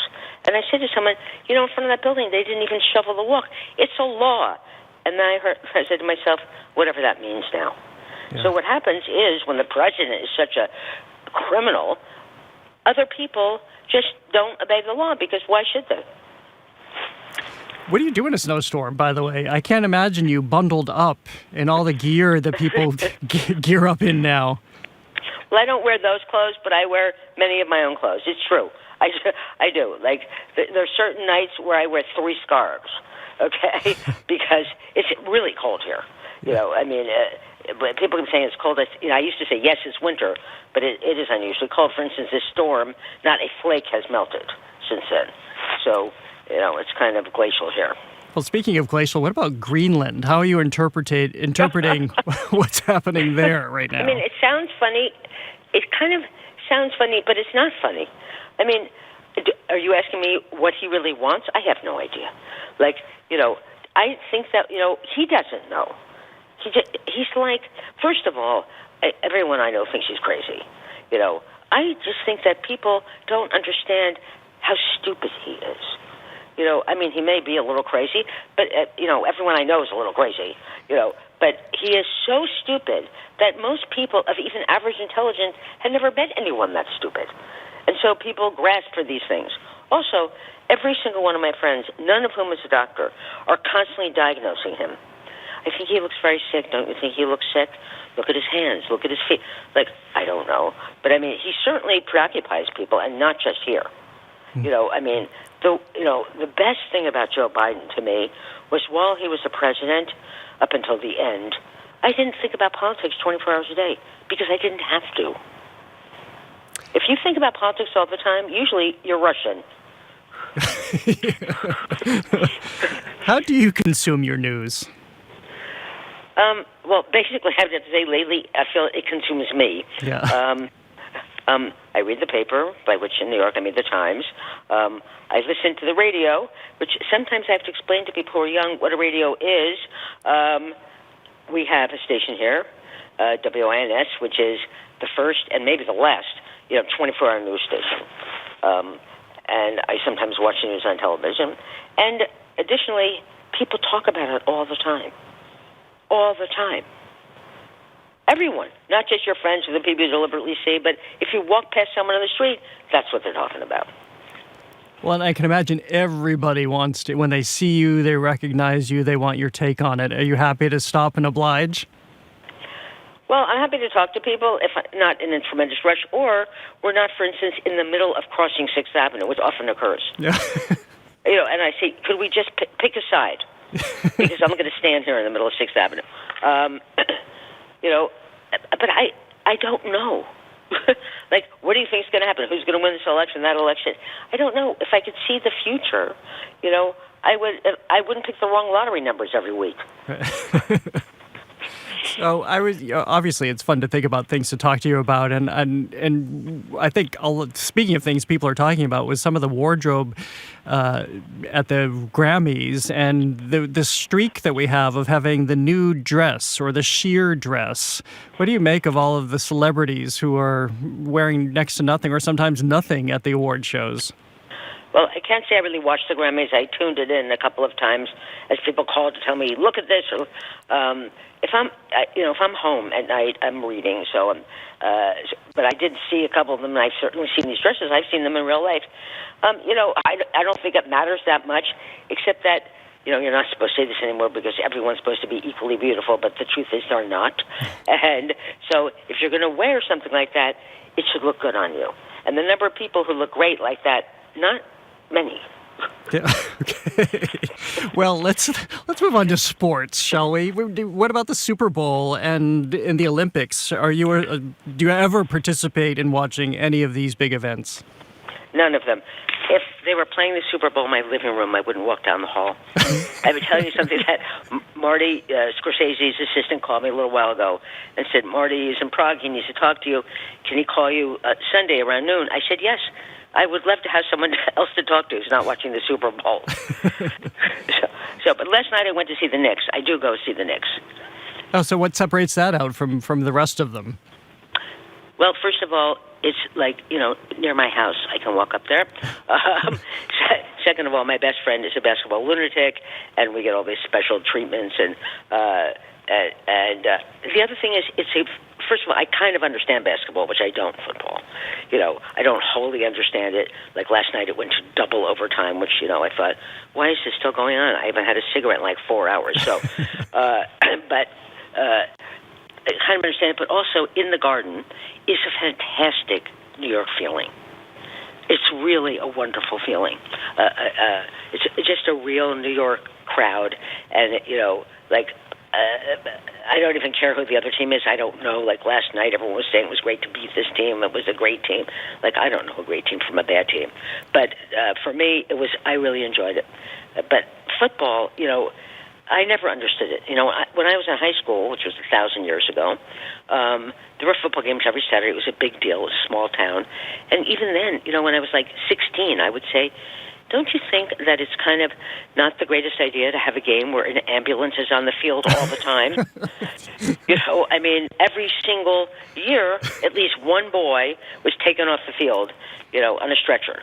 So, I know that people love it. I think that's why they love it. But I personally can't understand it. To me, we also had pep rallies every Friday because the game was on Saturday, and I was suspended from school for getting caught skipping out of a pep rally. Oof. Because pep was mandatory. So I imagine that you don't find yourself rah-rahing and rooting for the Knicks. Do you get caught up in the fervor of hoping they'll win in the last few minutes? Oh, no, I want the Knicks to win because they're a New York team. Okay. I want the New York teams to win. I didn't, football, the teams that we have here, I think, don't ever win. Like the last football player whose name I really knew was Joe Namath. Okay? So, I would recognize Joe Namath. I can't think I would recognize any other football player. Oh, except, I'm sorry, of course, like every other person on the planet, Taylor Swift's boyfriend.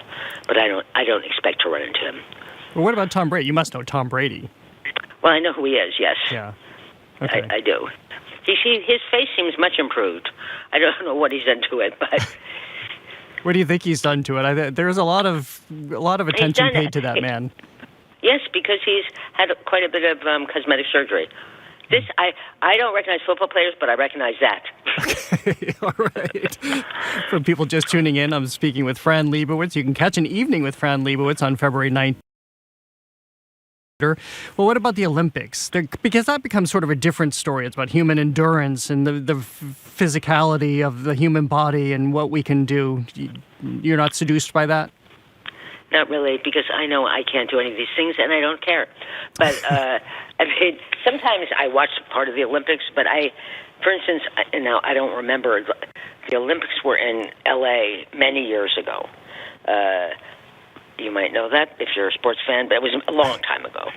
And I was staying at someone's house in Beverly Hills, and this guy had given money to the Olympics, and he had tickets to every single event. And it was like down the street, because it was Summer Olympics. They were at UCLA. And he kept saying, if you want to go, the tickets are right in my room, just take them. And I said, no, it's okay. So I really don't care about it. I don't think it's bad.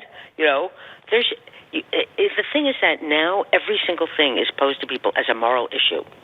There's such a thing as just a preference. I prefer not to go. Is there anything you would prefer, any highly ticketed event that you would prefer to go to? You mean a sport event? Or anything? Because I was thinking about you being there in the Garden for the Knicks and knowing that Harry Styles is about to be there. Everybody wants that ticket for his residency there. Oh, you mean to see him perform? Oh, no. See anything? I mean, I used to go see the Stones all the time. I saw them many, many times. But I don't go now. I know they still perform sometimes. I guess I've been to. I saw David. I saw Bowie. But I know people who are old go to these things, but they shouldn't. Wait, why not? I mean, Harry Styles is. He's a young guy. I mean, I know who he is. Okay, but if you ask me, would I go to see him? The answer is no. I have nothing against him. I'm just not interested. When you have gone to these big shows and Bowie and the Stones, do you go backstage and say hello to them? I stay backstage. Okay. Or I sometimes come out. I saw Prince a number of times. I would go see Prince. Okay. I saw the people of my generation. Prince was younger, and the Stones are older. But of that era, I saw a lot of people. But you mean to go to like a concert like that? No. I mean, I go to Carnegie Hall, but not really. No. So I know you're not supposed to say this anymore. I know everyone is supposed to be every age, but I am not. Why should people be more okay with being their age? I don't know. People seem to have no imagination anymore. I mean, they can't imagine themselves. A lot of people only think of themselves at a certain age. That part of that is because people are individually suited to specific ages, and you never stay that age. So I, for instance, was very suited to be a child, but unfortunately I didn't get to stay one. I was suited to be one because I'm very suited to no responsibility. Okay? A lot of people, the thing they really think they miss or say they miss is being a teenager, which really is, for most people, horrible. Yeah. It's only you looked better, yes. Okay? There's no question that you looked better. But, truthfully, very few people had happy teenage years. I'm 75. I think I just said that. I would rather be 75 than 15. That's how horrible I found being a teenager. How is aging for you, though? It's not good. No. Okay? It's not good for anyone. I mean, it's the only good thing about it, I find, is that you really, you don't, I mean, at least I don't, you don't have you don't wonder about things. I mean, there's a lot of things you don't know because you can't see the future. But basically, pretty much whatever you're going to know, you know it already. Huh. It's relaxing. I mean, most people hate being old, of course, but the reason they hate it is because of the way that you look when you get old. Okay? There's a kid approached me in the street, and when I say kid, I mean someone like 20 years old, with his phone, out pointing to me, and he, with an incredulous look on his face, he said, "Is this you?" And I looked at it, and it was like a picture of me when I was like 22. So I said, "No, this was me." And then I pointed to myself. I said, "This is me now." And he looked so shocked. And I said, "You know what? This is going to happen to you. Unless you die. Those are the choices." I can only imagine the look that came over his face. He was really upset. Like, how could you not know this? I knew this. You know this when you're young, but you don't understand it. Okay? So that, but the process is slow, is the thing. The process of getting old, is slow. So it's not like, all of a sudden, you go to sleep and you're 22 and you wake up and you're 72. So there's not another choice. Certainly most people would not choose this. I have to agree. But the other choice is if you die when you're 24, then all the photographs of you are going to be great. This is true.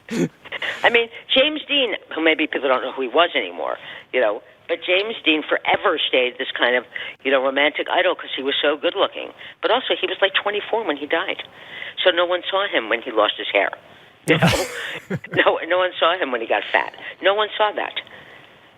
Oh, well, that's going to make me reconsider everything about him. Well, I have one final question about you, because this is, everybody knows, well, I think a lot of people know what an avid reader you are, how many books you have, and I have become preoccupied with myself in reading and fearing how little I remember after reading a book. Do you retain a lot of what you read? Yes. I mean, not all, obviously, but I mean, of the books I love, yes. I mean, I've read a lot of books that I don't love, okay? But of the books I love, I generally do. And sometimes I remember whole sentences, but I don't remember every book, I mean, there's certain things I don't remember. I read a lot of mysteries. I have my whole life. This is what I do instead of taking drugs. And someone said to me the other day, yeah, but I figured this out right away. I said, didn't you? I said, I don't care. I don't read mysteries to find out who did it. I don't care who did it. It's fiction. Okay? In life, I would care who did it. Okay? But, it is not true. So, I mean, I realize that, these things have kind of melted into each other in many people's minds. But it's very important to remember what is true and what is not true. Fran Lebowitz, it was great speaking with you now. It's always a delight to have you back in Boston, of course. Thank you so much. Thank you very much. You can catch an evening with Fran Lebowitz on February 19th at the Emerson Colonial Theater. To learn more, check out the Emerson Colonial Theater's website. Coming up, it's Monday afternoon quarterbacking with Callie Crossley and Joyce Kulhawick. They join me for a post-game analysis of the Super Bowl as a pop culture spectacular. They're next on The Culture Show. Stay with us.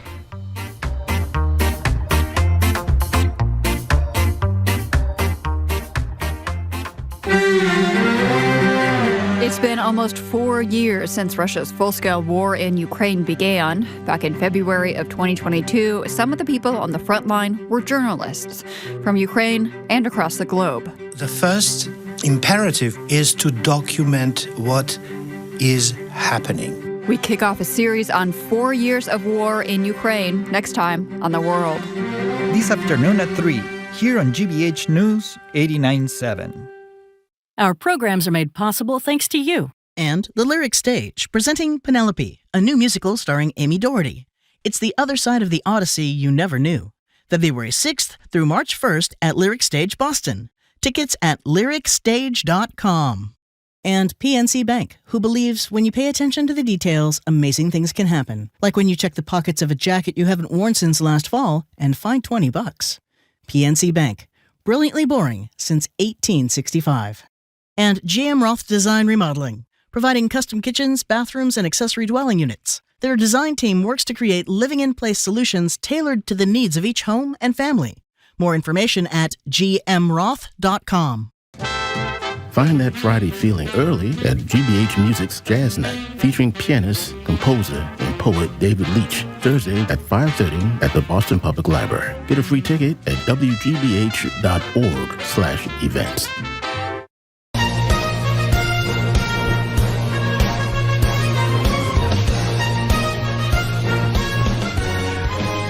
I never thought I'd hear that music before anything I was going to say, but I'm Jared Bowen. This is The Culture Show, live on 89.7 from our studio I've already got myself flummoxed at the thought of having to talk sports. I've got myself flummoxed.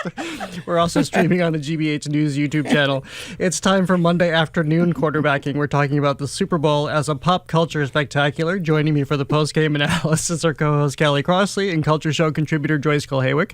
She's an Emmy Award-winning arts and entertainment reporter, president of the Boston Theater Critics Association, and you can find her reviews on joyceschoices.com. Great to have you both here. Thank you. Yeah. As I've made clear, we're not going to talk about sports here. We're not. Although, actually, I would pay to hear both of you talk about sports. I do know something about the defense and the offense. Thank you very much. Well, you just can't toss those words around and think that counts, Callie Crossley. Yeah, that defense was killer. So let's talk. We'll start talking about, of course, there was so much. That poor man. There was so much pressure, I think, put on Bad Bunny because there was so much scrutiny about what kind of. I thought you meant Drake May. That poor guy. Yeah. Just kind of. want to embrace him and give him a big hug. Oh, yeah. But Bad Bunny, Yes. all of this anticipation, what would he say? What would he not say? How would he use this platform? So, Callie, let me start with you. What did you think of his halftime performance? I thought it was brilliant and wonderful and joyful. I will say that the themes running through the whole Super Bowl, be it his performance and also the commercials, is nostalgia and celebrity. And he embraced both of them. I loved what the Times had to say that I thought was so great. An extended presentation on how to make a global opportunity intimate, personal, and historically specific. And he did all of that. There's so many Easter eggs all the way through. Even if you spoke not a word of Spanish, and I don't, to follow him and to know what all the symbolism meant, and most of all, that he was just all into it. To your point about the pressure, I'll add another layer that as a person of color, I know he knew he was representing so many people of color. And that pressure on top of everything else is monumental. So I felt for him the whole time through the performance. It was wonderful, though. Joyce? I second everything you said, Callie, and I also do not speak a word of Spanish, but what he did up there communicated so loud and clear. What I saw was probably the most meaningful halftime show I have ever seen. We're looking at an incredibly talented, thoughtful artist who not only brought a slice of his own Puerto Rico to the middle of the Super Bowl, but he hitched it to probably the most unifying and symbolic ritual on the planet, a real wedding. It was both performative and real and meta. It was a real, actual wedding. Yeah. I mean, apparently this couple had invited Bad Bunny to their wedding, and he said, no, I got a better idea. And they actually got married there, to which we were all invited, those watching, those there, to participate. And then he amplifies that message of unity by the first words he spoke in English during the entire celebration, God bless America. And by this he means not just the United States, of course, but North America, Central America, South America. Latin America, the parade of flags that comes in, and then those final words. Love is more powerful than hate, or some version of that. So, there's nothing more powerful than hate than love. And clutching a football in, again, the middle of the most potent, probably pop cultural, socio-political ritual on the planet, the Super Bowl, right? So and don't forget that the football on the words were "Together we are American." Right. Yeah. Right. So this is unity writ large. I know there's not a lot of people who didn't see it or have heard about it, but here's a little bit of Bad Bunny performing his song, which translates in English as "The Blackout" at the Super Bowl last night. Otro vagón, vamos pa' los bleachers a prender un blon. Antes que a Pipo le dé un bofe. Puerto Rico está en ca. Está en cabrón. Puerto Rico está en ca. Ey, ey, ey. Pichea Maldiva. Yo me quedo en Palomino. Ey. Si no me voy PRD, un saludo a mis vecinos. Ey. Aquí el calor es diferente. El sol está ahí, no. Ey. La capital del perreo, ahora todos quieren ser latinos, no, pero le falta. So this is a song that's just celebrating Puerto Rico, and as I was watching it, I was thinking of all the criticism that had come his way even before he set foot in that stadium. Are we going to really hate a man celebrating community, joy, bringing in old school music in addition to his style, who's in a suit and tie? I also love the fact that this was a smaller show. It wasn't the big spectacle that we've become used to. Every year the Super Bowl halftime show gets bigger and bigger and bigger. But this really there was very elaborate staging and choreography and camera work, but it all just felt intimate as we met all of these characters, not even all characters, but real people, to your point. You've got to say that El Perregón, which is the Blackout, the song that you just played and referenced, was his specific takedown at the time of the Trump administration won because of the lack of services that came to Puerto Rico after Hurricane Maria, and still the island is still suffering from some of that. So it was really pointed and very specific, and that was when I first became aware of his political edge. I knew about him as a musician and loved his other stuff, but then he was really speaking like, hey, This is what's going on here. So it had a lot of meaning. And then That's why we had those utility poles for people who exactly, were watching. Which look like fireworks. And then you realize, oh, They're no. sparks. That's the sparks of a grid that continually goes out. And the frustration of Puerto Ricans around the corruption surrounding the infrastructure and the problems that island deals with continually. And all I can think of is, Trump throwing paper towels at these people. Because that was the time of that. Yeah, exactly. That was the time of that. Now, let me just pick up on what you said about lack of spectacle. Because what he created, though, were all these small moments of community references. I mean, there he is going down through the sugarcane grass as presented there, and then we see the ice cones, and we see the coconut water, and the tacos, and Tonito from Brooklyn, who is revered as someone who has been an icon in local Puerto Rican communities in New York. It was in the Heights. Really? It was in the Heights. Well, before we leave this, I want to ask about the additional performers. It's funny, when we were on the Weekend Review show, Callie, on Friday, you said you couldn't wait to see who he was going to be bringing on stage, and I almost blurted out Ricky Martin, because in my heart of hearts, I was hoping we would see Ricky Martin there. How could he have not been there? Exactly. Yeah. And knowing, if people remember back to when that first performance he did at the Grammys. I was at that performance. Of course you were. It was extraordinary. It was the performance of the night. Yeah. And that night changed his life and changed his career. And much the same way Bad Bunny is doing this for a new generation, because people gravitated to this music, which maybe they hadn't been exposed to on this level. He was the pathbreaker for Bad Bunny. Absolutely. And so the detail in that I just have to mention this because it was a detail that I found very poignant. It was when he crashes through into the living room of a family with a little boy sitting between his parents watching Bad Bunny on the TV. And Bad Bunny comes in and hands this little boy a Grammy. What could be more beautiful than this? To nurture the dream of every kid who can be Bad Bunny, who might one day grow up to be what he did. Talk about meta, passing the baton, legacy.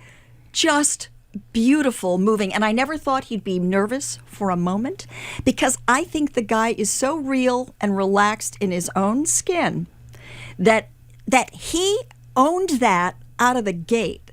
There was nothing really performative, in a sense, fake about it.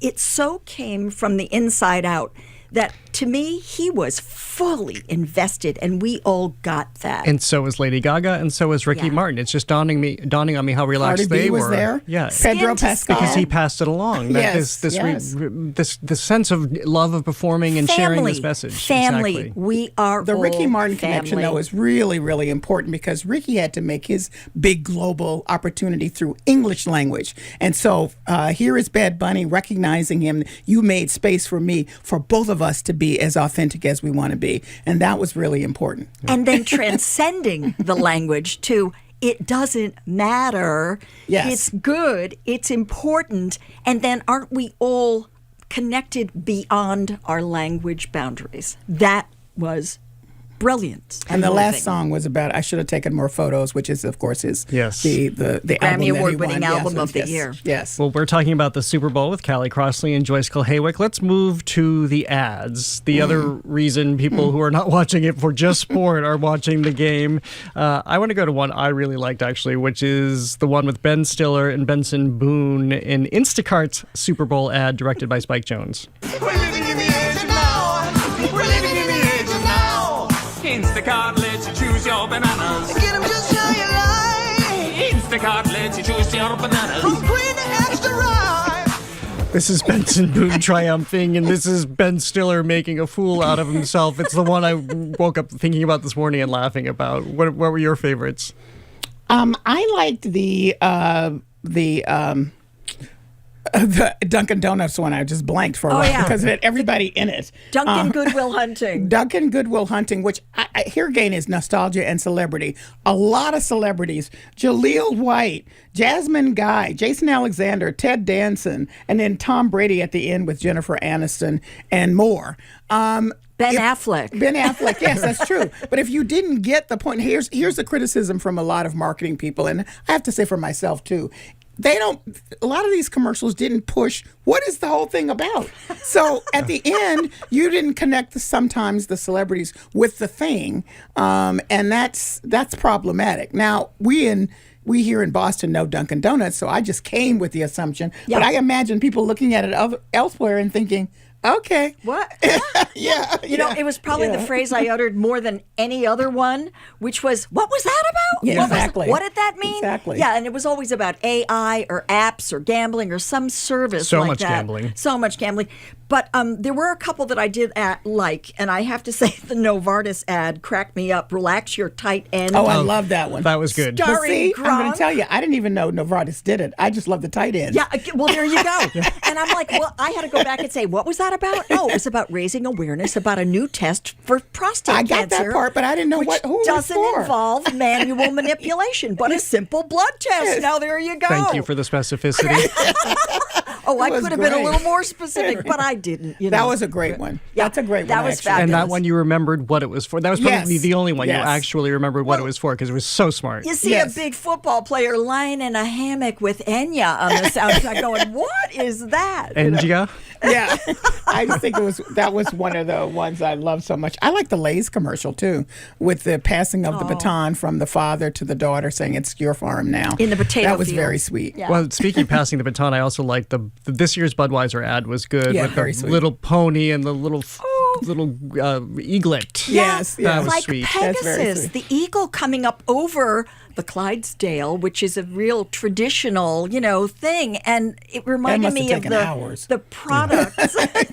Reminded me of the products that they used to push. I mean, I love the analog products because we know what they are. We can hold them, see them, feel them, touch them. We know what they do. Beer and donuts. I got it. Okay, well, the only AI one that kind of worked was Xfinity when the guy comes in and says, "Oh, you should have plugged it in." about Jurassic Park. That basically Jurassic Park could have been prevented if they had their internet intact and the security measures were still up. Although and I thought completely identified with that too. Oh, I have to plug this in. Me too. Because you have velociraptors in your den. Is that why? I thought it was hilarious. I was thinking, did Steven Spielberg really allow this? I was a little kind of shocked actually, but I guess that was me being they a had all the purist. celebrities again, nostalgia and celebrity. I know. Yeah, Sam Neill, Laura Dern, Jeff Goldblum. Well, we were barely getting started. This was fun with both of you. Thank you so much for being here. Thank you. Callie, always a pleasure to be on with you. Always a pleasure, Joyce. Yes. What about me? Oh, yeah, you too. Goes without saying, Karen. We love you. And Callie Crossley, Joyce Kulhawick, thank you so much. And thank you for listening to another edition of The Culture Show. Tune in tomorrow for Pierre Tarjanian, the director of the Museum of Fine Arts, on their recent layoffs. And filmmaker and Academy Award-nominated screenwriter John Sayles is also here to talk about his new novel, Crucible. And on the show Thursday, tune in then when Alan Cumming joins me on the show. The Culture Show crew is Max Chow Gillette, Kate Dellis, and Chelsea Mers. Our engineer is Bill Piazzatelli. Our intern is Anna Hu. Maddie Geyer and Patrick Lally produced our YouTube live stream, and Dave Goodman recorded our interview with Fran Lebowitz. I'm Jared Bowen. Have a great day. The Culture Show is made possible in part by a generous contribution from the Fiducia Fund, proud to support this station's arts and culture programming.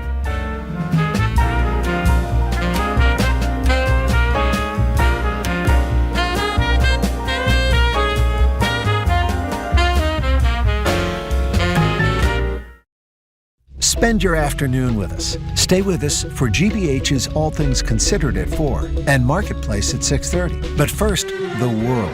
A global view of today's headlines from the World Newsroom. Right here on GBH 89.7. Support for our programs comes from you. And Pine Island Camp, committed to fostering independence and a strong sense of community. This Rustic Boy summer camp located in Central Maine is simple, unplugged, and rooted in nature. Learn more at pineisland.org. Roadshow is rolling into Savannah to see if they can get on track with some fabulous finds at the Georgia State Railroad Museum. Guess the top find on a new episode of Antiques Roadshow tonight at 8 on GBH2. The joy of giving is a year-round endeavor, and a GBH gift membership is a perfect gift for any occasion. Unlock thousands of hours of PBS shows with GBH Passport, from Ken Burns to Rick Steves and so much more. You'll also unlock exclusive savings from New England businesses and access discounts on GBH events. And the best part? This gift lasts for a whole year. Now that's going above and beyond. For more information, visit gbh.org/gift membership. You're listening to 89.7 WGBH HD1 Boston. Online at